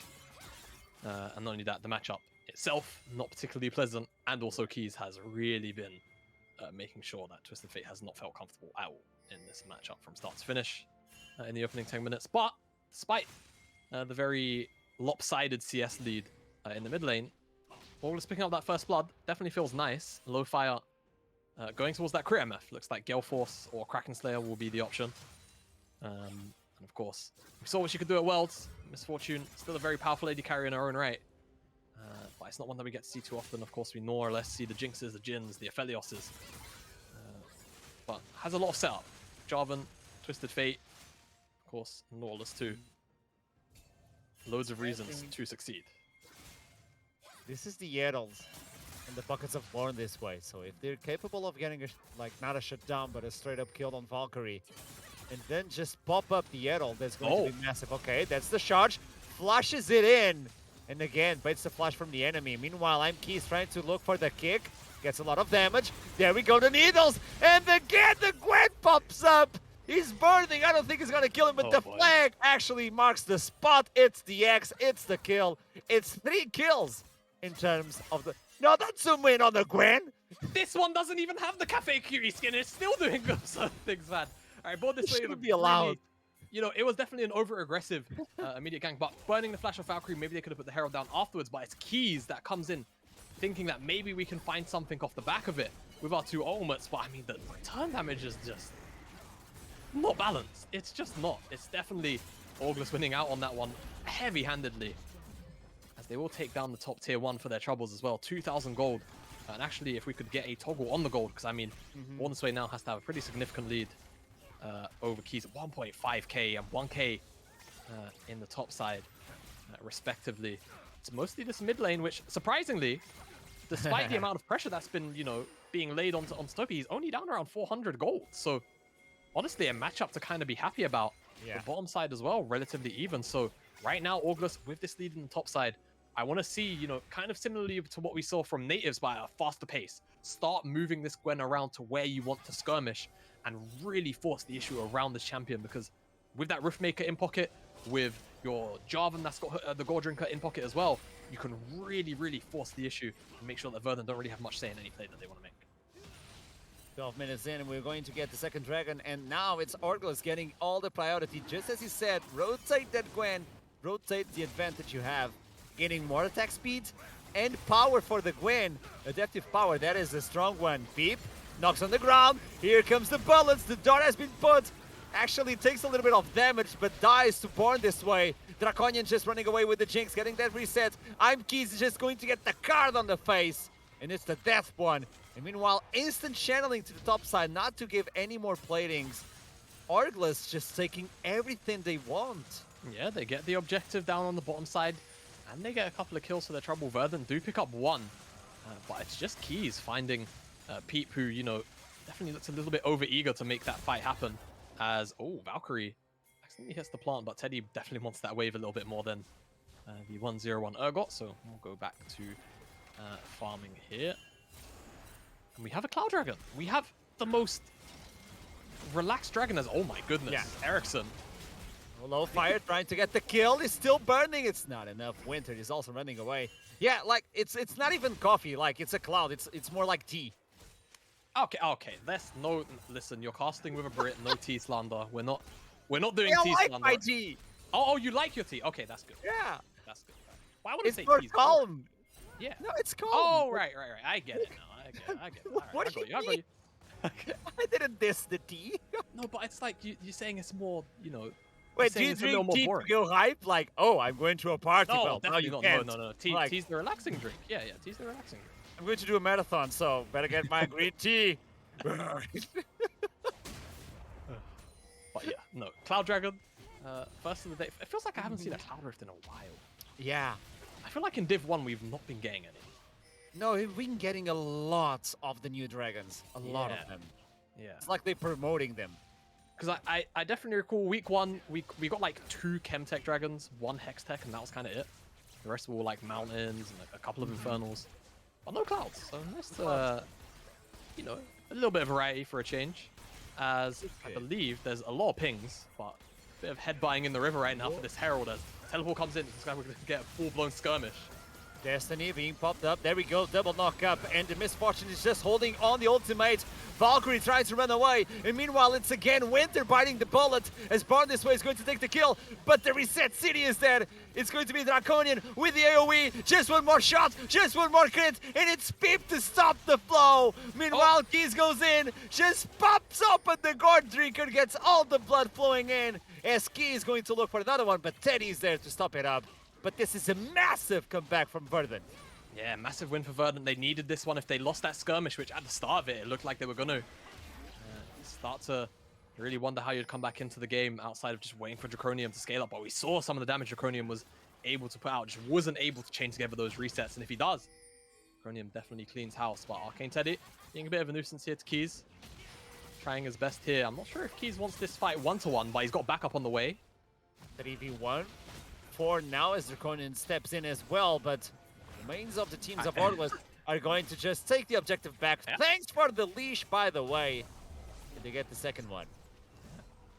Definitely a bit overeager from Keys to try and find Arcane Teddy, and I mean, this Gwen champion seems mighty interesting right now as, yeah, Herald in the mid lane potentially going to be dropped, but Orglas seems like they think better of it, potentially a reset to come in. And I believe, yeah, replay on the way as, yeah, I'm not too sure who started this, but I know certainly it was Verdant that ended up finishing it. As you can see, Arcane Teddy kind of zoning off Keys for a little while, but on the front line, it's absolute mayhem and chaos. Orglas eventually do find winner. Ericsson trades it back. And Keys does get a really nice kick, and that's what really sends Orglas into retreat here. As if that one last auto came in, you could definitely see Draconium like sort of actually training those resets together a little more handedly, maybe finding a couple more kills. But still, the objective, despite the positive fight for Verdant, goes the way of Orglas. Hullbreaker for Urgot, so he really wants that split push. He really wants to force the Gwen 1v1. And, now, looking for the solo bolo. Yeah, I guess that's a very particular Urgot build. I'm going to have to ask some of my top lane aficionados about that one later on tonight. Because I feel like normally for Urgot, it's about that not the Ravenous Hydra, the Titanic Hydra. And then maybe you'd look at something like that, Hullbreaker. But Hullbreaker first, I'm not sure how popular it is, but definitely a very cost-efficient item if you're staying on the side lane, as Keys, a little bit of a love tap to Born this way. But still, either way, you know, Hullbreaker is still in the build path, so it's not the end of the world. I've seen a lot of these, but it's more solo queue wise. Yeah. I just think that he wants to force a 1v1 as much as he can to allow the team to get anything. But that way you're not using that reset city for the Jinx. Meanwhile, okay, take away the Cloud Drake. We'll go for the T1, open up the map, get some deep vision, and then use the Twisted Fate accordingly with that Predator in Destiny if we need to. Yeah, exactly. As Dragon picked up a Verdant. Again, Cloud Soul, it's not the biggest threat, right? But yeah, definitely don't want to give over all of those additional stats either way. So Orglas will definitely have to think about contesting it sooner or later. But I think on the kind of spike where, you know, Ericsson's on one item, Lee Sin, of course, very, very strong at this point in the game. You maybe don't want to fight into it. The issue is the longer you give these guys the scale, the more it also gives the Jinx the time to scale as well. As Teddy potentially in trouble, but we've seen this song on dance before, Archerum. We've seen in a Hullbreaker is not working as intended because people are nearby. Topi is there to help, but the fear beyond death is going to consume, finally, the puppet. Yeah, a little bit of hesitation as well from Topi. Maybe any kind of, you know, gold card comes into one of those carries. Maybe it buys Arcane Teddy enough time to get another cast off or something along those lines. You saw the amount of healing that just came out. It was kind of crazy, but Verdant, they find they pick. However, it's traded out in the mid lane, so I'm not too sure how worth this trade will be. They pick up this bottom side tier 2, however, definitely leans a little more in their favor. But you can see on the minimap, Orglas, they were eyeing up potentially that top tier 2. Looks like the push will be a little bit too slow. However, they might hang around. Looks like, however, low fire signals the retreat on the recall. And actually, Destiny Gate plus a teleport here. So they want some revenge. Arcane Teddy, here he goes. The teleport worked, and Topi is going to get locked in. The yellow card is his last hope. It's going to be a 1-for-1 at this point, so nothing more is going to bleed. Ericsson is still alive. I like how the producer just zooming in because on the Gwen. Our producer is much like us, a little bit scarred by what we saw last game, and the fact that Gwen just got another kill is He's building it up. is certainly worrying. I think especially when we think about the fact that we just saw a 1v3 with just Riftmaker and the amount of damage and healing that was returned. I can get it. I understand. I'm not sure actually if we have a replay. I don't know if I can request that. I know it's been too long. But I know we're where's the probably gonna healing have a bit of a reduction? pod. Yeah. There we go. Healing reduction has to step in on this game to deal with Yeah. the Gwen. If we get some healing reduction, then you know, those moments are a little less frightening. As actually Ericsson on the bottom side is sneaking behind Arcane Teddy. He doesn't care. He looks at the turrets. He That's just doesn't more care. than enough. Yeah. Very interesting. This Gwen champion. I mean, he had some assistance, so yeah.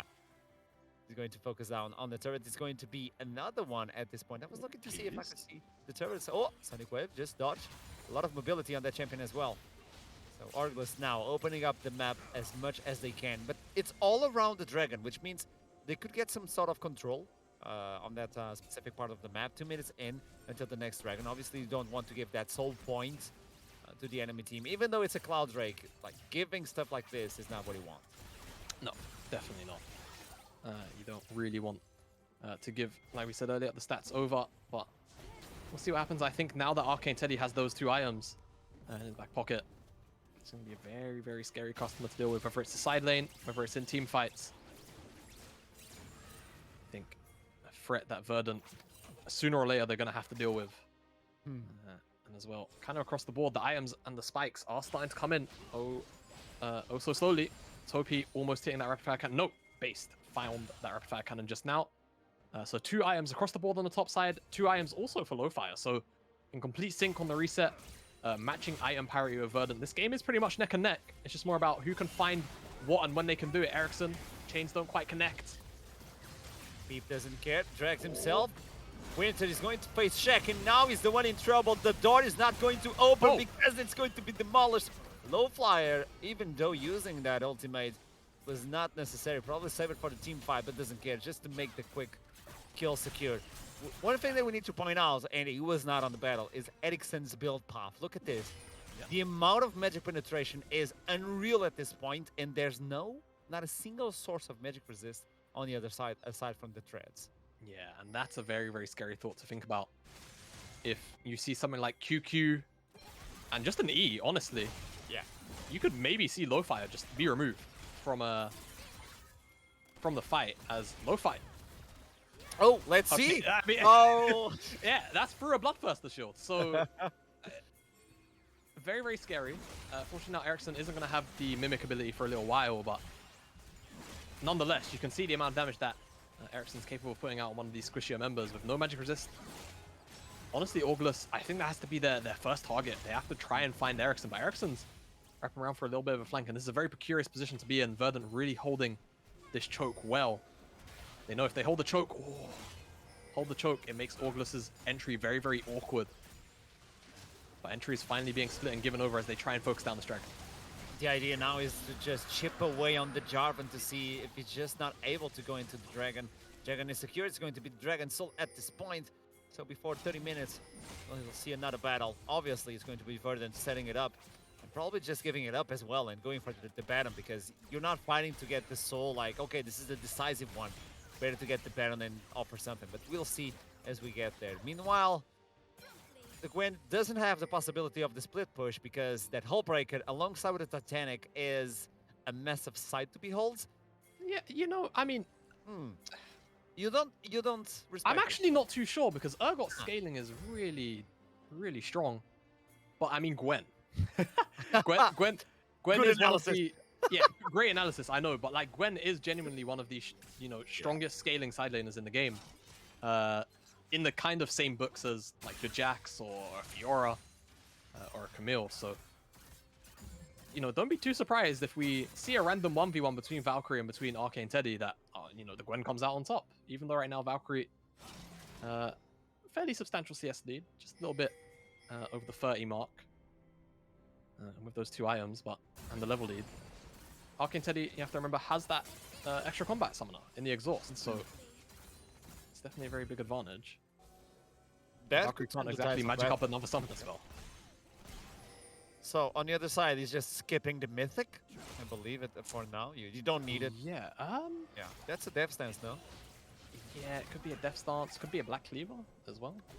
Cleaver does very rapidly spike Urgot's damage. I do remember that. I do but remember that, yeah. It was one of the things of Urgot has so many other items he kind of needs to pick up. Oh, this is not a 1v1. This is actually a 3v1. Meanwhile, Teddy's just holding his honest. Oh, there we go. Suppressed and eaten away. This is there not you go. fair.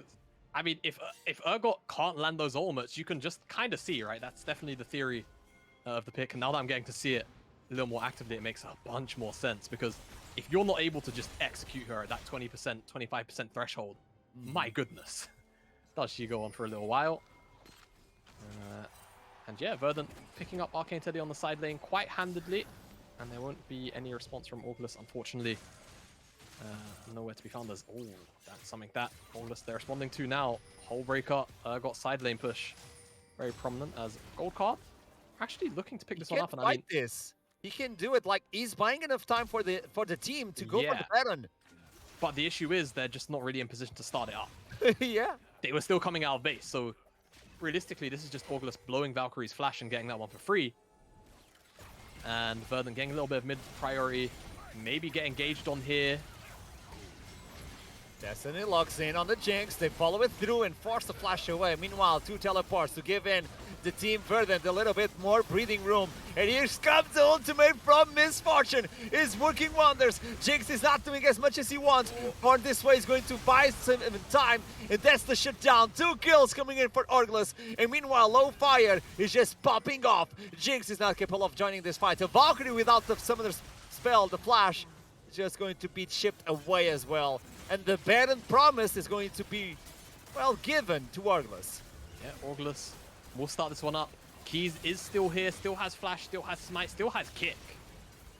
Everything in his kit available, but he has to get into the pit. Yeah. He has to get out. They're going to stop shipping on the Baron damage. They lock him up and take the jungler before going into the buff. Jinx is only going to get access to the T1. Yeah, great amount of discipline there from Augulus, and man on your screen, Arcane Teddy definitely putting on a show, but that Misfortune armor and the engage from Born this way brought a lot of additional pressure to Verdant in the later stages. But Jinx just wasn't really able to participate, unfortunately, for Verdant. They pick up that mid-tier 1, but it's a consolation prize when standing next to a Baron buff. And now with that Baron buff, should finally be able to posture around the dragon.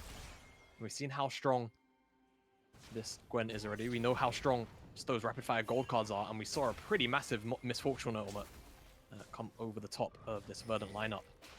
I just don't know if they can really stand up to it at this moment, but I mean, Draconium is 3 items Jinx, so certainly if Verdant are able to pilfer him sufficiently, then maybe you can think about fighting into this Augulus team, but it's just a Cloud Dragon. It's just a singular Cloud Dragon whilst the enemy team still has Baron buff. I think you give this one up. Yeah, you gotta give it. Yeah, and you just try and play somewhere else, whether it's towards Valkyrie, who's got that wave up in the top side, or whether you just sit there and let the dragon go over. I just don't think you want to fight into Augulus right now. Gwen is going to do the solo, and meanwhile, Urgot is just going to demolish this turret. He's looking at the inhibitor as well, so Twisted Fate is going to be forced to face him on the 1v1. I don't think he's going to do it. This is a hardship for the Twisted Fate. Valkyrie is just respecting the enemy team because they just removed themselves out of the fog of war, so this is enough time for them to just remove the wave. But meanwhile, there you go. That's Urgot for you. Yeah, a lot of chip damage there. Sieges happening in the mid lane. But nothing else really to be had. Arcane Teddy, we should find this bottom side tier 2. There will be a lot of gold going into his back pocket. And of course, much like Lundorf last game, itemized into that death cap. But Valkyrie was just left alone by himself. He knows the enemy team is there. So he knows it's a 1v1. Will he keep pushing? No, he's recalling at this time. It's going to be a knock-up. The teleport comes in, but it's way too late for the other side. They lost one. It's only the support. They're trying to buy enough time with all the CC. Valkyrie will try to just rush it down. Will Keys just chase him away? No, they have the Baron and power to recall, so they're just going to give it away. Yeah, if this happened, you know, whilst the Baron buff was falling off, then yeah, definitely room for Valkyrie to stay inside the Augulus space, maybe go for a Nexus Tower. I won't quite be brave enough to say end just then. But yeah, Peep Step's still a bit too far forward. Winter punishes with an ultimate. And that will be the end of the siege. They don't quite lose out on the inhibitor, but the base is broken open. So if they find a team fight August around the bottom side of the map, maybe even towards the mid side of the map, they can get that inhibitor, maybe end the game if they have a good enough wave and enough members of Verdant dead. 30 minutes mark at this point as we're going to have another dragon. So the vision ward will start a little bit, like to get in a little bit of control, to see the control wards as well. There's one. Nobody spots it. Lee Sin is obvious because he doesn't see, but Braum though should step into the bush. Destiny? Actually, Draconium. Oh, Draconium's in trouble. The flash is not ready, so that is a dead Jinx. Gale Force is not enough to keep yourself safe. And they just want to gather on the mid line and push it through. Super Minions are pushing on the top side. Yeah, Super Minions are pushing on the top side. That is definitely a point where, you know, August, they're going to have to respond to it eventually. But for now, definitely comfortable pushing up this mid lane. They know they've got around 60 seconds or so worth of time. Maybe a little bit less than that, 40 seconds before those minions are knocking at the base gates. But hey, maybe they just say, let's go for the end. The Jinx is 3 items. If we can find another pick, Keys should be fine here. Kick away. But it's definitely 2 inhibitors at the very least. Verdant, though, I would like to see them try and chase out a little bit. Try and be a nuisance on the base. Let those super minions try and do a little bit of work, but don't overcommit and get turned on. Because Valkyrie can just teleport away. LeBlanc is doing the same. Valkyrie could do it as well. No, he's just going to chase away. Teddy is already on the base. So this is the teleport they're going to burn. I don't think he's able to finish it unless they're just chasing it, chasing and chasing. Urgot is going to flank. But that's, they can find anything, though. That is a really slow crab, man. Like, it can't face it. No, definitely can't. As I mean, they're just trying to be a nuisance. Give Ericsson a bit of isolated time, but Ericsson just got half HP'd by Gwen. So yeah, that's the end of that exchange. On this way, though, doesn't feel like it is. Lee Sin is dead. There is no way. Oh, flashes away. Winter now bites the bullet as well. The door is now on the ground again. Lowfire takes another one. This Misfortune is mad at this point with damage. Yeah, she is. Misfortune, we spoke about it. It seemed like the only tweak was pretty much the E mana cost. At least listening to you talk on the patches that came post-Worlds. So this champion still whacks out DPS like it's nothing. And unfortunately for Verdant, means a bunch of members dropping in the bottom side off the back of that skirmish. And I think if we're talking about the expectations of what Verdant was supposed to be inside of this league right now, definitely not meeting them, because I don't feel like anyone was really talking about August as, you know, particularly a top half of the table team. Definitely, you know, sort of middling at playoffs at best for this lineup. And Verdant held sort of esteemed, as we heard on one of the interviews earlier today, this sort of pseudo super team inside the Div 2 right now being shown up a little bit. It is first day, so we never know what's going to happen. We never know what the teams are going to bring and how the players are feeling. How the synergy is also up there, because we saw Division 2 teams scrimming versus Division 1, so there's a lot of experience as well. On the first interview, we got that. We never know what to expect, how these Division 2 teams are holding up, because, well, this Baron is dead. Like, we're not going to show it. It's going to be deleted. Nah, Ericsson. Unless Ericsson. Nah, come on. That's a little bit of rocket. Oh! No. Ah, not even close. Not even close. Not even close. As, okay, born this way once in. Winter needs to kick it off. Oh, Misfortune is not stopped, so that's another kill. LeBlanc as well. Jinx disappears. Valkyrie is left alone trying to face the enemies. As I'm Keys flashes away, but this is like, oh, there we go to Destiny. This is gonna die. And the 1v1, well, it was not a 1v1, it was a 2v1. Is going to give them the yays. And Argless wins the game 21-8, Jamada. 21-8, 34 minutes on the clock will be when once this necklace falls. What a performance from August, honestly. Again, a lot of the expectations were on Verdant, saying, all right, this is the super team of Division 2. This is the super team that is, you know, anything but sort of top 2, top 1 is kind of failure. So seeing Verdant, you know, drop this one game to August, yes, you know, it's one game. And it's a drop in the ocean, right? But when you talk about what we probably wanted to see out of Verdant, definitely didn't match those expectations. But hats off to August for, you know, coming out, putting on a show and saying, you know, okay, we don't even have an organization backing us. Doesn't matter. We're here to play. We're still here to win.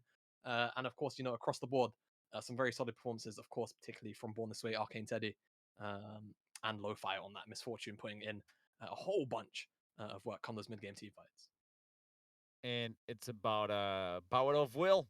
Yeah. You don't have the organization, but you have the players, you have the skill, you have everything you need to shine on Division 2. And Verdant, well, didn't got it through, and the super team, as you told us about, like on the interview, like the super team didn't work out. But it's the first day, as we pointed out. So we'll make a quick break before we talk with the players, and we will be right back.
Welcome back to the post game. We have Arcane Teddy the Gwen in person with us.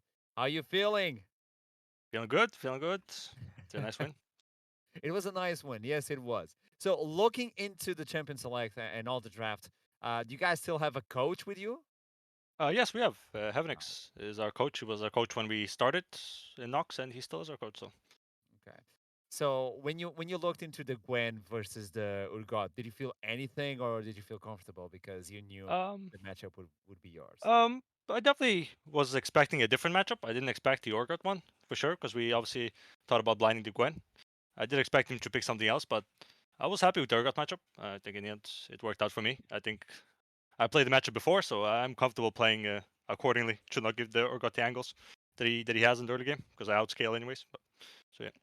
Yeah, even though he picked the hull breaker and he was looking for the split push, you hold strong, and you were confident that your team would do enough of a job so that the hull breaker wouldn't be relevant at all. Yeah, pretty much. Yeah, it is pretty hard to just play a split against a Gwen late game, no matter if you have a breaker or not. For sure. The exhaust also helps as well. Okay, Yeah. looking into the team and to the team fight, like I believe the fire or the spirit of the team is still really high, regardless of what happens. Yeah, for sure. We definitely, this is our first game of the split in the end, so Yeah. no matter the way, I think there's still many games to come, more things to show. That's good. And I kind of want to ask, what are the sort of aspirations and goals for the team? And I know it's a very like cliche question to ask, but more in the sense of, you guys, you come in day one. I don't feel like there's been too much talk around the roster itself and the sort of perceived strength of you guys as a five. But obviously, there's been a lot of talk around, sort of the higher end teams, and you come in and you kind of, for realistically, you kind of just smashed Further, almost pretty comfortably. Coming into the split, what were you guys looking at as sort of a realistic sort of goal? Was it just playoffs? Is it sort of like trying to finish top four? Obviously, I know realistically you want to go the whole distance, right? That's always the dream, but the sort of bare minimum for you, like what is success for you? Like to be honest, we when we first made the roster and when we were looking throughout what the teams were and how we're gonna play it, our expectations, I mean, were high. I think they still are high. I think we aimed for the first spot. I think we aimed, and we were surprised by some of the interesting tier lists that came around. We were definitely surprised by that ourselves because we did expect to be aiming for that top spot, and I think hopefully we've shown today that we will be contesting for that spot, no matter what kind of tier list come out. I like it. And then looking into the name, the Orgless team, we have to talk about it. You guys are still looking for an organization, right? Of course, yeah, we still are. Do you have anything? Like, you don't need to tell us, but do we have a sneak peek? Did you found someone or someone found you? Nothing yet that I could say, but Uh-huh. there's definitely, hopefully, a respectful org or an org that at least Uh-huh. can match what we originally had with I mean, when we first joined. So you so we'll guys see. showed today the quality of the team, the way the team is behaving, no matter what. That is also really good news for anyone that is looking. So if any org, respectable org, is out there looking at them, like, don't buy, adopt. Like, this team could be yours. Like, this is a good one. So I don't know if we could go further in an interview. So I'll wrap it up here. It was beautiful to watch this gameplay. Aside from the Gwen, sorry. I mean, stop, get some help, and It's thanks a lot for this. Thank you. Thanks for having me, guys. I yeah, appreciate it. no problem. You too, man. Thank you for Good the interview. luck. Have a good day. So we're gonna wrap it up because we still have one more game and one more interview. So we'll be right back.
Hello, guys. We are back with a person of class, Okay. knowledge, Mhm.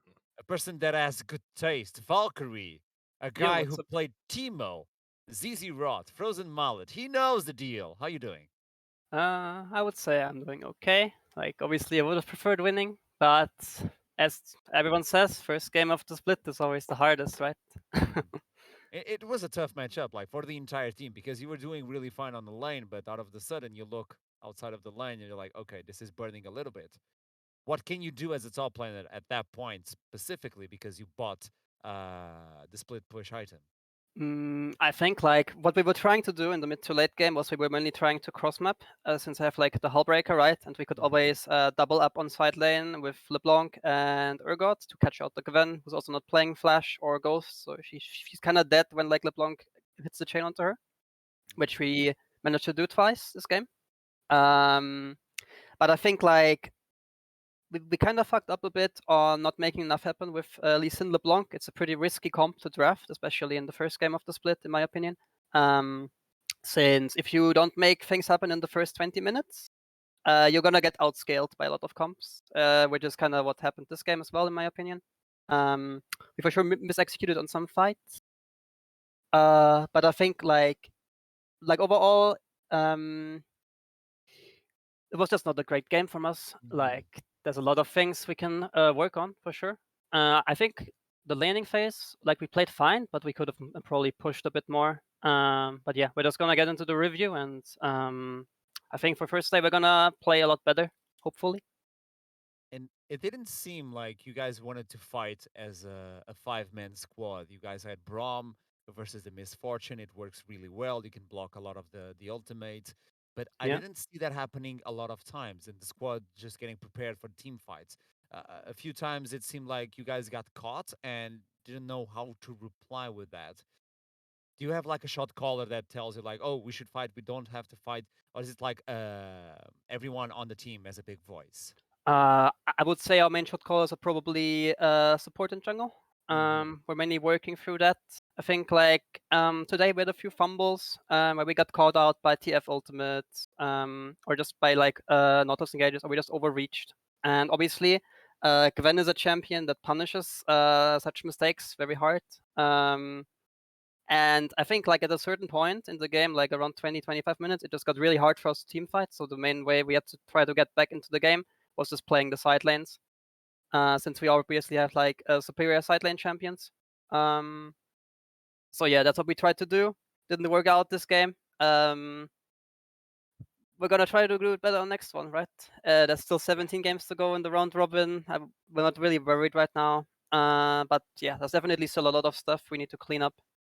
And I think it's a good reality check in the split. So yeah, I'm not too mad about the loss. Yeah, because you guys were called some sort of a super team, like a super squad. And starting off with a defeat at least wakes up the team and, okay, we need to work on this and that. And obviously, you guys are confident that you're going to be on top 2, top 3.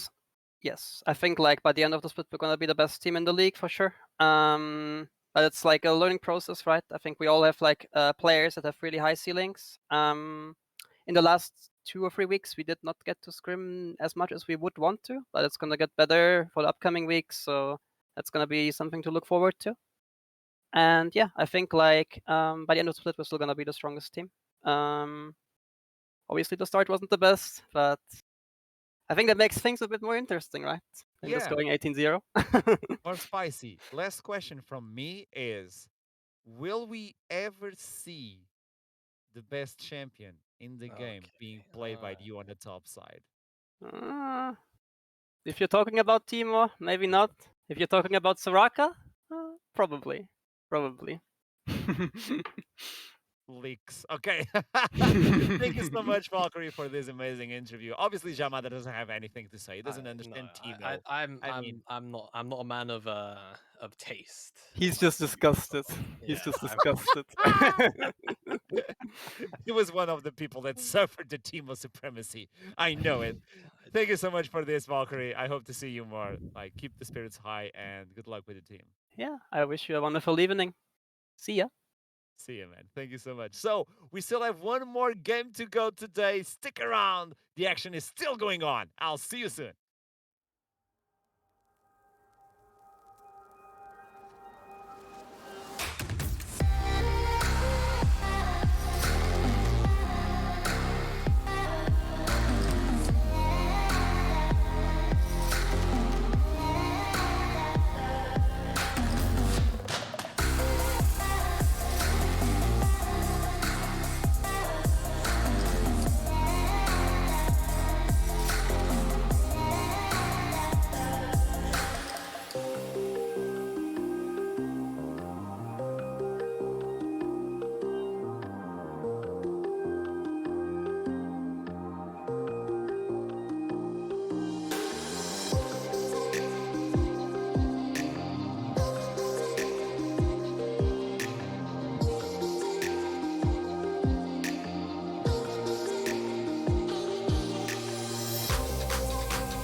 it is the last game of day 1 from Division 2. It is Lucent versus AAB, isn't it? Yeah, AAB Esports. I'm still learning, guys. It's a learning curve, and it's going to be a good one, isn't it, Jamada? Yeah, no, it's doing great. You know, you said this is first time casting English in about 4 or 5 years, right? So years. few years, been a good couple of years. So no, you've been killing it today, Archer, man. It's been a absolute joy to work with you. And yeah, final game of the day, AAB versus Lucent. AAB definitely a roster which has been, for lack of a better word, really kind of ignored. It feels like by the community in Div 2. Not too many people are necessarily talking about this roster as a team that will potentially achieve the super highest of highs. But normally, I always feel like when you're working as the underdog, you tend to surprise a lot of the time. So let's see whether or not that will be the case. Lucent coming back in with almost, I believe, a fully fresh roster from last year. I don't think Fuyu was present, but Fuyu, UK AD carry, definitely very familiar with the organization. But for now, picks bans, they're in. Definitely a couple of strange ones coming out from Lucent off target bans. Kassadin, Veigar towards you. To have to imagine Blueben, maybe Mutra plays the Veigar on the bottom side, and Jinx, the only standard ban now, the first four that we've had so far. Yeah, because Galio also pops up, so this is interesting, getting a little bit of target picks, and this is going to be Ekarim as well. So Jin Zhao is still available, but also Caitlyn is available. So far, we haven't seen Caitlyn being played on Division 2, even though she was available for a long time. This is the fastest Diego I've ever seen. Yeah, really, really fast Diego, and especially when you think about Lee Sin, Xin Zhao, Jarvan all being up. You typically talk about those as like the trifecta of the junglers, and then Viego's below that. Viego's like holding them up, you know, trying to make sure that, you know, hey, I'm here by the way, guys. But yeah, no, I'm definitely very curious to see Lucent locking that one in as the first pick. So now, yeah, AAB pick the litter really out of which of the junglers they wanted. They don't want to show too much, so they'll lock the Jarvan.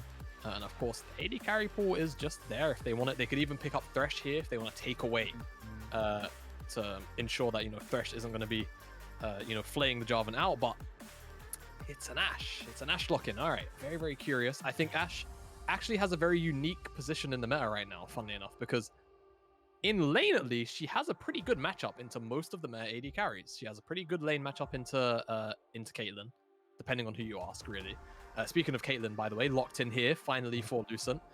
And she has a pretty damn good time into Aphelios in lane too. So Ashe, definitely, you know, a champion that can be picked, but when you're talking about just picking the other S-tier AD carries, it just makes sense to go down that route as opposed to picking up something you don't often get to see. But Caitlyn here, Karma is all locked in. I think that makes the most sense. But now if I'm AAB, I want to just lock in a kill lane. I want to just grab a bunch of setup. I want to go Norlis. I want to go Thresh. I want to go Leona. Well, maybe not Leona because you've already got the Ashe, so you don't want too much cleanse value. So I probably want the Thresh, or I want that Norlis to give myself more hard engage and more setup towards the bottom side to shut down the Caitlyn. The bot lanes are picked. Junglers as well, and mid lanes are still available. So probably will we see like a thinner mid lane pool, and people are just going to spend more and more. If I had to guess, I feel like Twisted Fate might not make it through this pick ban, this second ban phase, and just a bunch of priority mid laners, if anything. Unless there are some very, very niche picks that need to be removed away from some of these players here in these last 4 bans, I expect it's going to be priority mids, Twisted Fate. We shouldn't really see too much else. Corki, there you go, as another sort of just, you know, plays itself mid laner, and Gwen finally going to be removed. A sigh of relief leaves Archer. Yes. As, I feel yeah, so comfortable. it's been a game warping pick so far today, and I wonder if that ban comes in after seeing the Gwen games today, and just saying, you know what, maybe we don't want to give this one over. As a final ban should come in, could really be anything. Again, both these teams have locked in both the same positions, so there you go. Victor will be the final ban. Mid lane pool has been devastated. They have to dig deep to see what they can bring into the mid lane. I don't know if they want to save it and get the top lane advantage, or if they want to do the other side. Yeah, I mean, I feel like if you're AAB, if you play something like Ori could be pretty good here. Give yourself a lot of utility, give yourself the magic damage profile, lock in, but it seems like AAB rather take the set here. It still technically works as a flex, right? TF is still open as well if, you know, Lucent now with this Karma Lux, Caitlyn Karma, there you go, got there in the end. want to sort of have this additional immediate cheat the mid lane wave and play for dives because we've got so much poke. It's still definitely there if they want it. But with that set locked in, it does get a little bit difficult to lock in a pretty consistent top lane matchup. Mundo is definitely a pretty interesting one because, I mean, AAB, they don't really have a tank killer right now. You have Set. I mean, that's the only scary thing is Mundo being thrown back into the rest of the team because he does, health stack. Definitely a bit worrying, but I feel like this lane is actually pretty comfortable for the Mundo. In the early stages, yeah, you can get away with murder in this matchup. You'd actually be kind of surprised. Once you hit level passive. Yeah, once you hit level 6, once you hit level 6, it's actually a relatively comfortable lane. It's definitely very hard level 1 through 5. But if Karlsruhen is playing for scaling, then sure. And Bluebet just says, I'm noticing a pretty big lack of engage. I'm going to lock in the Vel'Koz. All right. Very interesting drafts here. I don't really know what to make of it, though. I think AAB definitely, if we're talking about execution, have the much easier composition to execute. I think a lot of the ultimates play themselves. I think the scaling is very, kind of written in stone, right? Vel'Koz definitely spikes up boots plus 1 item, but it just continues to scale the longer the game goes on. His damage does not really fall off on Ashe. As long as you're using Ashe for the ultimate to try and pick off whether it's the Viego, the Karma, the Caitlyn, doesn't really matter. You're always going to get value out of that, and it's always going to be followed up by the likes of the Nautilus and the Jarvan, so that composition plays itself. Lucent, however, it's more about the individual matchups and trying to snowball. If you were to ask me, I think the top side matchup, you probably have to leave alone. Let Gunkus do whatever he wants to this Mundo up on the top side. You play towards that 2v2 in the mid lane, you try and snowball Syntax on the Sylas, and you try and make sure that, most crucially, Zimba and Fuyu get as isolated a 2v2 in the bottom side as they can. And also giving all these ultimates towards the Sylas is going to be devastating as well. You can steal the Cataclysm, you can see the ultimate from Vel'Koz as well. Stat, you can pick someone and go in and probably get access to the backline, or even engage with the Ashe, or even with the Nautilus. So he has a lot of ultimates that are going to be so useful if they want to get a big team fight. So I think this is going to be a bloody match. And what a better way to end the first day. Yeah, what a way to end the game, the day than a Vel'Koz Mundo game. I loved it too. I'm glad to be back casting some Div 2 because I've missed it. I really missed it. And here we are, final game of the day. We're on the Rift. AAB versus... No, nothing spicy at all in my opinion. Although I see fleet footwork for Caitlyn, so more passive wise. First strike Vel'Koz. Makes sense, doesn't it? Versus Sylas? I mean, I guess, but it's certainly a scary thought putting yourself in trading range of a Sylas in lane. But the range versus melee matchup will always go. Melee tries to trade as you walk out. Ranged attack. Oh no! Oh! No. Oh, get a remake in fast. I need medical assistance. I'm not sure what happened there. Fantasy just got away with daylight robbery. As you have to imagine, that should have at the very least been a flash. Yeah. The thing is, he stepped out of the bushes, waited a little bit, and like, oh yeah, I'm supposed to hook. It happens sometimes. That's one of those. Oh no, I did not just hear that in my ears. Oh, we got. Look at him. What's up? And then throws the hook. I guess he just felt like he was slightly more in the bush than he obviously was. He's a big guy. Yeah, he's a big guy. Lawless. Also, advantage for AAB because first strike was procced, so at least 7 gold. Ah, yes. Late game. Gold difference. First strike. Yeah, definitely interested to see how much gold the first strike does produce over the course of the game. Because, again, very much more used to something like the Comet, or I don't know about Airy, but yeah, indeed. This is a very, very spicy way to shut down the Caitlyn Karma. Just gank it level 2. We've seen it before. There we go. Flashes in, gets the Glacial Augment. He doesn't even want to give the assist, and that's the first blood kill secured. Okay, Bobas. Bobas, what do you mean? He waited. He could have given the flag way earlier. That was literally a 2v2 kill, and Bobas just came in and was like, mine. That's I worked for that. But okay, Fantasy does the correct thing, sees Jarvan Sharp on the bottom side, and does come and take away some jungle camps. The issue is that his own jungle camps are still on the bottom side. However, does have a pretty clear path into ganking Blueburn, so that will be a thing, and unfortunately, does You don't actually see it. out.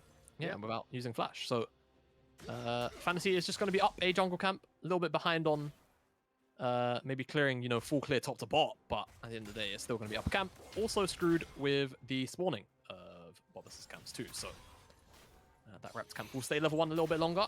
But for now, Blueburn is, he's getting the best of Syntax in this lane 1-1 right now. Winning out on the sustain war, and winning out on the CS lead too. It is obvious because you want to help your jungler on the Scuttle fight. And finally, oh, there we go. This is going to be the channel now. June is not going to use that into his advantage. He hooks in the Scuttle, I think it went for Caitlyn. Yeah. This is the payback. All right, Caitlyn died. She gets the Scuttle Crab. I think she makes up for the... Maybe, who knows. All right, almost had a full-blown skirmish for first spawn Scuttle, which isn't even old Scuttle anymore, and now Jarvan, he wants the return gank onto the bottom side, but Fantasy's right here, so he can match this one. Ooh, okay. Just wants to force away. I feel like maybe in that kind of position, you can maybe force a little bit more out of Bobus and the rest of AAB, but maybe they don't want to flip the 3v3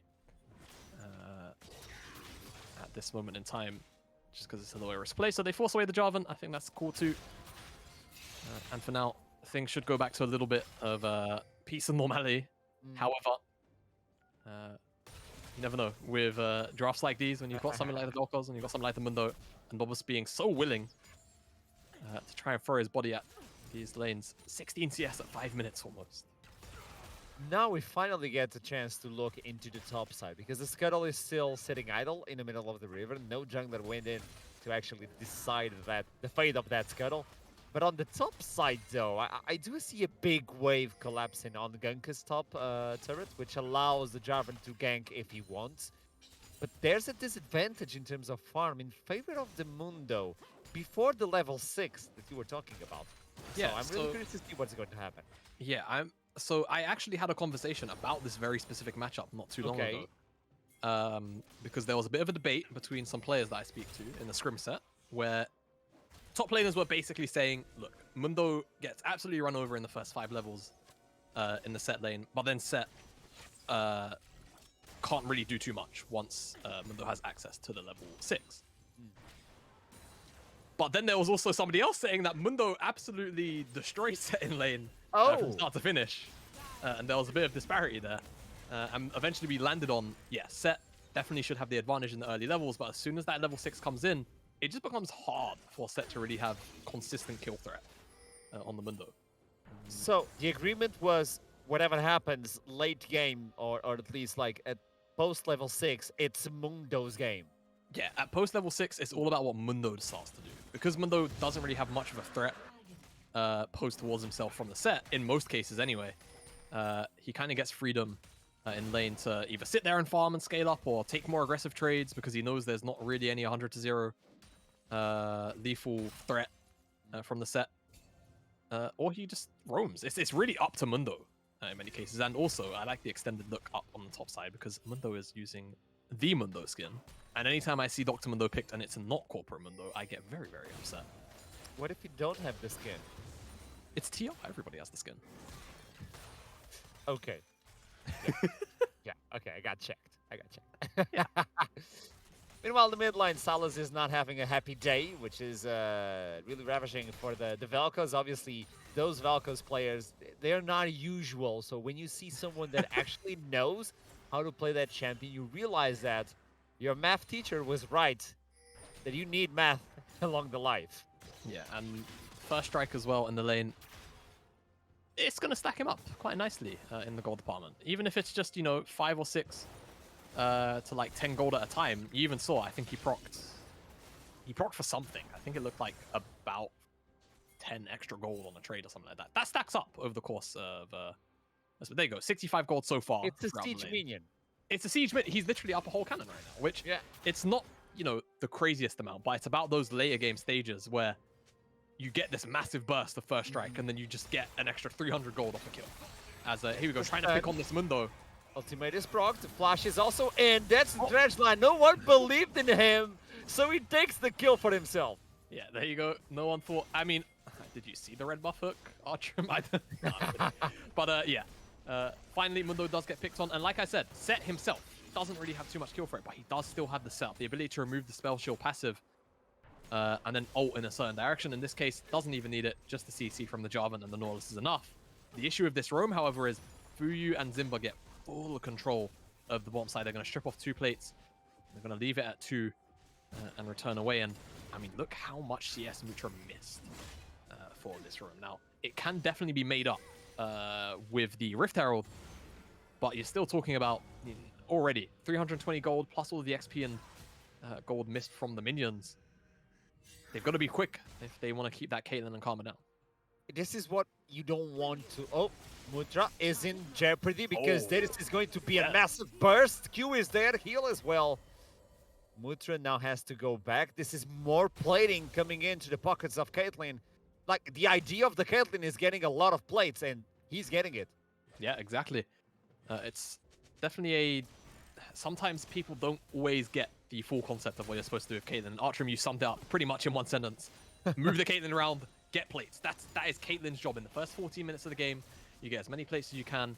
Not just off the bottom side. Realistically, you're supposed to try and strip away, plates from as many towers as you can, using the pressure that Caitlyn can provide and keeping it isolated. Bluebun maybe in trouble. Ooh, the chain doesn't connect. One Teemo away. It's more than enough to run away, just burning the flash. Yeah, I have to say, curious to not see the flash commit, like follow chase afterwards. The CC definitely should have been connected with a flash. Bluebun wasn't really trying to avoid it, so definitely gets away with Murder. Walks out for free. And should be okay to just sit there and continue scaling up. 91 CS in 10 minutes. Relatively close to that 10 CS per minute mark, so having a very comfortable mid lane matchup into this side. So obviously he picked it. And Vel'Koz, a lane where, if someone's playing Vel'Koz, it's because they know how to play Vel'Koz when it comes to competitive games. And it's really hard. When you get the life form disintegration Brave, which is like the easiest name to pop out. Thank you, Riot. Like first strike, and if you had the entire team, true damage-wise, you're going to cash in heavily. That's like 300 gold, even without a kill. Exactly. So that is the strength of first strike. It's it's nice to obviously stack up the gold in the early game, but it's actually more about what it does in the mid game for you and accelerating your gold income. As potential eye up here from AAB. If Fuyu steps a little bit too far forward, depth charge is available. A lot of lockdown can come through, but Flash and Cleanse will make it difficult on Fuyu. Respecting on this slow stacking wave, but he's walking closer and closer. But he really knows. Yeah, he's going back. This is really great game sense from Lucent. Just to recognize some of the posturing from Tun was a little bit too aggressive, and yet Bobus just gives up on it. Says, all right, I'm not going to make this one work. And there's something happening in the river. Bluebun needed a little bit of assistance. And this dragon is also up. So there's a lot going on here on the bottom side. They're going to break this slow push and maybe look towards the mid lane as Fantasy. Oh, here it comes clean. It's on the jungler. If they're able to connect this kill, this is more than enough. It's going to be Bobus with the kill. Another siege minion, by the way. He got 65 gold from first strike alone. And they get an additional dragon. So this is a major victory for them. Yeah, but everybody used their ultimates. So Lucent are actually eyeing this one up as a fight afterwards. That was 4 ultimates for 1 player. And they've even brought Mundo down here. The ultimate from Nautilus is going to knock him up, so they know they can get this kill. Unless Empowered Recall is more than... No, he's back! It's back again! Leave us alone! 3 out of 5? Come on. Man. Okay, by the way, yes, Sand with Servants. That's a good combo. Yeah, and also is maxing the Q. I'm pretty sure that does help out. Yeah. As well, and that's just gonna be the whole tower. Without the Herald. Yeah, where did the Herald go? Oh, okay. Mid lane. Answers my question. This was my setup, Perfect timing. Herald looks like it was about to time out, so Bobus just has to drop it in the mid lane, and it does give a lot of time to Lucent to respond. see if they can stop the charge from coming through, but you imagine there's going to be a bit of chaperoning as, oh no. Everybody collapse on the Valkyries. Oh, no. The Adel just goes through, doesn't even care about the fight. So this is additional gold for Bobbas as he smacks the turret once, gets another claw in. He didn't care about that, but like, okay, you guys are fighting, yeah, see ya. Well, Herald just like, never mind. I'm good, guys. I'm going to go do my job. You guys headbutt each other or something. Blue Ben drops to the initial gank. Unfortunately for himself, doesn't end up picking any of that plate gold, so not the benefactor of that one. Should have all gone on to Bobbas. Ooh, look at the farm though in the mid lane. It was supposed to be like advantage of like 20 to 30 to Vel'Koz, and they tie it up, and he gets an additional kill and no plating in. This play of the Herald cost him greatly, and this is what we always talk about. Yeah, look at the gold. They're pretty much even. We talk about this a lot of times. Herald being used in the base is a dead giveaway of how to respond to it. Yeah. Absolutely. Just gives you so much time, right? Like you say, it's a dead giveaway. And the Herald play also did cost ABB basically the entire bot lane matchup. As you can see, the CS differential between the AD carries is absolutely monstrous. And Ashe pretty much going to be relegated to being a ultimate bot, which is fine, but you definitely do want a consistent form of AD damage coming out from your AD carry slot. AD carry role. Looks like we'll just get loose and resetting here. That's going to be the Gale Force on Fuyu. And a lot of core items being finished up here, actually across the board. For AAB, it's about the top side. Gunka's got all of those tower plates, whilst Castrulan went and roamed towards the bottom side for the dragon fight. And Bobbas as well. 201, so has his Gold Drinker finished up. Everfrost for the Vel'Koz. And of course, like we said, Gale Force, Divine Sunderer, and that Sunfire Cape. So items are in across the board on both sides, but I think at the moment, if Lucent can play around their Caitlyn lane, they should be okay, but honestly, Jarvan, Set, they're so powerful that if they are ever together in a pairing, I just don't think Lucent can hold on to each other. And there's a big reveal. Unless they want to just dive in, Vel'Koz is not capable of following that on. And Bobbas just gets demolished. There we go. That's the advantage of all the plating. What happened? Well, seems like Syntax found Mutra there. Ashe really hasn't been having a great game. And it's not really much the fault of the AAB AD carry. It's more the rotation up towards the top side to secure the Herald. It kind of yielded that Caitlyn lane entirely. And has now pushed them out of the game. So hopefully can find the mark with some more Ashe arrows. But for now, I wouldn't expect to be seeing this Ashe deal too much damage for a little while. Though, actually isn't too far away from our first core, core item. So we do have the replay of what happened on the bot side, though. Let's take a look because the Settled is secured. Oh, okay. Style is being Silas and an AD carry trying to go into a lane. Yeah, makes sense. Oh, the double stun. Yeah, quite cutesy, double stun. But at the end of the day, it's always going to be Silas that wins that one out. Mutra had nowhere to run, pushed up that far. Felt safe, but just wasn't aware of the ward behind him. Means easy pickings for the Lucent mid laner, who now sits 2-0, has the Everfrost finished up. I think skirmishes, slowly but surely, should be able to, should actually start to favor Lucent, if you were to ask me, as time goes on. But it's about how much value Blueburn can get out of that life form disintegration rate. Almost had it first try, almost. It is a toughie. And whether or not, you know, they can use the ease of execution of their ultimates, right? A lot of these ultimates are very much just point click, the game does itself. Whereas for Lucent, a little less of that. It is a saving grace, the team fight capability of the team of AAB. And also they have 2 dragons, so if they secure the 3rd one, this could be the sole point, and it's more than enough. If you have the chem tank, no matter how far behind you are, you always have the 10v5. Yeah. Alright, and they're going to try and burst it down. Ganka's putting himself on the front line. Soon also is there. The arrow comes clean, and there's the life form disintegration spray. And also look at Seth just popping it off. But it doesn't matter because that's a double kill for the Caitlyn. And at this point, they can take the first dragon in favor of Lucent. Yeah, and I mean, it's just Fuyu going relatively untouched throughout that fight. I think only really taking damage from some means of AoE at best. Unfortunately for AAB, he's able to turn around all of the damage. I mean, the initial burst that came out from AAB did look very promising for them, but it just doesn't quite all come together for them. Starts with the engage onto Syntax. So it feels like that's the target to go for. Everything gets layered in on top of him. The Cataclysm, the Ash Arrow. But he still manages to flash out in time. You can see Boba throughout all... No. What? Through the middle? Wow, okay. You know what this is, don't you? He stole the first blood. Ah. Yeah, It's starting to make sense now. Yeah. Now, in the middle of a team fight, it's really hard to take like vision of everything, and that skin is a little bit sneaky with the ultimate. You only see the red dot, and there's a lot of red going on in the middle of the field because the skin of Valkos is red as well. So yeah, I'll give him that.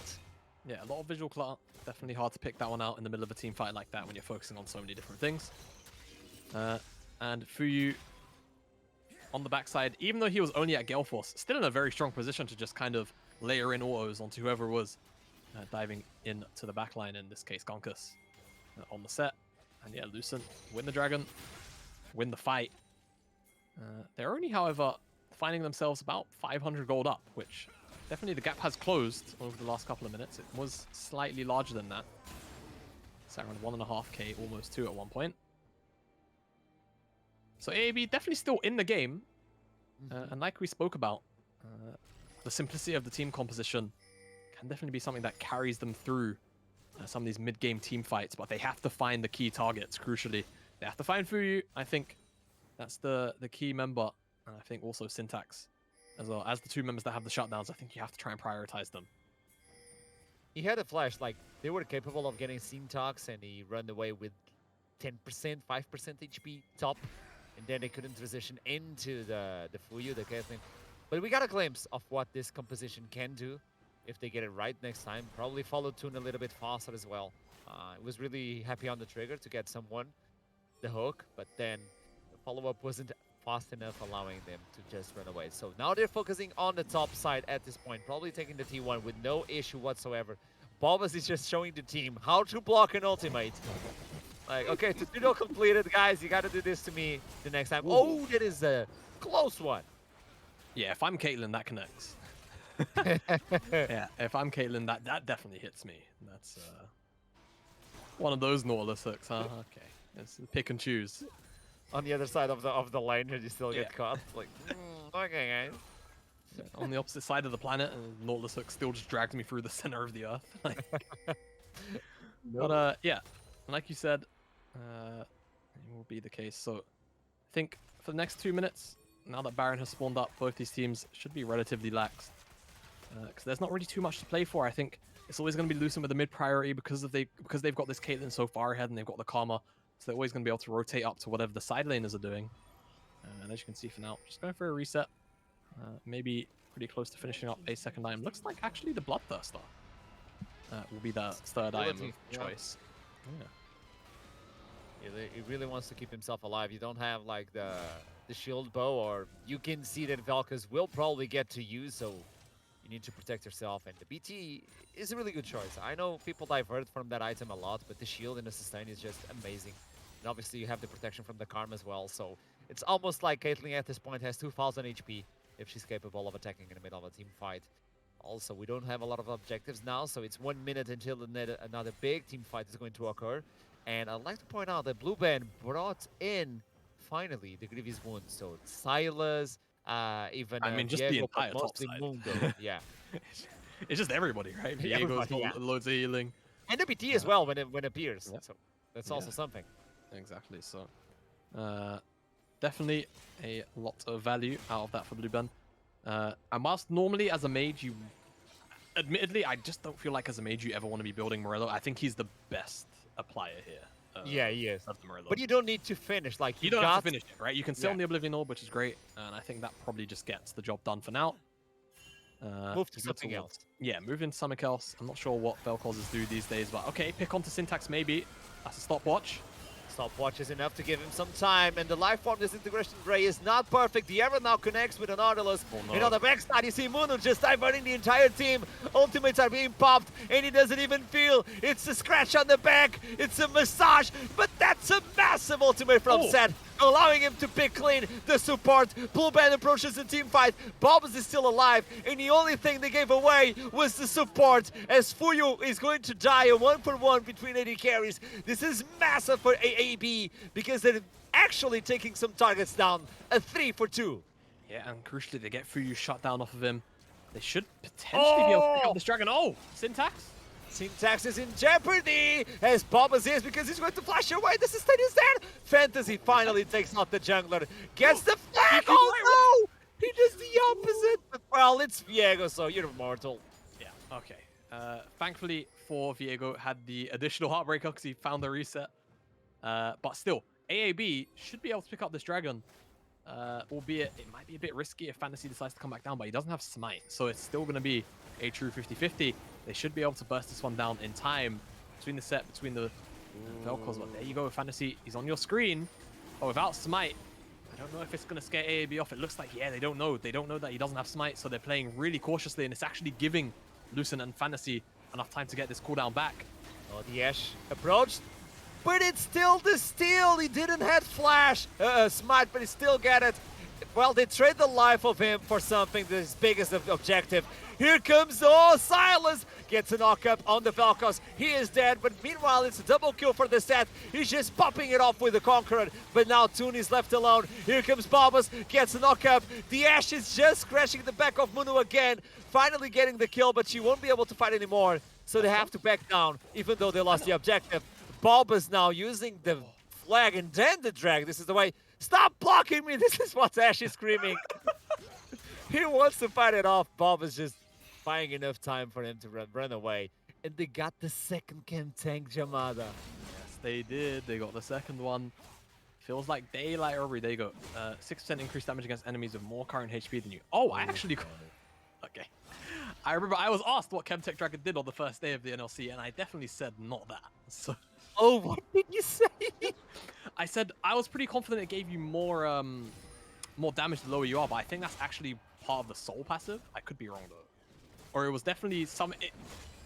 Alright, it wasn't that. I definitely said not that. You said something. I said something that wasn't more damage against tanks. Or more current HP than you anyway. And yeah. Lucent, they've got the double buff of the Chemtech Dragon, so 2 away from a potential 4 stack on that one. What an absolutely messy... I mean, I wouldn't even say fight. It was just a sequence of fights back to back. Where now both these teams... I mean, it actually leaves AAB, believe it or not, with a gold lead of 1,000. After Lucent have had so much control on this game. They still definitely do. But now this is where things get a bit tricky. When you talk about there being no dragon on the map, and you talk about having to control this topside jungle with all this chem fog for 3 minutes. If either of these teams decide to check into each other, we've seen how willing they've both been to just kind of press their go buttons and scrap. Ashe is still looking to deal damage to anyone. Now with the Lord Dominic's regards, this is a good item to deal with that Mundo. The Bramble Vest is also demoralizing for the Ashe. Like, she's trying to get the sustain with the shield bow, but he's going to tank her so much. I think this Lord Dominic's might be enough to actually get the scales going on for the Ashe. Even though you have the Spirit Visage, you do have the Grievous Wounds from the Orb of Oblivion. You also have the Grievous Wounds now from the Bramble Vest on the Jarvan as well. So a few answers are being put on the table by AAB versus the dominant team that is Lucent. And the Mundo pick that is working so well. Yeah, score definitely doesn't indicate how much impact Castrillon is having in these team fights. 0-3-6. Definitely not the case. It feels more or less like he's 3-0-6, if anything. Yeah. Really has been a wall for Lucent, really, and has been a massive distraction, especially to allow Fantasy and Syntax to kind of go wild in the back line of AAB. But definitely as well, credit over to Gonkus and Bobbas. I think they've been having very strong engages to try and facilitate Blueburn as much as they can. Still waiting for Musha to, truly come online. I think whilst, yes, the Lord Doms, in theory, it's good. Normally, you see those one-hit builds of Gwynfen, the Gwynsus, and now Gonkus. This is not a Gwen. Yeah. Insta-proc on the W, but it's on your back. Oh my, Wamo, Shinderyu. Gunkus is alone. gets the ultimate, but it's not enough. The Caitlyn is there to get the shut down. And now what can they do with this kill? Unless you go to the Baron, which is really hard. You gotta kill. No amount of Jojo will save you from that 1v4 on the side of Gunkus and Set. So, Lucent, they find a nice pick. That might just be all they get for it, really. It did have a shutdown attached to it, so it still definitely feels very nice to pick up. So all in all, can't complain. But it still leaves the map pretty much in the same state that it was left before and after that pick. It's just going to be about what the setup actually is around this dragon. Fuyu and Zimba basing 30 seconds. I think this is a bit of a sin. I think even though...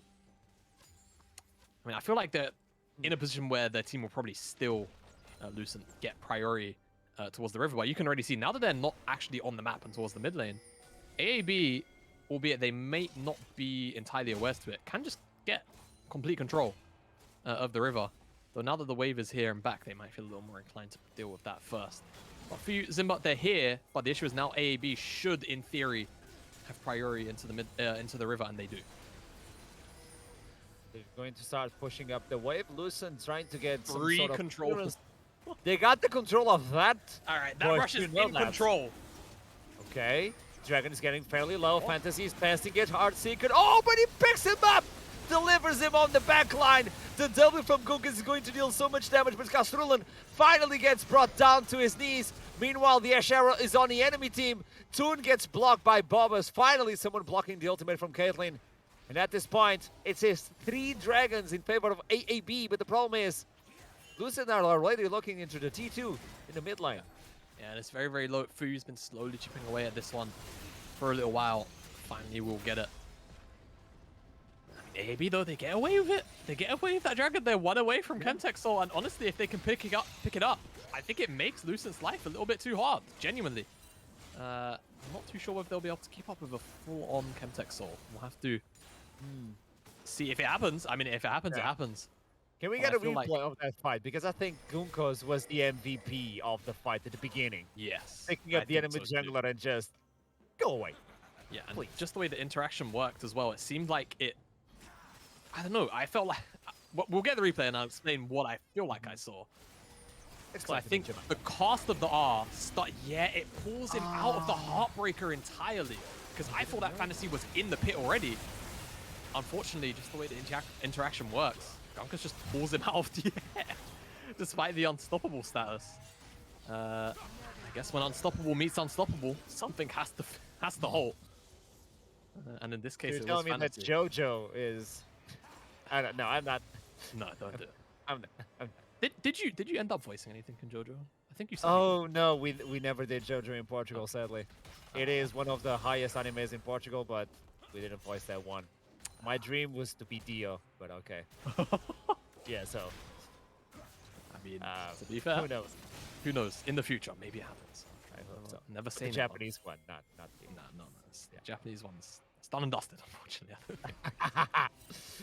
So, looking into the items, if you see the Titanic, that is a massive upgrade also for the set. The damage is going to deal, especially on the split push. It's going to be hard to keep up with Gunkus. He can split push, he can deal a lot of damage on a team fight as well. Meanwhile, Mundo got deleted on the team fight, as we saw not only the Lord Dominix, but also the true damage coming in from Vel'Koz. But you have to put all the AD carries on your, all your carries on that specific target to actually get something out of it. Yeah, and that's the thing. In the mayhem of what these fights have typically been, you're not seeing all of the damage being funneled into the one target of the Mundo. So, you know, it was a bit of a dream scenario for AAB to just immediately remove Mundo from the fight. It's more about will they get the opportunity to do that again. So if they can, then yeah, the fights get a lot easier. But if the damage is split and then, you know, the... I can't remember what the ultimate's called now, because it's no longer sadism. It's something else. The ultimate Mundo from ultimate. Mundo. Yeah. I'm being schooled. Maximum dosage, yes. The maximum There dosage. we go. Yeah. Once that healing starts to come in, if you don't burst him, I mean, it's gonna just stack up. It's gonna be really obnoxious. It's like working with 2.5 health bars. AB, they'll have to burst him down. I don't think they'll get that dream scenario again. Well, he was alone. Meanwhile, Seth was dealing with the backline. So I believe both top laners have to sacrifice themselves in order for the greater good. And there we go, the card. Yeah, I love this skin. I was so happy when I saw it reworked and he was in the damn car. It's just... It's so silly. Ah, it's lovely. It is No. lovely. It is not the Gwen skin, you know. No, it's not the more- Cafe QE skin. Yeah. I don't know what to say. Okay, No, neither do I. Hurricane, yeah. but also the Rebellions Death Cap for the Velcos. At this point, I believe Velcos is He's the on. perfect last cannon. Yeah, I think so too. And there's not like a crazy amount of ways for Lucent to access that backline. A very long-range backline at that as well from Mutra. So if AAB, yes, can find the engages, great, but they also have to do a job of making sure Blueben can put out the consistent spell rotations and making sure that Mutra is in a position to actually get those auto attacks in to ensure that, you know, they can have a successful fight. Because yes, it would be nice to remove Syntax, or it would be nice to remove Fuyu from these team fights, but you need to keep your carries alive too in this kind of game where you've got so much frontline and so much healing. It's tough one as both teams are now setting up for the Dragon. They try to lock in on the Mundo. Bobus is going to get demolished. Obviously, Fuyo with free damage uses top part here to Caitlyn. That is a death sentence. Now they're trying to go back, giving some time for Blue Band.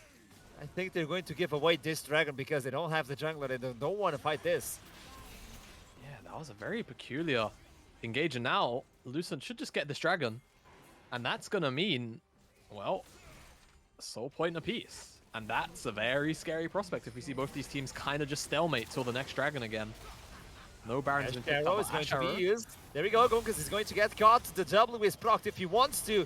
But Fuyo is alone on the backline yet again. They're not dealing with the Caitlyn. But this gives enough time for the Falcons to just go ham. And the Muno is away. Gunkus get demolished again. It is Zimba with the kill. Look at Fantasy trying to get on the right side, but he's not capable of doing so. Meanwhile, 3 Dragons are stacked in for both teams. But on one side, it's percentage damage. Yeah, it's a lot of percentage damage as well. Oh boy. With those 3 stacked up. It's actually kind of a lot of damage to think about. It's 18. Those are old dragon. Do you remember the old dragon numbers where each dragon would give you like 10% AD and AP? And that's actually a lot considering a scale. That's kind of what the Chemtech numbers kind of remind me of. That. No wonder they're investing. The older Inferno Dragon, which was like 8%. I It was believe like it's 8%. yeah. It was really silly how much extra. But they AD and nerfed AP the it Dragon. We're like, but what if we bring him back and give him a new name? gives. Yeah. No one will know. No one doesn't look Wait. suspicious. They know. So yeah, honestly, credit though in that fight to Gonkus for almost killing Fuyu. And I think crucially, now that Fuyu doesn't have sums, if there is no fight until the next Dragon, great. If something breaks out before then, however, he is a bit of a free target for AAB to try and knock down. And like we've said, Caitlyn's positioning so far throughout most of these team fights has been relatively stellar. Very hard to actually find their way in, even with the likes of a Jarvan in the game. It feels like Fuyu has very rarely been caught out inside of team fights themselves. But now without that flash, that small window of opportunity opens up for AAB to maybe sneak in. And they're going to have to find it. Lucent, however, with the Chem Fog, just using the ability of Fog of War, basically just say, we have control of this area for now. Come and face check us if you dare. We are reaching a point where any team fight can actually mean the end of the game. If a tank survives and one of the carries survive as well, you can demolish the entire enemy base. Doesn't matter that on the mid line you still have the T2 to deal with the timers. The death timer is going so big at this point. And yeah, pretty much Caitlyn in terms of running away with the lead. 322 minions. Almost a Flame Horizon versus the Ashe. Well, ever since the beginning of the game that Caitlyn just popped off as soon as she got those plates. Yeah, I still feel bad for Mucha for the early game. It was really thrown to the wolves, honestly. They did get the Herald AAB, and they did find the kill on the top side, and it did definitely propel Gunkus into a very substantial lead. But man, throwing your AD carry under the bus like that in a meta like this, it's risky business. Risky business indeed, and you can see it's definitely bitten them in the backside over the course of the game. Yes, they've stayed afloat and had very competitive team fights, but I think that's been more at the promise of, you know, or the praise rather of Bobus and Gunkus with a lot of their dives and a lot of their re-engages or follow-ups from Tun's engages as well. And again, just ease of execution on the composition, keeping them afloat, keeps the game competitive. Lucent don't quite have the same level of privilege in that regard, but when you've got so much healing, when you've got so much sustain, and when you've got such a consistent form of damage through Fuyu, the game does in a way sort of play itself as well. When you have a Silas just enjoying these ultimates that he's eating, the Ashe ultimate follow-up, or to just start up those fights, or even the Nautilus to get someone. We haven't seen the Silas using the life form disintegration ray. I'd like to see what happens, or even the showstopper by the set, which I would prefer to call Road. I won't say it. No, it's a joke. Road Roller. Yeah, Road Roller, which is the Dio. You pick someone, you smash it on the ground. So I would like to see the Silas do that. Yeah. Unless he breaks the game. But Thornmail is also picked up from the Mundo, so this is a 4-item Mundo. Ooh. How much HP does the guy have? Can you show me production? Oh, 4,000. Okay. Yeah, seems fair. You know, the one thing I will add, Mundo cannot apply the 60% Grievous Wounds passive. He doesn't have any hard CC in his kit. Oh. He doesn't have any immobilization, right? That's what procs the 60%. So. But still, the item 4 items. Sorry to be a downer, guys. I apologize. Yeah, I got sad when you told me that. Like, what do you mean? But yeah, no. Lucent looking for an engage, maybe. Toon in trouble. You're going to get Nautilus. Nautilus is disappearing. The damage is way too good, but look at the backline. Blue Band trying to get the life form disintegration ray, but I believe the sniper from the Caitlyn is the life form disintegration ray, as no one is looking into this Caitlyn, and the Sheriff is in town. Is she kicking everybody out? And this is a free dragon for Lucent team. Yeah, that should be Chemtech Soul going over to Lucent. It's very, very risky for AAB. I mean, the dragon's already gone. There you go. 4 Dragon Chemtech Soul. They're immortal! Oh no! Can you kill the Mundo once, and can you do it twice? This is a hard one. Oh, it's a horror. They're going for the planet. Yeah, and now, after 40 minutes of back and forth, Lucent might feel confident enough to finally take the Baron. It's been a long game, Archerim. It's been a very, very long game. I didn't even realize this was a 40 minutes game. Yeah, this has been a 40-minute game where these teams just did not feel comfortable doing the Baron dance, doing the Baron juggle. Oh, no. And, yeah, Boba's turnaround. Yeah, yeah. There you go. Yeah, definitely the right call to save a life. And, I think when he got into the Chem Tank area, he was like, wait, why is Baron here? Oh, it's Mundo. Yeah, it's Mundo. Away. Oh, my bad. Yeah, my bad. Yeah, very, very hard position for AAB to be in. And, you know, I'm going to refer back to the win rates I was talking about with the Chemtech Dragon. And I don't know if I've seen a team actually secure 4 Chemtech Dragons into Soul, so it's probably even higher. But in solo queue, I think on 12.24, 90% win rate, pretty much, for a Chemtech Soul. She's untouched every single. Yeah, there you go. And we've been praising Fuyu's positioning throughout, attacking over the wall when she can, staying really far back. And yeah, I mean, realistically, it's actually a lot of Lucent doing the work here. But even the Gale Force into the net backwards, just knowing the limitations of the range on this champion. Really, really well from Fuyu Zen. Definitely going to be patting himself on the back after today's performance. As Blueben, just gives himself away, and Fuyu flashes over the wall. Knows that he's got himself a kill, but Syntax steals it away, like the mid laner that he is. And this should just be the final touches on the game. Chemtech Soul plus Baron. They only need Elder. They only need... It's the only buff more powerful, maybe. At this point, you go into turtle stance as AAB and praise to see if you can deal with this. On the sideline, I do believe Gonkas can just deal with that wave. Oh, what happened? Demolish! Oh, oh no! He had the stack up. He was marked by 18. I can't believe it. Oh. That's a sad way to potentially lose the game after 40 minutes. Blueben gets, I think, Ash Arrowed by Silas into a combination.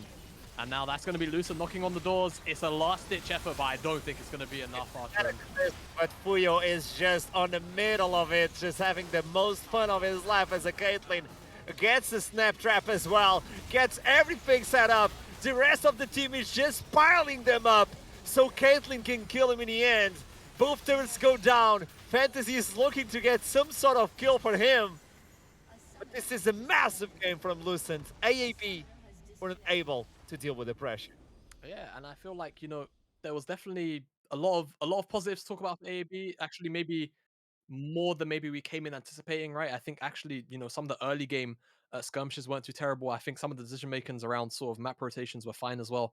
I think the big thing for me was sending Tun towards the top side to make that 3-man happen onto them, though, because whilst they get the Herald off the back of it, they lost so much from Mutra. And yeah, replay of what happened, I believe, to Blueburn. I want to say, Ashar from downtown. I didn't actually quite see where it came from. And yeah, Ashar, a lot of damage because it's AP, don't forget. Gale Force to get into range for the net, plus the auto and Q. And I yeah, got you, bro. I've got you.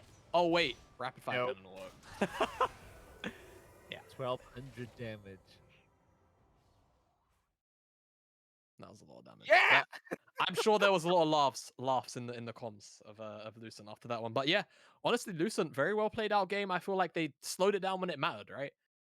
We were maybe concerned about AAB starting to snowball into Lucent a little bit, but I just feel like the draft and all of the sort of frontline bruisery scaling with Karma backing up, there wasn't really too much of an answer for AAB unless they funneled all of their damage onto one carry. And even if they do that, you then have like 3 others to worry about. So yeah, I just feel like AAB, they just couldn't really quite match the skirmishing potential, unfortunately, of what Lucent had going for them in the end. The beginning of the game until the end, this was Lucent's, and the bot lane was perfect for them. The Caitlyn finally paid off in the champion select. And we're going to make a quick break because we need to talk with the players as well of this last game. It was the last game, by the way. I'll see you soon.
And we are back on the Lucent side. We have previous. It is the coach. How are you doing?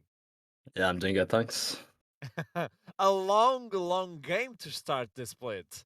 How do you feel about a 40-minute game? Yeah, I mean, obviously it's the start of the split, so there's a lot of things that needs to be fixed within the team. Obviously, I mean, it's quite a new team, obviously, just like every other team. But yeah, I'm just happy we got the win. Honestly, it's a good start, and we can only go up from it. Honestly. And also seeing the Caitlyn working out, as soon as they got the plates, what were you feeling? Like the early plates for the Caitlyn and all the advantage for the Caitlyn. What do you feel at that moment? And what do you think? Like, if you could talk with the players, what would you tell them? Put a couple more awards down. That might be the first thing, but no, I mean, I think we had a bit of a rough early game, and I think AAB did a good job of kind of trying to punish the Kaelin pick. I think our composition obviously has very clear win conditions. I know obviously people are saying their composition's easy to win. Easy to like execute, but I think we have an obvious way that we have to play in and we have to maintain it, right? So I think they did a good job of trying to neutralize that as best as possible, and I think they did a big mistake with trying to make a play topside, and obviously it was the first blood onto the Mundo, but I think that was kind of I think that kind of put the game straight back into our hands, honestly. So I was pretty happy that that happened at least. I mean, obviously, Yufu's a really good player, and I think he's a player that hasn't really had the opportunity to shine in the past, and I'm glad he's coming out with really good performances in this split. So that's good to hear, and as well, someone as a commentator that's been covering for you for a little while, it's nice to actually see him sort of be played for a bit. But you touched on the draft. I want to touch on the draft with you a little bit as well. Obviously, spoke about some of the execution aspects. In terms of some of the tools that you feel like you had in the game, did you feel confident that you'd given your team enough? Because it felt like, at least to me, you only was really sort of working with, in terms of engage, you was sort of just waiting for them to come into you. Were you happy with that? And also, thoughts on the Vel'Koz pick? Did that kind of throw you guys off guard? Was that something that you were, prepped for with AAB? Run me through some of the thoughts on the draft in general and how you thought it kind of went. Mm-hmm. So I mean, obviously, with the Caitlyn Karma composition, you're kind of playing in Fog of War and kind of trying to kind of siege / make them come into you with traps, etc. Right? So I think the composition we have is like a really beefy front line, quite a strong mid jungle 2v2. I know people kind of look at Silas as like a scaling pick, right? But in the reality is he's really good at these sort of 2v2s. So they can, in theory, try and play for bot lane, trying to get them ahead and kind of put us in a position where we're in control of the game, right? I know people kind of love the hard engage compositions where you just kind of fist fight, but I think these kind of front to back kind of siege combos can still work, right? Yeah, I mean, like I said, I mean, obviously we had a clear win condition. It was easy for them to like make plays happen, but I think in the team fights you could kind of see that, like theme wise, the compositions kind of our comp kind of counters theirs, right? So you can see like when the Jarvan jumps in with the Nautilus ults, like it has to all hit the same person, and we have so much disengage, like repositions with Silasy, Caitlyn can push us off back really far, etc. So I was pretty happy with kind of what we ended up with, and yeah, I mean, don't know what else to really say about it, to be honest. Like, It was a long game, obviously, but the soul didn't help as well. It helped a lot for you, like the buff, but not the map itself. I mean, the positioning of Caitlyn to me was like the seal, like the quality seal for the team. Nobody got to the back line, and I think the team worked around the Caitlyn really well throughout the entire fights. And I'm going to wrap up this interview. I don't know if you have anything else, Ramada. No, that's all from me. Yeah, it was amazing to see this. I'm really excited to see what Lucen is going to bring for the second day. I really enjoy a Caitlyn working out for one of the first times. Yeah, I really enjoyed this pick. So good job on that one, and good luck for the rest of the split. Yeah, cheers, guys. Hope to see you again at some point. Cheers. See you in a bit. There we go. This is the first interview. We still have one to go, but we have to make a quick break. We'll be right back.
are back for the last interview of the day. It is with the jungler. It is with Bobbas. Hello, how are you doing?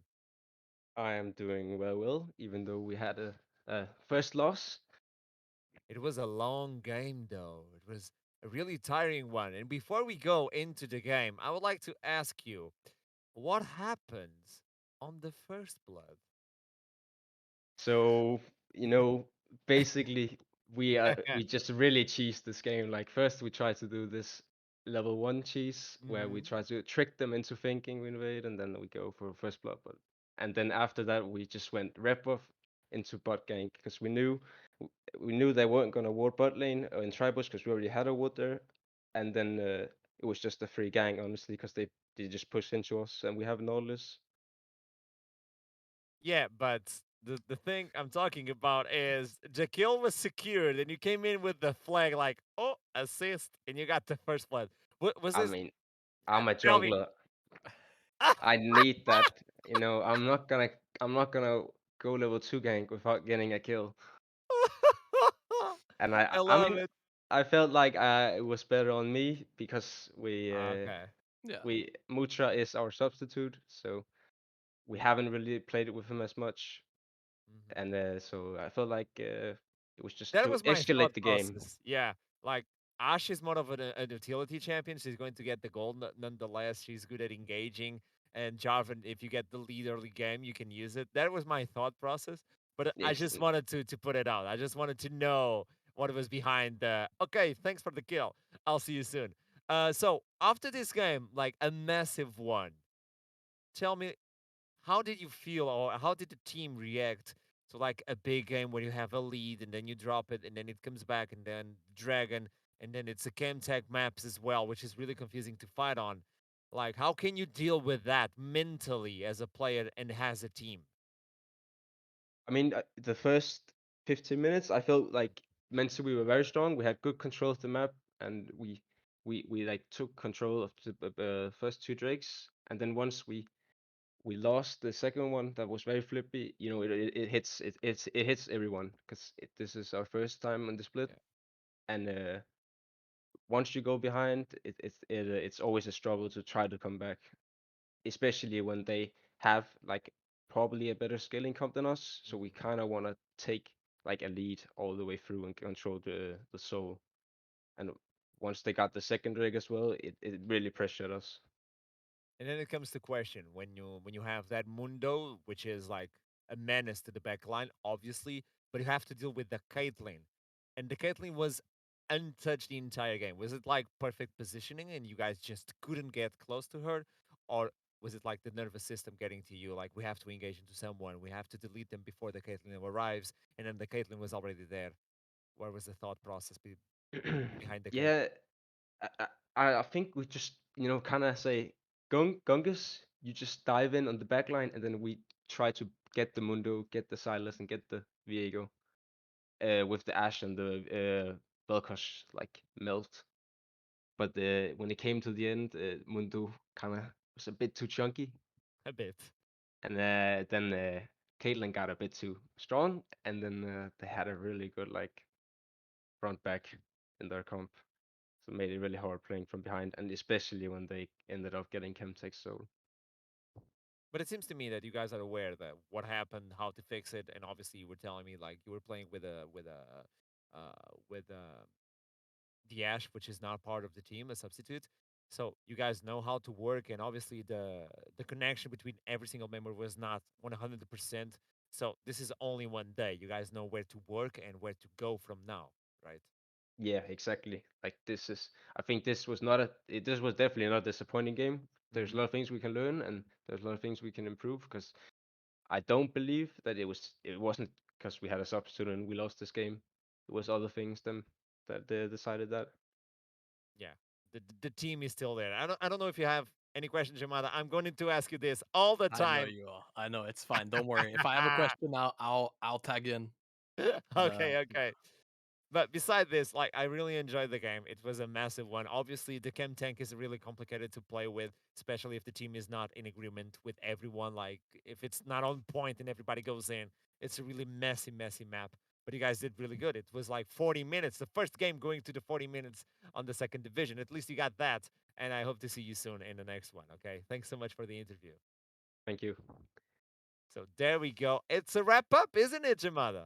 Yeah, we've had our first day of Div 2. That was quite the experience, to say. We had some very, very wacky games. I think the very high frequency of Chemtech Dragons was also both a pleasure and a pain to see. Also Gwen, we won't talk about Gwen.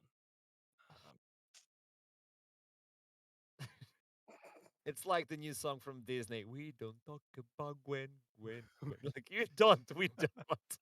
It is something that happened, it's gone, and I'm comfortable with it. Also, it was like the goodbye for the Chem Tank. See you soon. We'll talk about that later. And it was a massive spectacle, at least in my opinion, to see these sort of talents. Obviously, people that are thirsting to go into Division 1 and obviously have the skill to go into Division 1. So relegations is going to be really interesting, and to see who's coming from the bot, like the Division 2, because it's still week 1, day 1 on Division 2. So they're still getting ready. They're still getting it customized. Obviously, the scrims are still going on. And when we hit the 12.2, as you told us, the Senna is going to be a massive one to the bot lane, and probably the priority of Jinx, Caitlyn, is going to disappear or rotate a little bit.